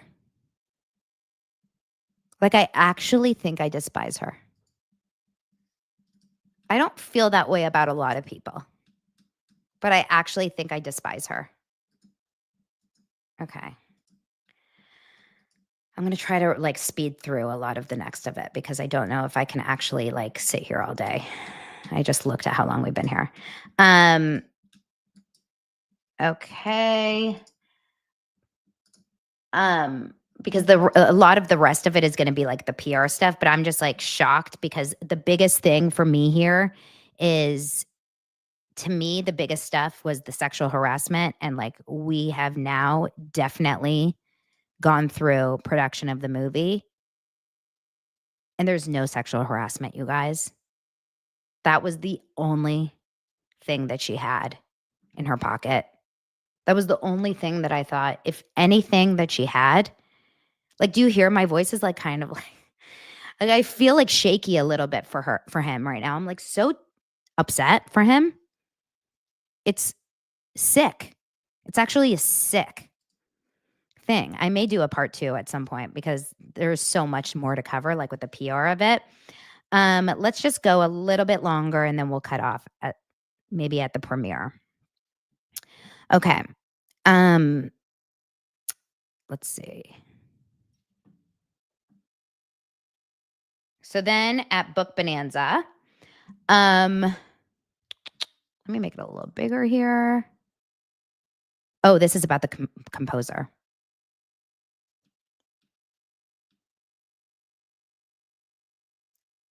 Okay. Lively makes the unilateral decision to bring on a new composer for the film, i.e. Taylor Swift makes the decision. And this is crazy. Like, we need to really, really talk about Taylor Swift at some point. We have, but like Taylor Swift is a huge part of this. This is nutty. Lively makes the unilateral decision to bring on a new composer for the film. As a result, the original award-winning composer, who I discovered the other day, and I'm 99.9% certain it's a man by the name of Brian Tyler, was let go, despite having already completed the score, which included costly orchestral arrangements. Even though Lively had absolutely no right to do this, neither Wayfarer nor Sony were able to challenge Lively's decision, despite the significant financial implications, paying out the original composer in full and shouldering the steep costs of hiring a new composer so late in the process. Sony marketing requests that Baldoni waive his film buy credit on the secondary poster so that only Lively's names would appear above the title. Further, despite having already approved a poster for the film, it was understood by Wayfarer that Lively would not approve this new version in which Baldoni's name appeared next to hers, thus requesting that Baldoni's name be removed. Let's just completely erase Justin Baldoni.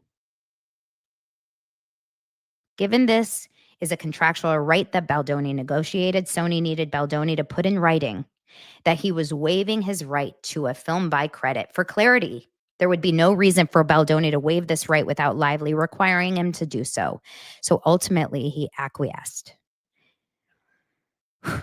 June 18th, on the same day that Baldoni waives his film by credit, Wayfarer also reluctantly agrees to give Lively a producer credit on the film.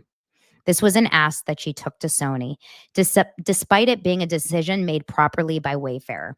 She was originally credited only as an executive producer, but both Wayfarer and Sony no longer had the leverage to oppose her demands or the will to deal with the fallout if they were to deny the credit at that point. Wayfarer conceded and informed Sony, while also remarking that they would not be advocating for her getting that PGA mark that is not applicable.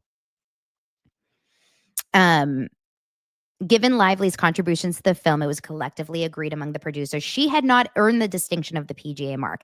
And this is another thing. So this is actually a sick thing. She really forced her way to get that PGA thing. She came in there being like, I am just so happy to be, I'm just so grateful to be in this movie with you. I'm just so happy that you're allowing me to collaborate. Like, thank you so much, to strong arming him to take over every little piece and then forcing them to say, I should get PGA credit, which is Producers Guild of America. That's no small feat. Not just producer, executive producer, Producers Guild of America, where some people work so damn hard in their career to get it. This is like on a level, this is actually like, you know how they like say like single white female, like stalker, like, oh, like this is psycho behavior. This is sociopathic behavior. And all she did, the only reason that she did it was because she just felt that she was entitled enough to do it. Not for talent, not for skill, just because I believe it's because she just has never been told no. She's never been told no. She's married to Ryan Reynolds. She grew up entitled, spoiled. She was raised around a bunch of people that said, yes, Blake, yes, Blake, yes, Blake. And she was given everything she wanted always. And I despise her. I despise her and everything she stands for. And her husband for giving her the ability to say, you deserve it. You deserve it. After that bullshit back and forth text that the two of them sent at the beginning of production, how he could allow his wife to say, go after him like this. When Ryan Reynolds spends his days in the editing studio, writes for a living, produces, acts, when he knows what goes into creating film. Like, Ryan Reynolds is not a stranger to production. Ryan Reynolds knows what it's like to be a creator, an actor, a writer, all this stuff. Like, he knows what he's doing. How he could look at his wife and say, you, my friend, you take it from him. You deserve it. But you know what? We should have known. You know why we should have known? Because he fucking thinks that about his wife, you guys. He does think that about his wife. Because back on page 8 of these text messages, do you see the way that he looks at his wife and the way he talks about his wife? He does. He talks about his wife like she is the best thing ever.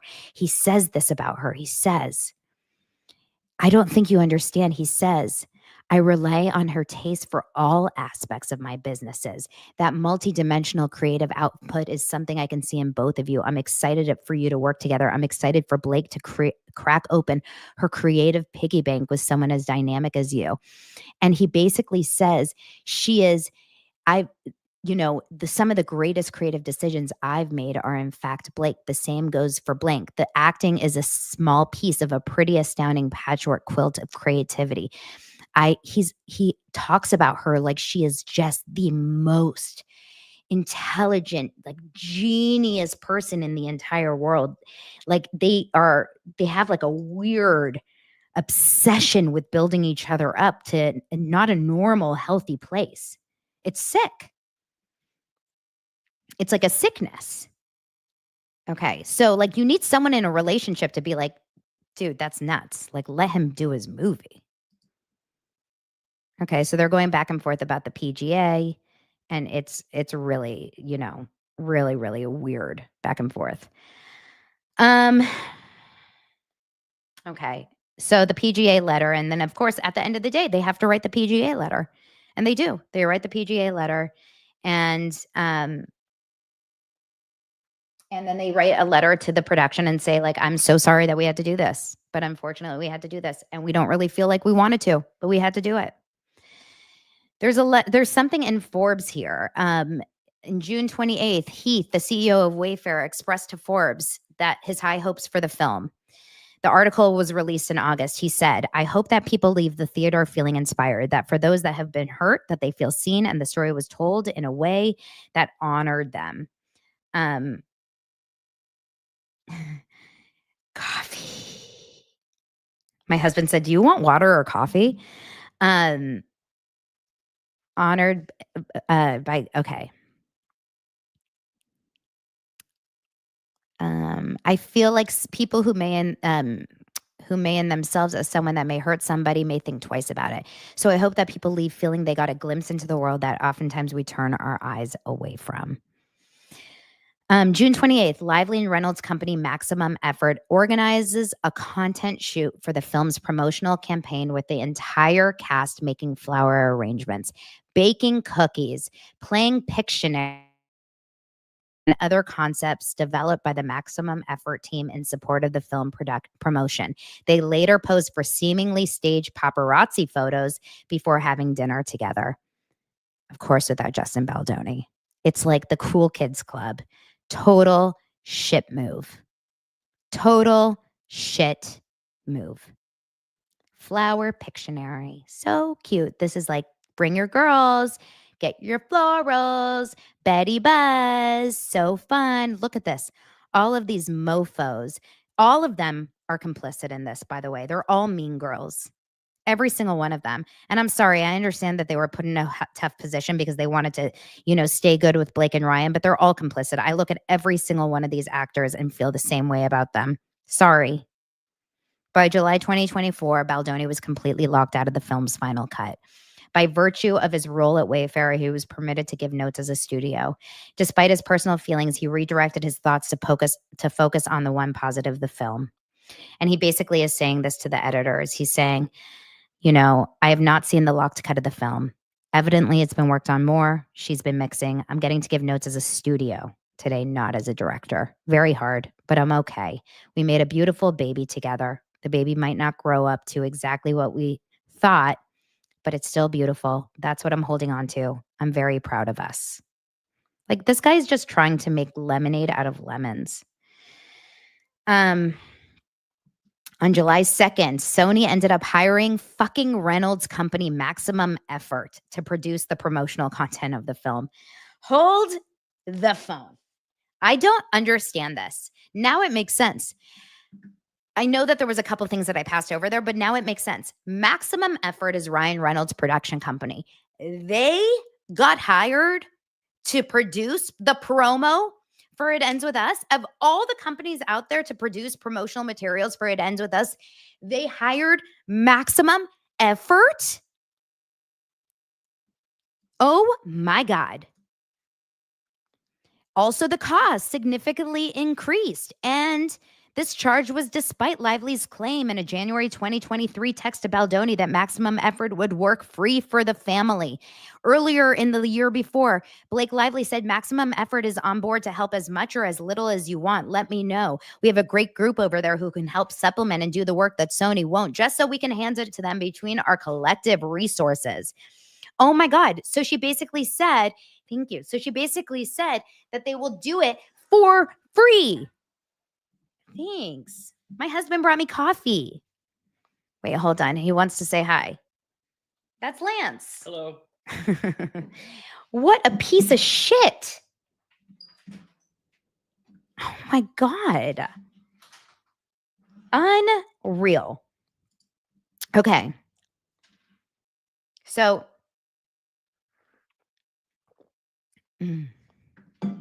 yum. Okay.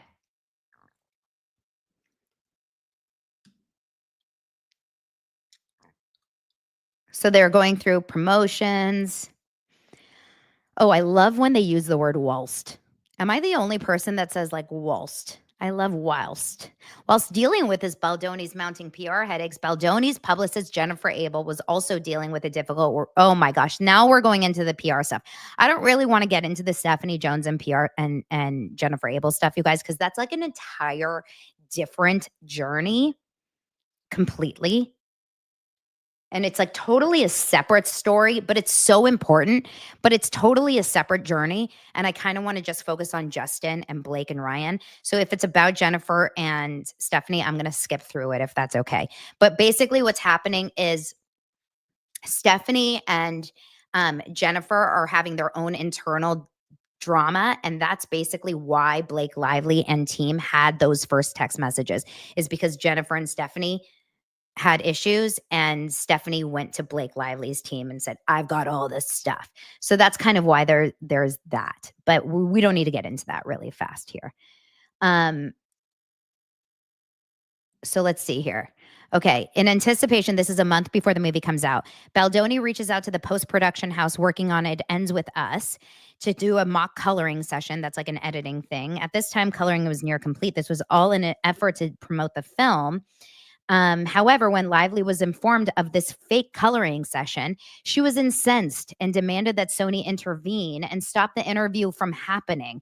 Sony obliged, which left Baldoni and team disturbed by Lively's insertion into Baldoni's own marketing and promotional efforts for the film.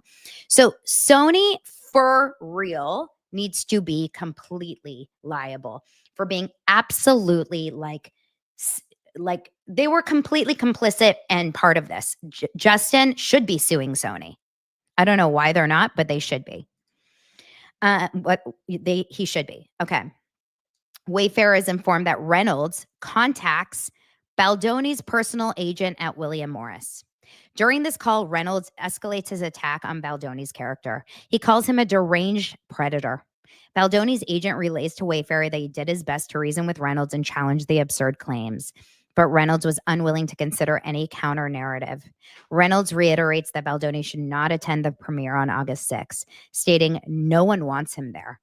When Baldoni's agent shares this conversation with Baldoni and Heath, both are disturbed by Reynolds' continued efforts to damage Baldoni's reputation within the agency. July 17th, Baldoni attends Lily Bloom's pop-up shop at Westfield Century City to promote the film. Following the pop-up, the PR people are talking, and Abel shares that Baldoni is struggling and under immense pressure. Moreover, Baldoni is dealing with Ryan Reynolds, calling Baldoni's agent and saying what a horrible person Justin is. And this is when Justin Baldoni is there. And it says Ryan Reynolds is apparently constantly calling his agent and saying what a horrible Justin is. It's so weird. This is the premiere, the night of the premiere of Deadpool and Wolverine. At the after party, Wayfarer was informed that Reynolds approached a senior executive at William Morris and expressed his deep disdain for Baldoni, going as far to suggest that the agency is working with a sexual predator. Then Sony goes to Wayfarer and says that Lively demands that Baldoni, Heath, and Wayfarer refrain from attending the New York premiere. Basically says, we don't want you there. July 24th, mindful of the potential premiere boycott and not knowing what Lively and Reynolds were planning to do, Jen Abel, that's the PR person, emails the Wayfarer team requesting Lively's November legal letter, correctly assuming that Lively would try to use the letter against Wayfarer. With the letter in hand, Abel intends to draft context for each issue, saying, essentially, so she's basically saying, look, we signed this 17-point list with this in mind. You cannot cut us out of the premiere. You can't fight us on this based on this. You have to literally give us both.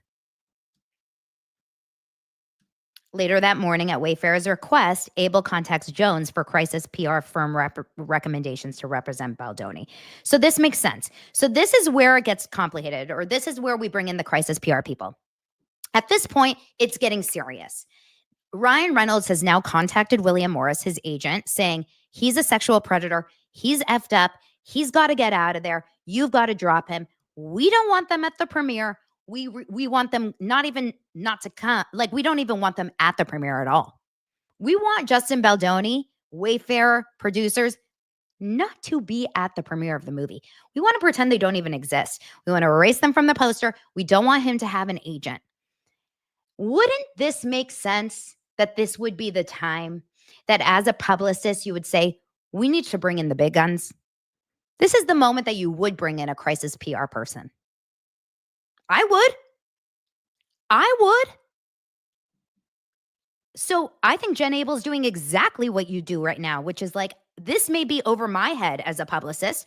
I need someone that really understands crisis PR. Okay. Oh my God. Someone said the lawsuit website crashed. Well, it's a good thing I got it. Okay. Thank you so much for taking time to speak with us, Melissa. Oh, this is the crisis person when they start talking to the crisis PR people. Again, this is July 26th. This is when they give their scope of work. Here's our overview. It's basically saying, if this happens, then we will do.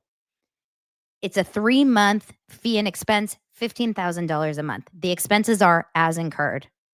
If you need us, we will do. If you need this, we will do this. July 26th. Upon learning that Wayfair was considering working with Melissa Nathan, oh, this is a Stephanie Jones thing. I'm not going there. I'm not talking about Stephanie Jones right now.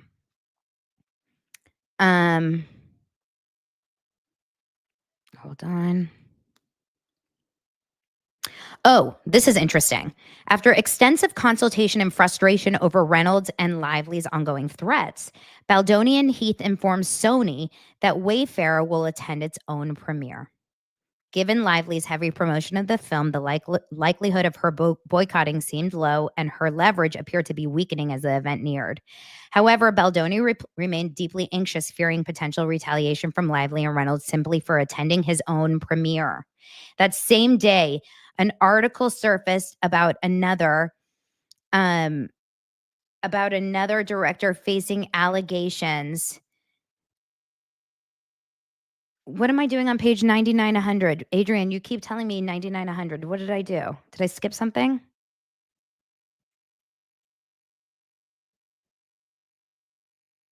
Oh, I don't know why you're saying that.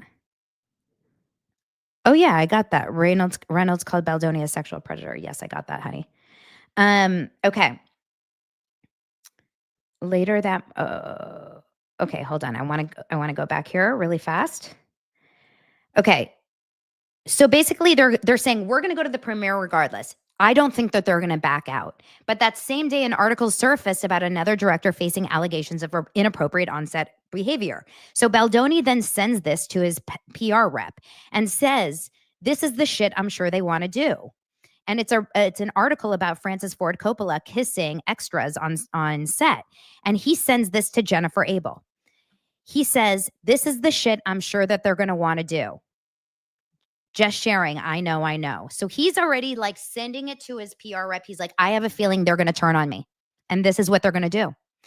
July 26th, amid the turmoil surrounding Baldoni and over 2 weeks of submitting her resignation, Abel emails Jones so that's about the PR reps talking back and forth. Okay. Sony and senior marketing executives inform Heath and Abel that Lively has demanded Baldoni conduct his junket interviews on different days than hers. Of course, because this bitch is difficult, further ostracizing Baldoni. Jen Abel pushes back, arguing that this will signal to the press that something was wrong. Remember, at this point, the press doesn't really know that Justin Baldoni and Blake Lively are feuding.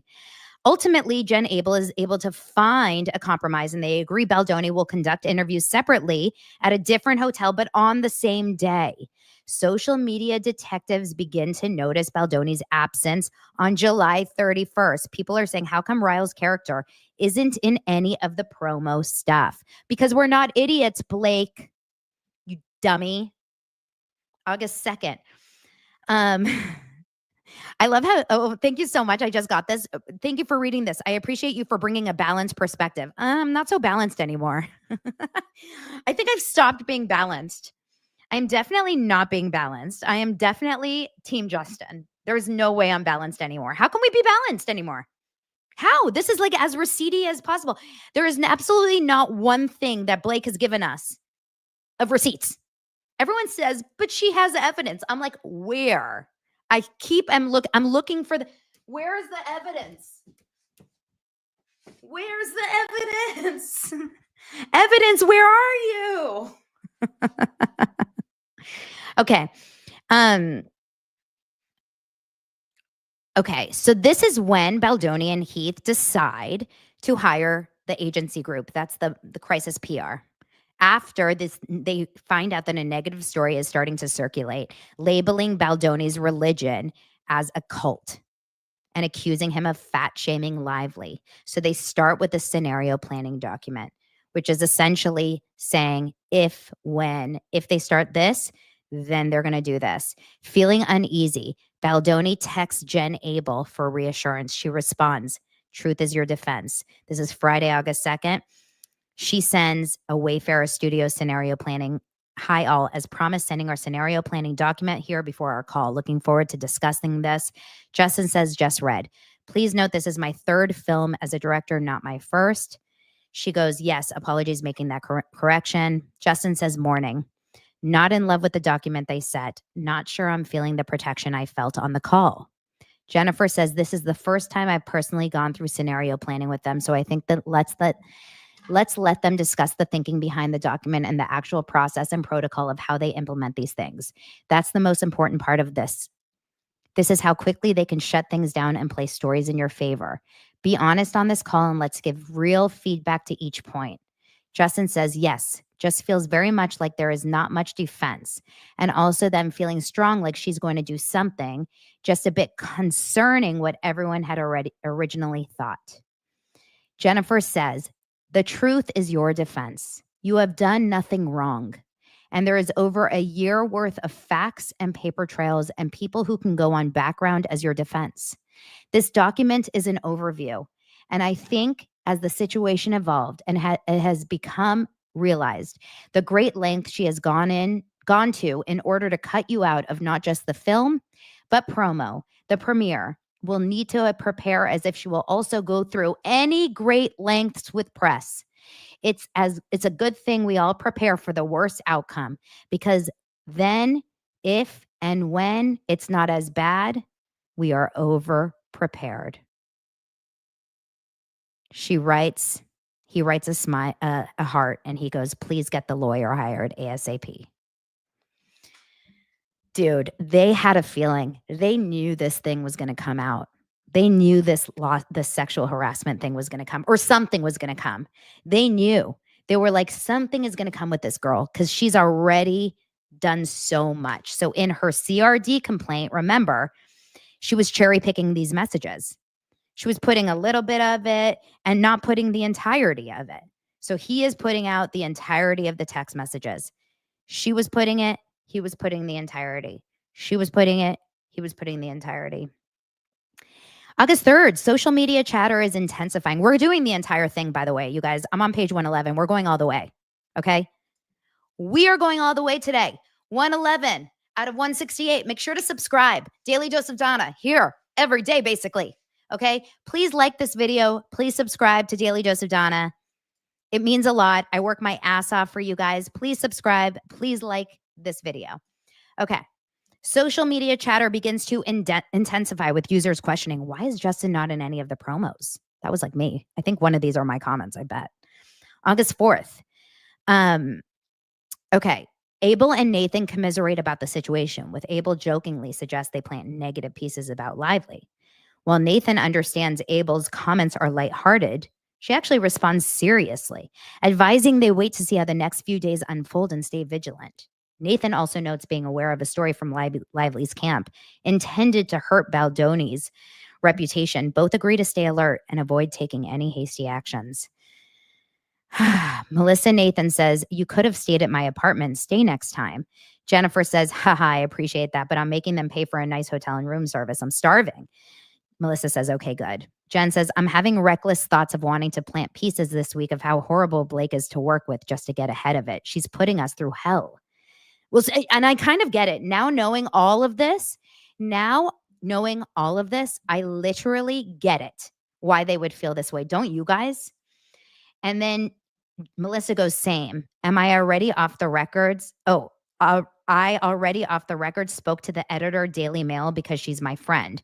She's ready when we are." And Jen goes, "What did she think?" And she said she's ready. She's happy to do whatever. Jen goes, I'm following your lead about this. Melissa says, we need to see how the next 2 or 3 days go and keep our ears to the floor. And we hear everything. We are prepped and can do anything, but I don't want to rush. We already know about one story in the works. Let's just keep across it, you know. That's what's good about having these relationships, is that we can move really fast. Jen goes, yes, master. And then Melissa goes, it's just a delicate line. We need to keep in mind that we know when to do it and when not to do it. They're PR reps. They're handling this exactly as PR reps would. You guys are freaking so kind with your super stickers. I see you. I mean, I wish I could like highlight every single one of them. You guys are beyond. Thank you so much. I'm literally enjoying this just as much as you guys are. Really, truly. Thank you so much for your kind messages. August 5th, Baldoni's first full day of press began before 6. Later that morning, he shared a link with Abel. Oh, this is going to be good because I want to know the context here. Remember, he shared that link of the tweet about Hailey Bieber. And this is going to tell us the context. Later that morning, he shared a link with Abel to an article on celebrity bullying that had appeared on his Twitter feed. Given the circumstance that Baldoni had found himself in, the article's timing resonated with him as he was understandably feeling bullied. So he took a screenshot and sent it to Abel. And this was the picture. It's kind of hard to see, but it's a tweet that says Hailey Bieber's history of bullying many women, blah, blah, like not just Selena Gomez throughout the years thread. And it's a picture of Hailey Bieber. And he said, this is what we would need. And Jen Abel says, yes, I literally just spoke to Melissa about this on the break, about what we discussed last night for social and digital. Focus on Reddit, TikTok, IG. And then says, she wants to interview me. And I don't know what this is. And then he says, want to have her email me. Okay, so he's basically admitting that he's saying Baldoni's first day of press began before 6 a.m. Later that morning, he shared a link with Abel to an article on celebrity bullying that had appeared on his Twitter feed. Given the circumstance that Baldoni had found himself in, the article's timing resonated with him. So he's literally admitting that he sent this to his PR rep saying, I feel like I am being bullied by a celebrity. And if anything, if we do put anything out, this is something that we would need.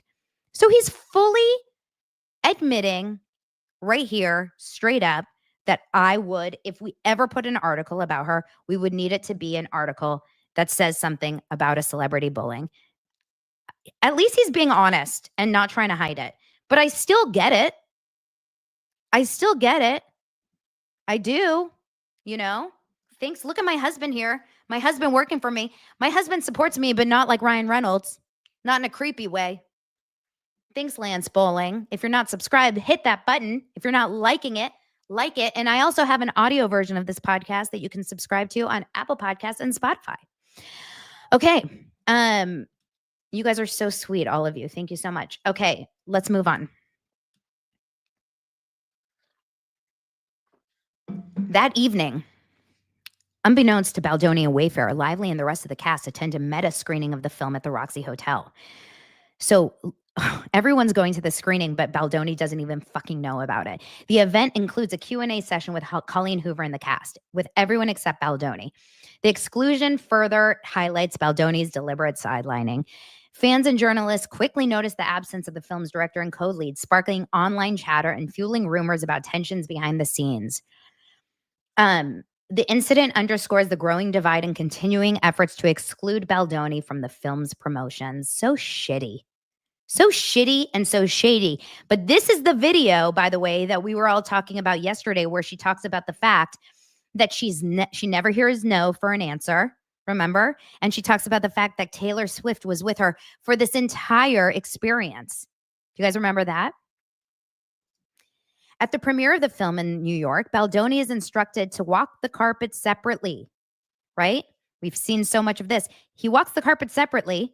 He ends up having to sit in the basement of his own damn premiere while Creepy McCreepy's over here and his creepy ass mother, I'm just being honest because I saw her in that weird promo, with Hugh Jackman get to walk the main carpet while he sits here in the in the basement. And after yesterday, after I saw that he's not only in the basement with his family and friends, he's also in the basement with a cancer survivor or a very, very sick cancer patient whose last dying wish was to be with Justin Baldoni. Like, this group over here, sorry, every single one of them, maybe not the mom because maybe she wasn't privy on it. Every single one of them are bad people, in my opinion, for what they did to this group. Horrible. August 7th. People are talking. Okay, people are understanding. There's some drama. Cast chaos. U.S. Sun. Nathan texts Abel. This is the PR crisis. Text Jen Abel. This is the time to make a decision on social planning, right? They have not done a damn thing. They have not done a damn thing yet because she texts her on Wednesday, August 7th. Remember, you guys, the premiere is on August 6th. But on August 7th, stuff is starting to come out. And now, Melissa Nathan and Jen are texting. Melissa Nathan says, I'm just going to say one thing. This is the time to make a decision on social planning. Meaning they have not executed anything yet. Would rather be in the front in the back than in the back, and it costs way more in the back. That's all I will say, and I hope that I am 100% wrong, but I just have to flag, that's my job. Do you get it? Like, nothing had been done yet. Jen goes, do you think we need it from what you're seeing? Because we also have a planned response if needed, considering all the interviews he is doing between now and Friday. Remember, you guys, how everyone was saying, we don't know if they actually executed one of these social media campaigns. Well, now we have proof. Now we have proof that they hadn't yet done it. She goes, not the second, but it's one of those better safe than sorry. But from what I'm saying, I don't think you need it this second, but just want to be really, really aware. She goes, phew. She goes, I am an over planner. And then she goes, phew, thank God for you. And she goes, just to be aware, oh God, famous last words, Jen. This might be a fight, but we will come through it well. That's all that matters. Someone said in this text, there's something between Blake Lively and Justin Baldoni and Colleen Hoover. It's starting to show up all over TikTok that there's drama between them all. Also, they unfollowed each other. And someone else says, we can't change that headline. It's not a place that would. It's clickbait and it's reporting on what happened, which did happen. We need to concentrate on the big media and socials, but monitor that article heavily. Okay, copy. I think we really need to put the social combat plan into motion. So do I. We are heavily monitoring, trust me, and have our friendlies updating us as well. Oh my God. Oh my God, I hit 30,000 subscribers. I didn't realize I wasn't showing it to you guys big. Here you go. Thank you guys so much. I hit 30,000 subscribers. Thank you, everyone. Thank you, thank you, thank you for being here. You guys are the best. Lance, are you still watching?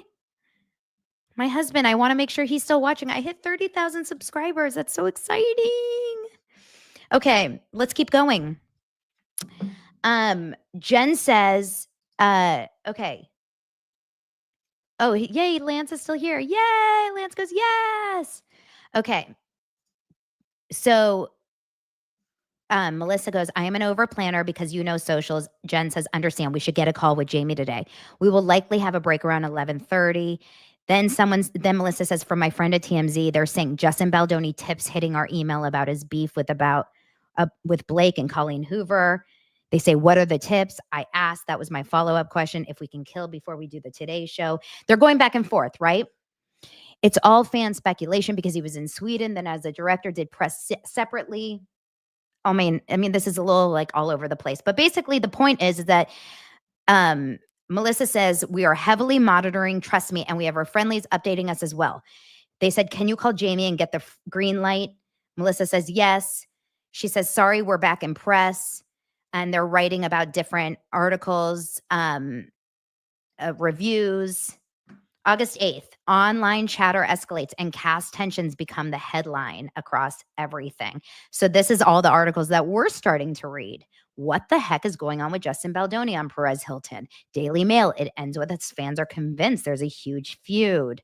All the juicy evidence, there's a feud, there's a feud, there's a feud. The U.S. Sun, Justin Baldoni stumbles if he's asked about Blake Lively live on Today. Poor guy. Of course he stumbles. He was probably freaking the F out. So then this is when an independent reporter emails Stephanie Jones. I'm approaching you about a comment. On August 8th, Nathan and Lively's publicist, both Melissa Nathan and Lively's publicist, Leslie Sloan, reach an agreement whereby neither will communicate directly with a reporter. This is actually really important. They both talk together when they say, we are not going to talk at all to reporters unless we talk to each other. 9 minutes later, Leslie Sloan, that's Blake Lively's publicist, she changes her mind. She actively continues her discussion and talks to the Daily Mail. 9 minutes later, after she talks to Justin Baldoni's publicist, she says, I won't talk to a reporter. 9 minutes later, hello, Daily Mail. Piece of shit. Okay, so she goes to Daily Mail and she says on the phone call with Daily Mail, to divert attention from Lively's tyrannical behavior on set, she attempts to portray Baldoni as the antagonist, stating the whole cast doesn't like Justin. Nothing to do with Blake. She doubles down. I'm telling you, she's a liar, meaning the person that the reporter had spoken to. They are panicking as the whole cast hates him. She threatens the reporter, saying the entire cast I will have go on the record. This needs to hold. And then, we have the screenshots to prove that they said, don't talk to anyone, don't talk to anyone. So obviously this publicist, who's also being sued by Justin Baldoni, is a total liar. And then this is when Stephanie Jones, Justin Baldoni's, the head of the publicity team, even though they're not on good terms, on Justin Baldoni's side, totally messes up because she attempts to reinsert herself into Baldoni and Wayfarer's good graces, totally goes against Jen Abel, who's really working this case, totally goes against her and contacts a Daily Mail reporter about a story on Baldoni and Lively. Jen Abel said to her boss, Stephanie Jones, do not do this. Don't go and talk to her. Please don't talk to Daily Mail. But Stephanie Jones was going through her own craziness and said, no, don't worry. I will do something. I'm trying to get involved. So she goes to Daily Mail and says, I left word for blah, blah, blah. She's been very nice. And this, this reporter comes back and says, hi, I'm a reporter and I would love to, know about A, B, and C. And Stephanie Jones keeps getting involved. But Jamie Heath is basically saying, no, Ixnay, stop. Stephanie Jones, stop. Do not contact anyone.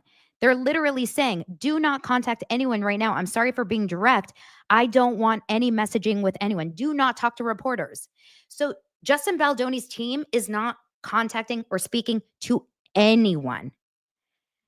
Leslie Sloan on Blake Lively's team is. Okay?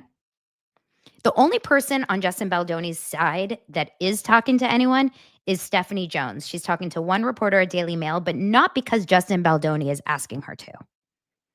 So Nathan and Abel are left to deal with the fallout from Stephanie Jones inserting herself into the situation.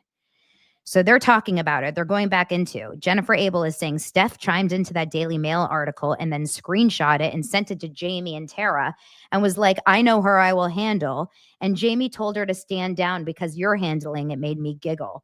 And Melissa was like, oh my God, she just fucked us up. This is making sense now. Like we've all had that person in our office, right? Who like doesn't listen and totally messes up. And you're like, no, I was dealing with that. What did you do? So everyone's like, what? No. Oh my God, I can't believe it. And Melissa Nathan, is kind of hard to see it. But Melissa Nathan is saying, because Leslie then called Sarah and said Justin's camp are blaming Blake. And I know we haven't said anything to that fact. She might have just fucked us all up here. And Sarah needs her to run her story ASAP. And Jen is saying, what? Stop. Literally, they're going back and forth. And Jen Jen is saying, Melissa said she just ruined our strategy in one swift swoop. I was fucking holding. I am so fucking pissed, Jen. So Jen goes, I just told Jamie. And then Melissa Nathan goes, yep, I saw Leslie message. And now the studio is calling Stephanie Jones. She ruined our whole strategy. I am fucking furious. I can't do this shit. Is this real? She now just pushed blank to write more. I'm trying to stop it. Oh my God, I am at a loss. Jen responds, OMG. So Stephanie Jones, the head of this PR agency that Justin Baldoni hired, Jones Works, who wasn't involved whatsoever with any of this, decided to come in last minute because she was going through her own loss of clients and totally not involved, with one email. Not being asked by Justin Baldoni, not being asked by anyone on Justin Baldoni's camp, with one email, completely ruined all of it because no one on Justin Baldoni's side wanted to ever talk badly about Blake. So she's saying, oh my God, I'm at a loss. We were perfect, is what Melissa Nathan is saying. Jen says, I can't believe this. Melissa Nathan says, okay, I'm looking at Leslie's screenshot. She has direct line to DM Daily Mail, who has told her what Stephanie Jones has said. I think I need to talk to Leslie so she knows it's me and sort of a joint story. This is my only move I've got next. We had a soft, nice plan that was working. Jen says, I told Jamie I had the head of Sony call me about this. Can you loop me in with Leslie? Is she on a plane? I can text her too. We are about to take off. I want her to know it's not me, and we have been honoring this. Melissa goes, yes, absolutely. I just want to know that I am not, I want her to know that I am not crazy and that you know what happened here in your heart and reality. You know it, correct? Jen goes, 100%. Melissa goes, I am horrified. That's the last I will say. Okay, I just texted her. She's on the plane coming back. I'm waiting for her to get back to me. Let's try and calm the situation all the way down. When she responds, then I will set a call for us three or a group chat. My sister said she is so furious. You know, her sister works at Daily Mail. Oh my God. So I don't know where this is, if it goes to the, okay. So then it says, does Jamie see it? She replied, more than happy to speak to you. I'm landing in 2 hours. Everyone needs to cool down. I need to have a shower and go to my client. Okay, everyone's kind of calming down. I'm going to ask Leslie if we can do a group text and update her on the request incoming that we are not weighing in on. She needs to help kill that New York Post story she planted. I am still in shock. Of course, it's the only thing that could blow up, and it's my sister, is what Melissa says.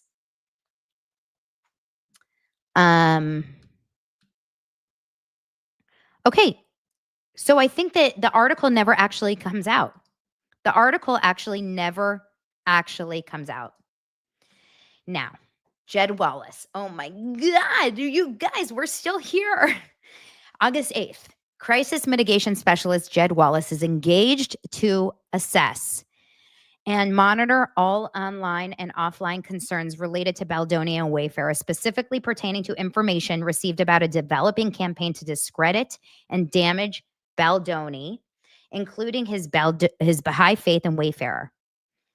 So this is that guy that's in Texas. No one really knows who he is. He's kind of scrubbed from the internet. Given the importance of the film to Baldoni and Wayfarer, its success and its critical support it would bring to the domestic violence survivor community, Wallace is asked to focus on analyzing online feedback and monitoring the overall sentiment related to Wayfarer, Baldoni, and Lively, and others working on the film.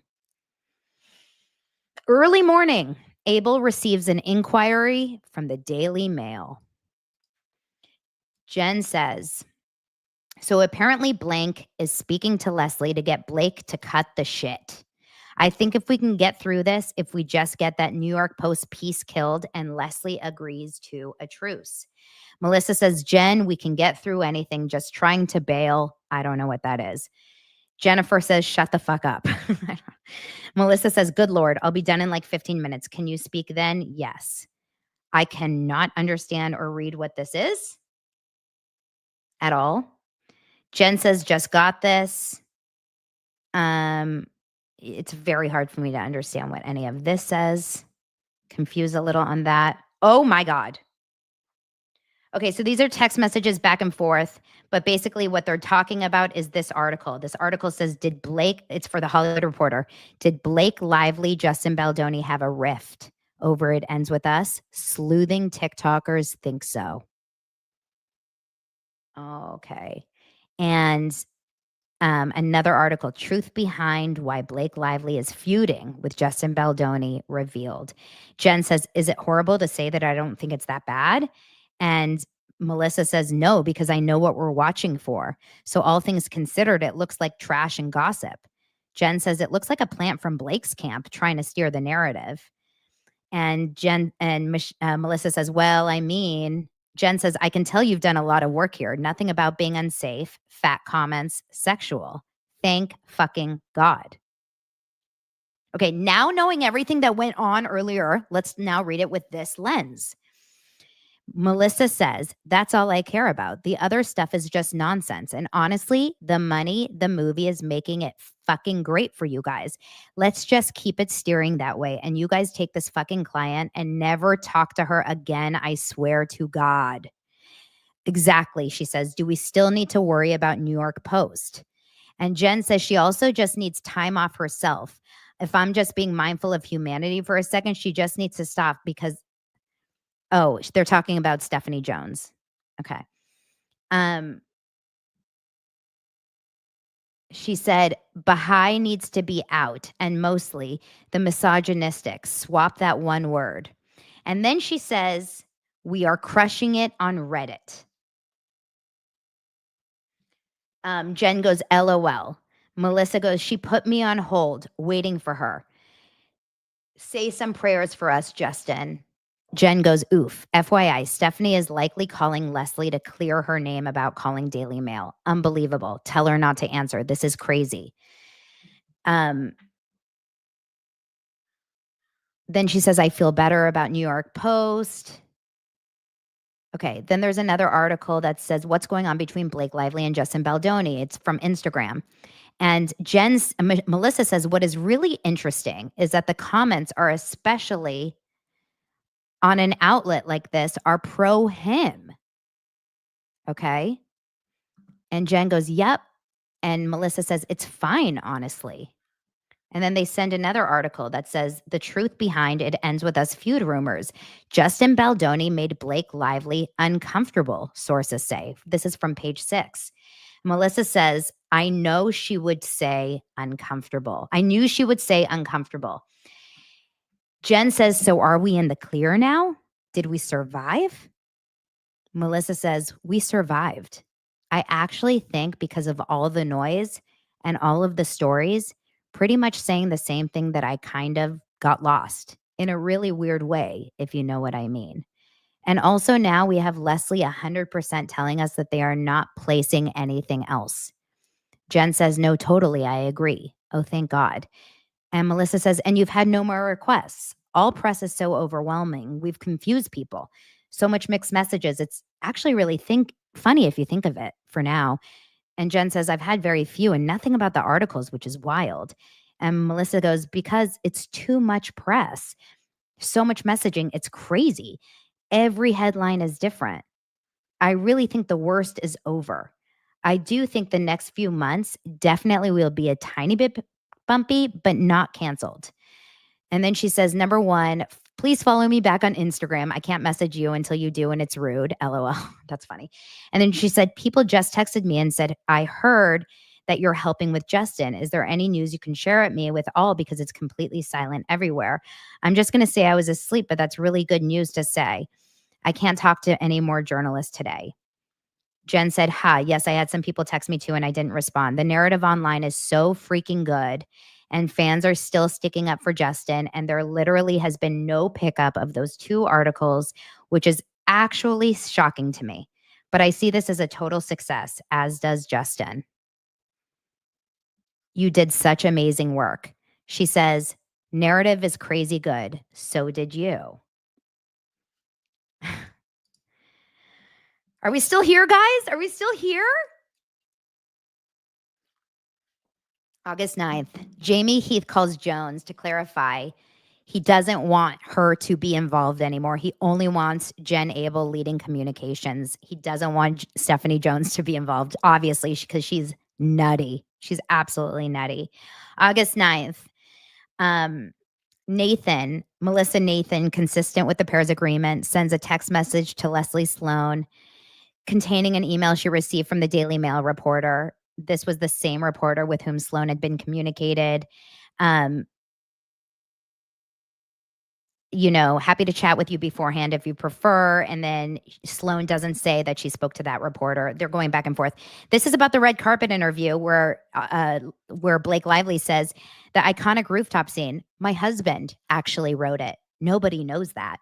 This revelation regarding Reynolds' purported contribution to the script raised eyebrows at Sony, who told Wayfarer that they certainly needed some clarity on public comments made about Ryan Reynolds potentially contributing writing scenes for the rooftop scene.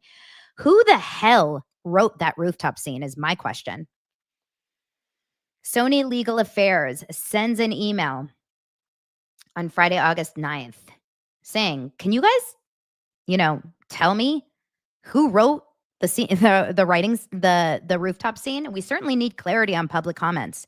Can you please provide information, as there are no contracts as services that are not in the chain, nor is his name in the contracts? Thanks for clarifying.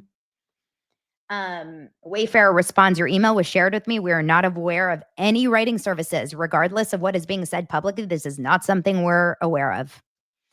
August 9th, on the day of the domestic release of the film, Heath shares observations with Sony Marketing, urging them to take the topic of DV more seriously. Jamie Heath writes about how DV is not being spoken about at all. And that's the day that we get, grab your friends, wear your clitorals. If you were here earlier, grab your friends and wear your clitorals. August 10th, the agency group and Able continue to monitor online chatter about the film. I'm so into the conversations between Melissa Nathan and Jennifer Able. I love seeing what they're saying. This is August 10th. Staying steady. Are you following blank account? She freaks me out. That's what I was worried about. Melissa says, no request though. I think people are bored. The majority of socials are so pro Justin, and I don't even agree with half of them. LOL. Jennifer says, oh, I agree. I'm just anxious per usual. LA Times reached out to Justin's old assistant. Melissa says, you're okay. It's been too much press, too chaotic. I told you. People Magazine messaged me, then they messaged me again to say they're getting radio silence on everything. That was the request he sent, though. Nothing to me. And then Blank from Showbiz 411 called me, but I'm leaving it. LOL. Yeah, Blank reached out. Blank from ET, who just annoys me. And I saw that Blank said limited pickup, but I've honestly not seen anything from these two pieces. Just keeps on giving nothing. Nothing but not one thing from those pieces. I mean, that was just a lot of work, just talking everyone off the fucking ledge for those two pieces. Jen says, literally, I feel like I've been hit by a truck. And then after the weekend, people are going to move completely past. It's boring now. Nothing came out for anyone. I bet you have it, that constant anxiety. Go to the Wii Spa. They have really good food there, and you can lay down on the hot floor. This is hysterical, you guys. They thought it was over. We all thought it was over. Jen says, Jamie wanted to have the crew reach out and give positive things to combat those stories. And I'm like, why? Why give this fuel? Melissa says, no fuel, no nothing. We are so fucking lucky right now. He has no idea the shit that we know that they want to pull. They're talking about Jamie. They're talking about Jamie because Jamie Heath wants the crew to give positive things. And Jen says, no, he has no idea the shit that we know that they want to pull. Jen says, Jamie's like, what's the harm in having people say good things? And I'm like, no, because then they will search and search till they find someone that says something bad. And Jen and then Melissa says, and what's good about this is that if anything comes out, she will know it's us and we will know it's her. It was a constant fight all day. And Melissa says, and we're all on the same page now. So everybody is watching everyone. Exactly. No fucking way. I swear to God, I will call him. I'm going to have a shower, but can you call me later about blank stuff? And Jen goes, oh my God, yes, you will die. Melissa says he doesn't realize, then this is that text, you guys. He doesn't realize how lucky he is right now. We need to press on him just how fucking lucky. the whispering in the ear, the sexual connotations, like Jesus fucking Christ. Other members feeling uncomfortable watching it. I mean, there is just so much. Doesn't matter if it's not true. I don't think they get that. They think the truth wins. No, it doesn't. And I'm like, we are dealing with a psychopath who literally called you a sexual predator. Let's just be happy with difficult. Get it? They're just so happy with difficult. We went through this already the last time. I have it on text message, by the way. Okay. Let's just give it to Calm and give Jamie, get a day to Calm, and let's call Jamie together. And socials are really, really ramping up in his favor. She must be furious. It's actually sad because it just shows you how people really want to hate on women, Melissa says. Jen says, I know it is sad, but then like, don't be a cunt. She fucked herself by doing the unfollow thing and insisting no photos together. I agree. I agree. Literally, can anyone blame Jen for saying, but then just like, don't be a cunt? Can we say that on YouTube? Are we allowed to say that? Oh my God. My husband lost me. He literally lost me to YouTube. My husband's like, Donna, you going to be like a mom again? No, Lance. I've married Daily Dose of Donna. I told you I'm on assignment. I'm working with the, clits and cunts. Oh my God. Okay. So yeah, I have to be very careful about what I say. Lance goes, I'm spending the day. Oh my God, this is so good. Lance is watching me from our living room. I better be on the full screen TV. Okay. Gotta get back. Oh, by the way, this reminds me, are you following me on Instagram, everyone? Please follow me on Instagram at This Is Donna Bowling. This is Donna Bowling. Please follow me on Instagram. I'm going to put it in the, I'm trying to hit 50,000 followers on Instagram. That's the goal. 50,000 followers. So please follow me on Instagram or TikTok. This is Donna Bowling everywhere. Get it on there. Someone said that the cast is following Justin Baldoni again. If I were him, I'd block them. Let me know if you guys follow me. Please follow me. Let's keep going. Okay, we're almost there. You guys, I feel like we're nearing the end. It ends with this. It ends with this. Whoa, this is too hard to read for me. Geez. How am I going to, I don't think I can do this page. I think I'm going to have to skip that page. This is too. Oh, okay. So this is just a repeat of all of these different text messages and showing what was included in her complaint and what wasn't included in her complaint, which totally effed our narrative because I, like many of you, was like, oh my God, he's a horrible person. And he totally hired this horrible team to take her down. But half of the context was missing. Okay. Please let me know. Honestly, you guys go check if they actually are following him again. I would love to know. Okay, August 11th, Baldoni still, after all of this, after freaking all of this, he still is like, but I really want to make sure that we are spreading the word about domestic violence. Like, what a man.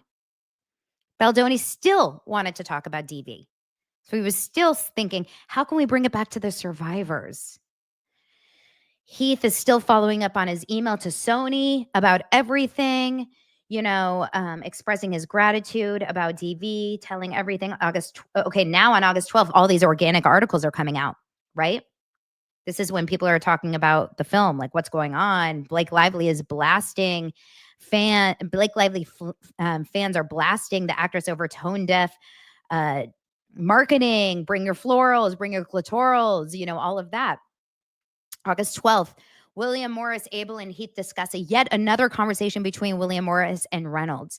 William Morris shares that Reynolds and Lively are furious with Wayfarer and Baldoni for positioning them as promoting the film as a Barbie film while elevating Baldoni to speak on the more serious messaging. Reynolds and Lively purportedly believe Nathan is responsible for this positioning and demand that Wayfair release a statement of contrition. So of course, these MFers decide that, they get everything they want. They literally get everything that they want, and they're still mad because these mothers cannot ever be happy. They get everything they want, and they're still mad. Reynolds and Lively think that Nathan is responsible for the positioning, that they are getting bad press. And they tell William Morris, they warn William Morris that the gloves are coming off. Cody Brown's gloves are coming off. That's a Sister Wives moment for all of my OGs, okay? In turn, Reynolds tells William Morris that he would personally draft a statement for Wayfarer to release immediately. Now the writing is coming out, okay? The perineum tattooing is coming out. Heath and Abel are astounded that Reynolds and Lively are blaming Baldoni and Wayfarer for their self-inflicted PR nightmare. Heath had consistently communicated that neither Wayfarer, Nathan, nor anyone on their team was manipulating the internet, using bots, or seeding stories about Lively or Reynolds' character. All press stories were organic and directly resulted from Lively's own tone-deaf marketing approach. That evening, two William Morris executives, Heath and Abel, participate in a call to review the statement. Upon review, William Morris concurs with Wayfarer that the statement was vague and it implies culpability, that's another Cody Brown word, without substance, and fails to address the issues at hand. Furthermore, if the goal was to mitigate negative online attention directed at Lively, the statement would have the opposite effect. In response, Wayfarer, Baldoni, and Heath reject the demand, firmly refusing to issue any statement, falsely assuming responsibility for non-existent issues. So Reynolds and Lively are like, no. We will not take this sitting down. We will not be the losers in this. Justin and team have to take responsibility for the bad press by saying that it's because of them. They are the reasons for this bad press. They are the reasons for this bad experience on the movie. And Wayfarer is like, enough. And they were starting to show their backbone here because at this point, the premiere is over. The movie's out, right? I think the movie was out at this point. Yeah. This is the statement. We get the statement together. I'm so excited. Statement prepared by Blake Lively. Okay, let's read this in Ryan Reynolds' voice. It ends with us was a troubled production, which we take full accountability for. We are very sorry to anyone we caused upset to privately and publicly. Blake Lively, Colleen Hoover, the entire cast and crew led with professionalism every step of the way. Any negativity aimed at them is ours to own. We mutually agreed that the cast would be promoting the film separately and understood why. We have always said we are not perfect, and even if unintentionally make mistakes, we will always own them. We hold ourselves unaccountable. It's not anyone's job but ours, and that's the part of being man enough. This guy's a fucking asshole. Ryan Reynolds is horrible, you guys. This is horrible. I cannot believe he wrote this. I am in shock. We will practice. I'll make it bigger for you guys to see. We will practice what we preach. We will practice what we preach. He wrote this for Justin to say out loud. We are learning and growing from the experience, and we thank everyone for the patience as we find a better way to proceed. We are very proud of the film and the welcome arms that it's been received. Part of our work is to have uncomfortable conversations for public growth. The film is doing that on screen, and we are doing that off screen. Thank you to the cast, crew, and public for the opportunity to be imperfect and to be given the space to learn and grow with humanity and dedication. Holy shiitake, I am dying over this. I'm dying. What a piece of work Ryan Reynolds is. He used the words man enough. He uses the words man enough. He hates Justin Baldoni with every fiber in his being. He's jealous. He is so jealous of Justin Baldoni. What a piece of shit. August 12th, Jen Abel shares with Nathan that Blake and Ryan want Justin to put out a statement. Both are shocked by the request and state they have never encountered anything like this. Nathan advises Baldoni to retain legal counsel immediately. Blake and Ryan want Justin to put out a statement. This is unbelievable. Call if you can. Career killer for them in Wayfair. No, have to fight it. At what point do you fight? It's now. Lawyer up now. This is so crazy. Honestly, I've never had anything like it. Can he please hire a lawyer? He needs to. He has one, but he needs a litigator. Get Brian Friedman. Yes, Brian Friedman comes in. He's waiting and will also take on William Morris. You guys, fuck Deadpool. We got Brian Friedman. I'm so excited. The hands came out. I am so excited. This is like, Donna, calm down. Okay. The Daily Mail publishes an article titled Blake Lively Goes into Damage Control by finally addressing the domestic violence, and it ends with us amid criticism over tone-deaf film promo. This follows Lively's post to moviegoers, which includes statistics on domestic violence and a link to resources for support. The information remained on her story for 24 hours. That's it. She doesn't even post a freaking post. She puts it on her damn Instagram story. Thank you to everyone who came out to show that people want to see films about women. 1 in 4 women 18 and older. Okay, for 24 hours. There you go. Blake Lively goes into damage control by finally. Okay, whatever. August 13th. The New York Post contacts Nathan for a comment regarding competing cuts and on-set feuds. The information provided is inaccurate. Lively did not have final edit approval, nor was she given Sony's cut. In reality, Sony did not have a studio cut. Wayfair and Sony shared a studio cut. Should the director's cut not perform well in audience screenings, the studio collectively held the right to recut the film. However, this never occurred as Lively used her promotional efforts to secure the final cut. All the information Leslie provided to the New York Post was false and misleading. So this New York Post article that says, I don't know exactly. I don't know where the article is, but basically these texts saying, Melissa Nathan says that it's totally a lie, this article. Jennifer Abel says it was not a more feminine edit. It was just a different edit. Leslie is working overtime. Jen Abel says she really is, but I don't think she wanted to. They're going back and forth. Jen Abel says, can we just say sources say Justin understood how important it was to have Blake support the film, so he and Wayfair gave her the okay to have her in the final edit, or is that too much? They're going back and forth about it. Melissa Abel says, this shit is absurd what Leslie is doing. August 13th. The Hollywood Reporter publishes a story naming Nathan as Baldoni's crisis PR rep, drawing a comparison between Baldoni and Johnny Depp. This comparison proves damaging for Baldoni, as Nathan was hired specifically to ensure that the truth would be communicated, free from interference by Lively's team. I remember when this came out. Do you guys all remember when this article came out that he hired Johnny Depp's PR people? On August 8th, Leslie Sloan has a conversation with a Daily Mail reporter who spoke to Jones. An independent. Okay. Why are we? Sloan has a text conversations with the Daily Mail who sport. Okay. Hold on.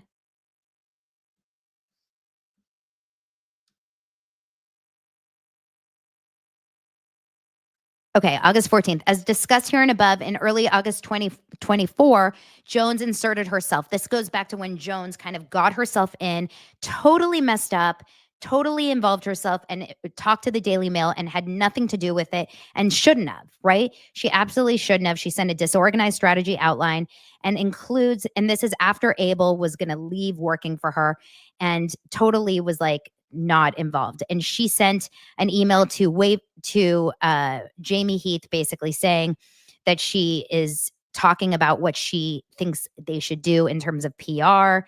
But on August 14th, a journalist from TMZ then contacts Nathan and Abel requesting a comment regarding 3 HR complaints filed against Justin Baldoni on the set of It Ends With Us. That same day, Nathan receives inquiries from reporters about multiple HR complaints from set. This was not true. This is from TMZ to Wayfair. Hello, I'm a reporter at TMZ. I'm reaching out to get a statement regarding some information. We're being told there's 3 HR complaints filed against Justin Baldoni on the set. Also to Melissa Nathan. Melissa Nathan responds, off record. The only complaint, which not confirmed if it was an official HR complaint, was a guy up for a gig on the crew, complained that the younger guy who got it did so because of ageism. There was an investigation and found no wrongdoing. There are no other complaints, especially no other complaints, especially no other documented HR complaints. There was not an intervention on set or with members of the crew. This would be false to allude to. Blake and Ryan had Justin and his team over for a meeting in which Blake expressed all the things she was upset about. This was not Justin versus the team behind the film. It was his team versus Blake and Ryan. More of a contentious meeting. The way it reads now reads as if it was proper intervention with cast and crew. Not true. Reporter from TMZ says, thank you. I just sent in. I'll keep you posted. What is the email from Wayfair? I need legal to reach out. August 14th, Baldoni sends Abel a TikTok from a creator suggesting that Baldoni is involved in something bad. He's just as confused as the rest of the team about the nature of this bombshell. Abel replies, that's the question of the century, and reassures him, there is no bombshell, as you know, while confirming that she and the team are closely monitoring. And this is from, I don't know who the TikTok was from, but Jennifer Abel responds to his TikTok saying, like, Justin Baldoni goes, I'm so confused. And Jennifer Abel goes, this girl is wild. We've been following her. She's been hinting at a big scandal for a while, and yet nothing.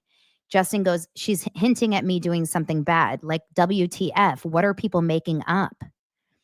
And Jennifer goes, she started out super pro you and against Blake and then shifted and said she started getting DMs that insinuated something. I know exactly who she's talking about.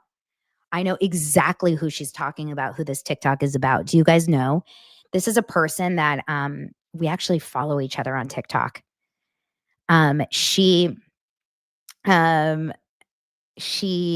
This girl, oh my God, I need to find her TikToks. She was like, she all of a sudden went really viral and she was talking about this like really, really sinister stuff happening with Justin. And I followed her during this time. And then she went really silent. And this is her. It says she started out pro you and against Blake and then shifted and she started getting DMs that insinuated something sinister. And she's been teasing that for the past 5-6 videos. She has not come out with anything else. I'm sure it's a lot of the same. Fans have turned against her, saying she's using this narrative for monetary gain because she has also posted about how many views she's received and how her channel has grown and how much ads she has received. But again, we're monitoring. Justin goes, good Lord, is there a lot of stuff like this? And she goes, honestly, there is not. This is the girl who is the daughter of a retired studio exec who's anti-Blake, and then she shifted. The team did a social settlement report. I haven't seen it yet, but I'll ask them to send tomorrow so we can go over. And Justin goes, so what are they shifting for? What is this bombshell? And Jen goes, that's the question of the century. There is no bombshell, as you know. It's also vague, which is why we have to take it day by day. And he goes, good Lord. I mean, I feel so bad for him. He's like, what are they going to say about me? Like, what did I do wrong? Baldoni texts Nathan seeking clarity on what's happening. Nathan explains that she spoke with Leslie Sloan, asking her for perspective. Nathan observes that when Baldoni is respectful, Reynolds and Lively don't like it. And when he plays by their rules, they still don't approve. She questions, what do they want? Nathan further clarifies to Baldoni that she left the matter with Sloan, asking her to indicate what course of action she prefers. Nathan emphasizes that she is willing to work with Sloan, either collaboratively or to protect Baldoni and Wayfarer. Until something is leaked or wrongfully put out by Lively's team, Nathan and her team will not take further action. So Melissa Nathan is saying, unless you guys say anything or do anything, I am not doing anything. So once again, I want to remind you guys all, by the way, welcome if you haven't subscribed. No one on Baldoni's side has leaked anything other than that one Stephanie Jones, and it wasn't actually asked by Baldoni. Baldoni himself never asked for it. Stephanie Jones, who's not even sued by Blake. Stephanie Jones is not even named on the lawsuit. She's the only person that actually leaked something. Okay. You guys, we're very close to the end of this. It's actually going to end with us today. So here's some text. They're very hard to read. Jesus. Melissa, Nathan. Justin goes, hello from the air above UK. Melissa goes, oh gosh, don't land there. They might make you say something against your will. I can't read it. Let's wait for Friday. Da, da, da, da, da. I want this something. Sharing the one from an actual DV charity feels like the right move because honestly, that is incredibly well put together. Talk to me about this, Justin says. So I'm really frustrated about this crisis PR leak and framing it as blank firm to poise that I have something to hide and also that there was abuse. I don't understand how we are letting her continue to leak stories and do this to us. Just need you to walk me through this, he says. Oh God, I can't read this. She says something. A PR should never be something. I also work with many people who are in trouble and protect them. They use blank because he's a headline grab. Like they use Depp maybe because he's a headline grab, but there was so much proof that he was also a victim of abuse, which is why we won. It's very simple. It's as simple as that. Was a difficult relationship for them both. I feel we can agree. Jen knows I spoke for an hour on the phone from 12 to 1 a.m. my time. She swears she had nothing to do with it, but I know someone placed this. It doesn't make you look bad. If anything, it makes you also look protected. If you flip it around, as they also have crisis, Leslie. All the reporters like and trust me, which is why when they called me, they took out all the social media stuff and did a straight story as they wouldn't kill it. None of the stories are asking the why question. They're simply that he hired, which by the way, in Hollywood is the most normal thing ever. If anything, it also makes you look prepared for anything. I have to take water, you guys. I need to hydrate. Social media is only towards you. Blake Lively was trending last night for hours, pro you, and again, her, which honestly, I don't love myself. And none of us wanted that, especially you, I'm sure. Whatever they tried to do or whatever tried to do it, they failed. And getting a linking abuse of story. Wayfair is a big studio now, propelled into a tier upwards. Protecting you and the brand is something you need to do. You want to see a headline? And they sent a headline about Leslie Sloan being Harvey Weinstein's publicist and said, people in glass houses shouldn't throw stones. Justin says, do you believe, Leslie? Can you spin the crisis PR thing so it's actually factual? There have been lies put out up against powerful people, just protecting myself. Tag reps a lot of people, and that headline was just to smear more. So how do we say Blake and Ryan hire Harvey Weinstein's publicist? And Melissa goes, that's a conversation I'm going to have with Jen and Jamie today. I said to Leslie on the phone, you tell us what you think the solution here is. He is respectful. They don't like it. He plays by their rules. They don't like it. What do they like? I'm waiting on an answer. You hiring someone isn't a nuclear story. It's a prepared story. And everyone big in Hollywood has a crisis person, especially these days. Justin goes, I feel she needs to know we aren't scared. And Melissa goes, she does. I went through every single thing truthfully with her. He says, I think she's trying to get the cast and blank to make a statement or something together. Doesn't that show our cards? If she knows our whole defense and don't know her attack? Sorry, I'm just learning. I'm not questioning. Melissa says, she said blank won't talk. She wishes she would. Cass won't talk. She doesn't care about that. She just cares about Blake looking like shit, and Blake is looking absolutely horrendous. Justin goes, it's helpful for me emotionally to have this info. I know this happened late. I think I can receive voice memos. Can you just send me a voice note walking me through all of this and what this call was? I got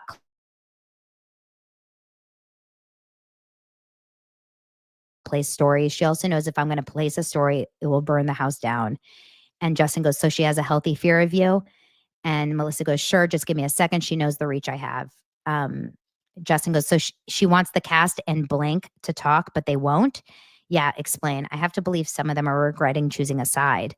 Yes, that's why she outed you as my crisis person. So if you ever do that, she can point to the blank stuff and it looks like I'm hiding. I don't trust her. Yeah, well, he's smart not to trust Leslie Sloan. Oh, Jesus, you guys, it never ends. Okay.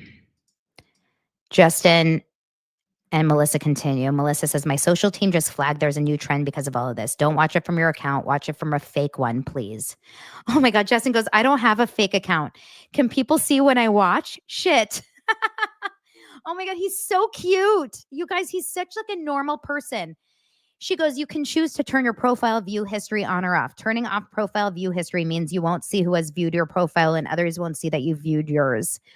He goes, pretty sure it's off. She goes, 4 big creators so far are doing parodies. It's spreading. Let's do this when you land. You, Jen, and I jump on a call and go through all. Every agency has clients in trouble. Every single one there is not one publicist that can point towards not having 1 or 10. Plus, on a scale of kill stories, they are the only ones that have put out any information, not us. And that is a card I pulled with Leslie. I left it last night as please come back to us and tell us because we're baffled.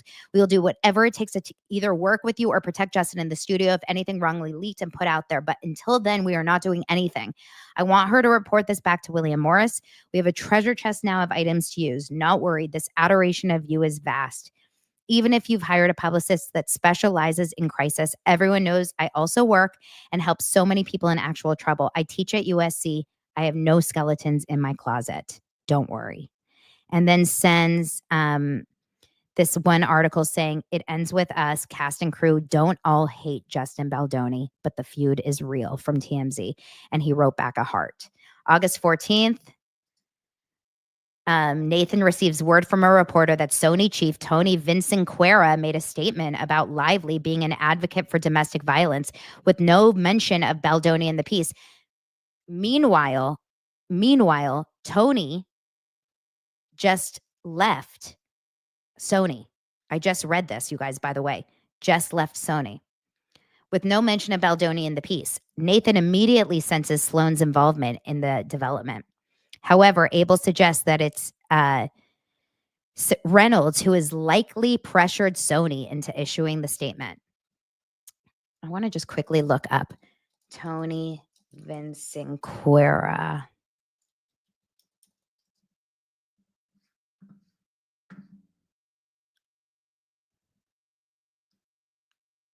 Yeah. He's leaving. He just stepped down. Yep. Just left Sony.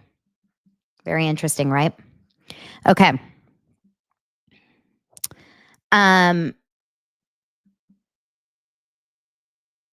So basically they're saying Sony's speaking to press on Blake's behalf. And they're going back and forth saying like, that's out of control. So shitty. Organic articles are now coming out in response to Lively's promotion on the film. This is like, people are disgusted by Blake's Lively cutesy press tour. Hello, remember that? Fans are not impressed. Why is everyone mad at Blake Lively? The Ends With Us promo has failed domestic violence survivors like me. And then this is the article about from Daily Mail. Could Blake Lively be canceled? So this is this one that was omitted from Lively's complaints when Jen said canceled. Oh my God, the Mail is going nuts. Melissa Nathan goes, damn, this is unfair because it's also not me. Everything now looks like it's me. Maybe not to you. Reporter goes, no, it totally does look like his side. So essentially, you know, you remember they omitted the emoji. We've talked about this ad nauseum that she basically put out the complaint without including all of the context, making it look like they were like, yeah, baby, we got her looking like she's canceled. August 18th, Baldoni asks again Nathan to confirm this is not us, right? Baldoni was seeing the feud rumors, could not believe how much heat Lively was getting. Nathan reassures him that none of us would ever do this. Nathan continues, there is the struggle where it's kind of maybe even unbelievable the way that people are turning against her. It's organic. She's blown herself up by her own actions. He says, this is not, I'll make it bigger for you guys to see. This is not correct. Us correct? Assuming the guy we brought in would never do this. She says, none of us would ever do this. No one pays attention. This is about Perez Hilton. No one pays attention to this person past 2005. There is not one outlet that would cover anything he said or take anything seriously. It's organic. She blew herself up on her own. This just ran again. Obviously, none of us knew about this either. This was the trans people slur. But once media goes in, they go in. And the best thing we can do right now is be quiet. The content creators are on fire. That's us, guys. And Justin, she has handed it to them on a plate. Just concentrate on the success of your own movie. You did not do any of these. We did not do any of these. This is all organic. Justin goes crazy. Stupid, she says, really stupid. And I cannot believe she didn't mention working with a shelter or DV. None of this is your fault. It's breathtaking how tone deaf it was. He goes, a good one to boost. And he sends her, like, while she's like, I can't believe how tone deaf Blake Lively is, he sends her a video about Justin Baldoni and like DV and like how it's important to talk about DV. I mean, he keeps thinking about domestic violence. He's so wonderful. At this point, on August 19th, Jones' work chief of staff promises to release Jen Abel's phone number to her. Okay. So this is, Steph Jones and Jen Abel, meanwhile, are having their own war. Okay. More organic negative press is happening. All of the stuff is coming out. On August 21st, 2 days before her last day, Jen Abel goes to her job with Steph Jones and she doesn't have access to her phone. I'm going to cut through a lot of this because it's long. She doesn't have access to her phone. She writes a text to Steph Jones, her boss, saying, please, please, please give me my phone. I've had this phone number for years. Please give me access to my phone. She has absolutely no ability to get contact to her phone. On that same day that her phone is seized by her employer, Stephanie Jones, Melissa Nathan receives a call from Leslie Sloan telling her that she has seen her texts. This is all new, you guys. On August 21st, Melissa Nathan receives a call from Leslie Sloan, says, I've seen your texts and you will be sued. This is where it all happened. There was no subpoena. Stephanie Jones sent the text messages from Jen Abel to Leslie Sloan. Stephanie Jones sent the text messages on her own accord. There was no subpoena to, okay? August 23rd. Baldoni sends Nathan a suspicious profile, suspecting of it trolling Lively. Nathan confirms 100% this is not anyone from our team whatsoever. He says, Justin, this is an example of someone trolling Blake on all my posts, but doesn't seem like a real account. Meanwhile, Justin is sitting at home. He's like, this is someone that's really mean to Blake on my account. He's so sweet. Melissa goes, yes, it could also be an actual troll as they exist too. But yes, this is not anyone from your team whatsoever. So while all of this is happening, he's like, this person's being really mean to Blake. Is this a troll? Is this a bot? Meanwhile, August 24th, Nathan's tag team continues to see organic backlash towards Lively without the involvement of tag. The article in question, Blake Lively fearing for her career amid it ends with us backlash.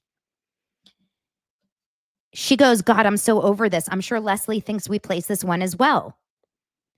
But Nathan is saying, everyone I speak to, and so many just are all pro you. I know that's not your intention, but like it's just all happening. Justin saying, thank you. Praying for them has been helpful. Like, I don't really know what I can do except like, it's just all happening, right? The internet continues to churn out news stories. You guys, we have 13 pages left. We're almost there.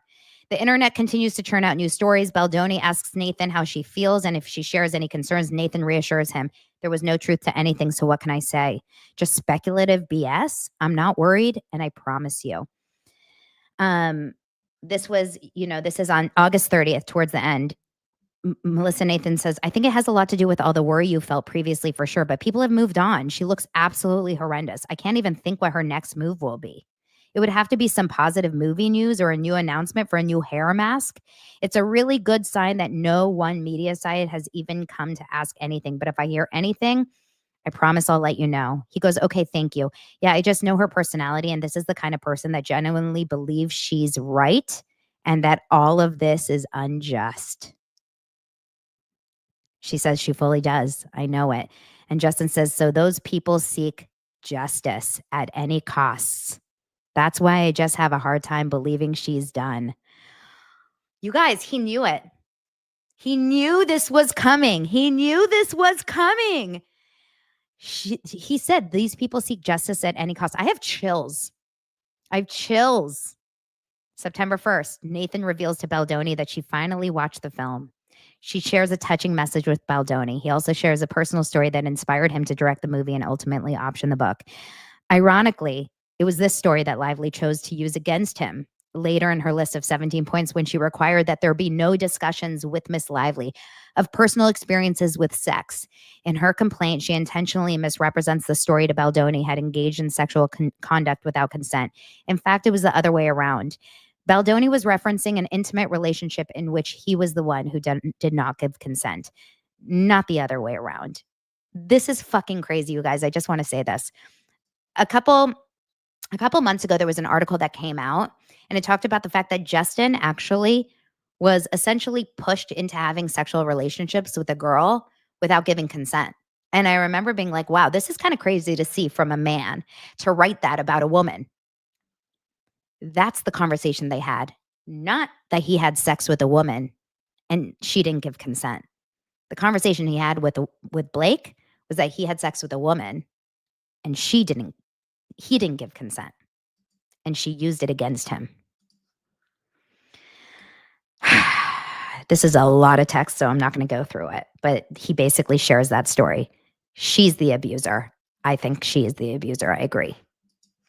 September 8th, Baldoni sends a text to his original editors, hopeful that one day they will complete the film. I feel like I'm going to cry. Does anyone else feel like emotional over this story? I truly feel like emotional. Patricia says, as a boy mom, this is my worst nightmare for my son. And honestly, I have 2 boys as well.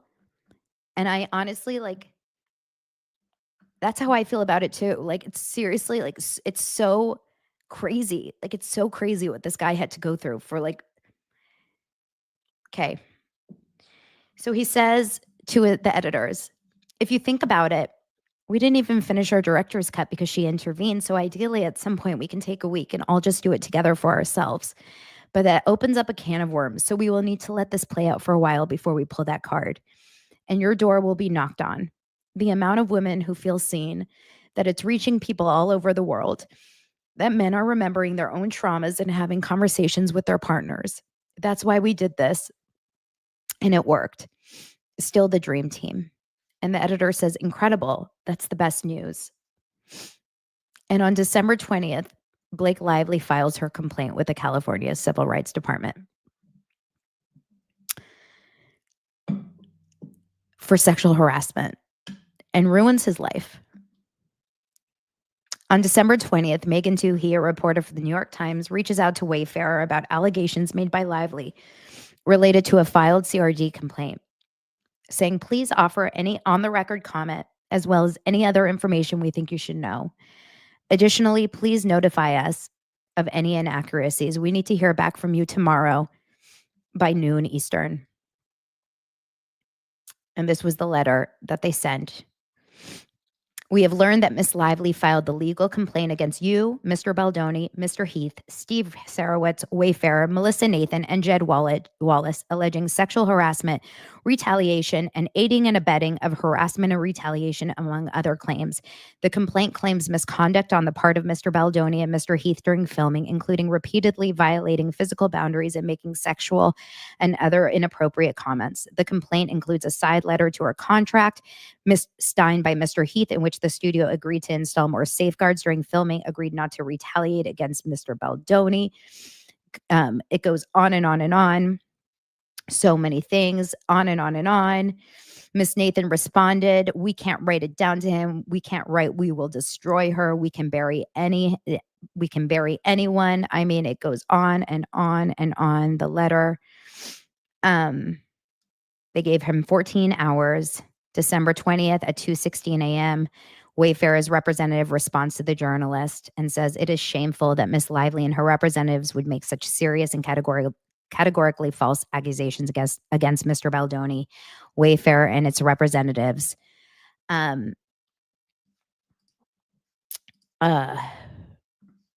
Wayfarers and his representatives as yet another desperate attempt to fix her negative reputation, which was garnered from her own remarks and actions during the campaign for the film, interviews, and press activities that were observed publicly in real time and unedited, which allowed for the internet to generate their own views and opinions. Those claims are completely false, outrageous, and intentionally salacious, with the intent to publicly hurt and rehash a narrative in the media. Wayfarer Studios made the decision to proactively hire a crisis manager. It goes on and on, basically saying, you know, they cherry picked the messages. On December 21st, almost 2 hours before the deadline that Toohey gave, the Times published the article entitled, "We Can Bury Anyone." They didn't even wait the full 14 hours. On December 31st, he filed the lawsuit against the New York Times. She then filed a lawsuit against Baldoni and team. On January 7th, Lively attempts to serve Baldoni and team during the fires, going as far as to serve a member of his team while they attempted to evacuate with their small child because of the fires.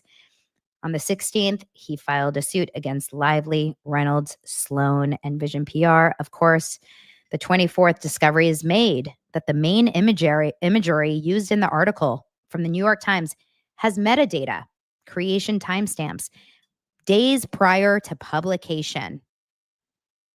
The main Baldoni image that headlines the article was finalized on December 16th.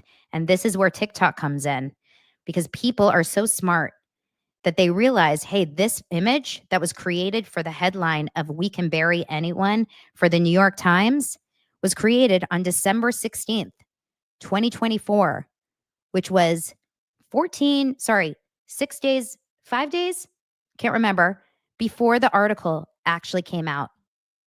Meaning they had been planning this article for days before the complaint ever came out. Additional smear Baldoni imagery existing within the article on December 18th.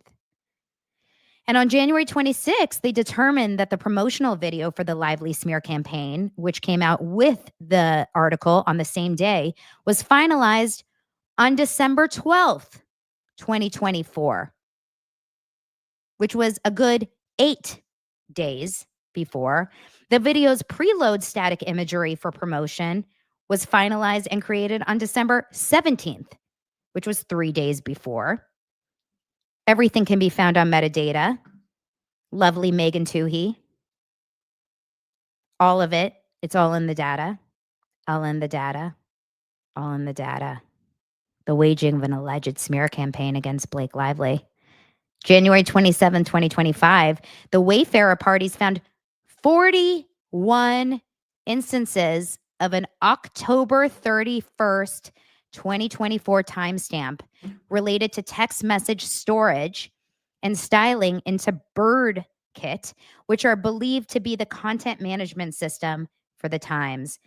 All of those text messages that are put into the Times article, like these, I think we need to put the social combat plan into motion.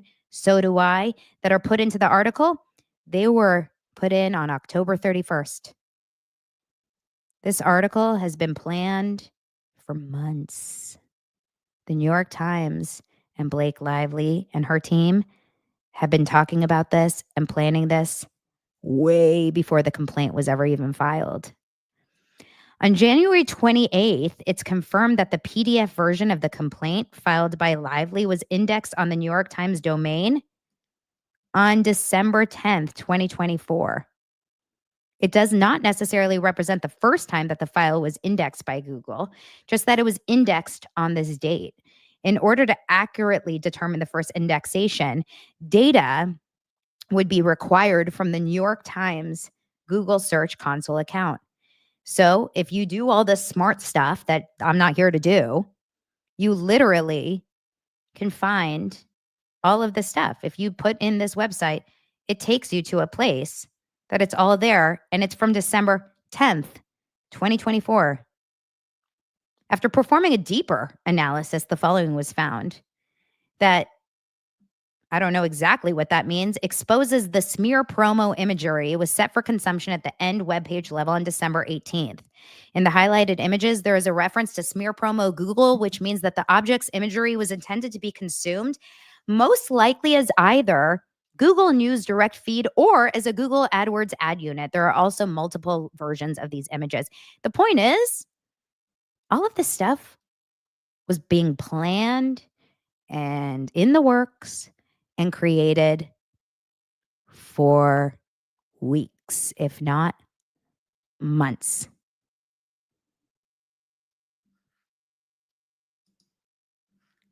I'm going to say on high authority with almost 8,000 people here live, holy shit. How many hours have I been here? 4.5 hours. I haven't peed once. I haven't peed or eaten in 4.5 hours. Okay.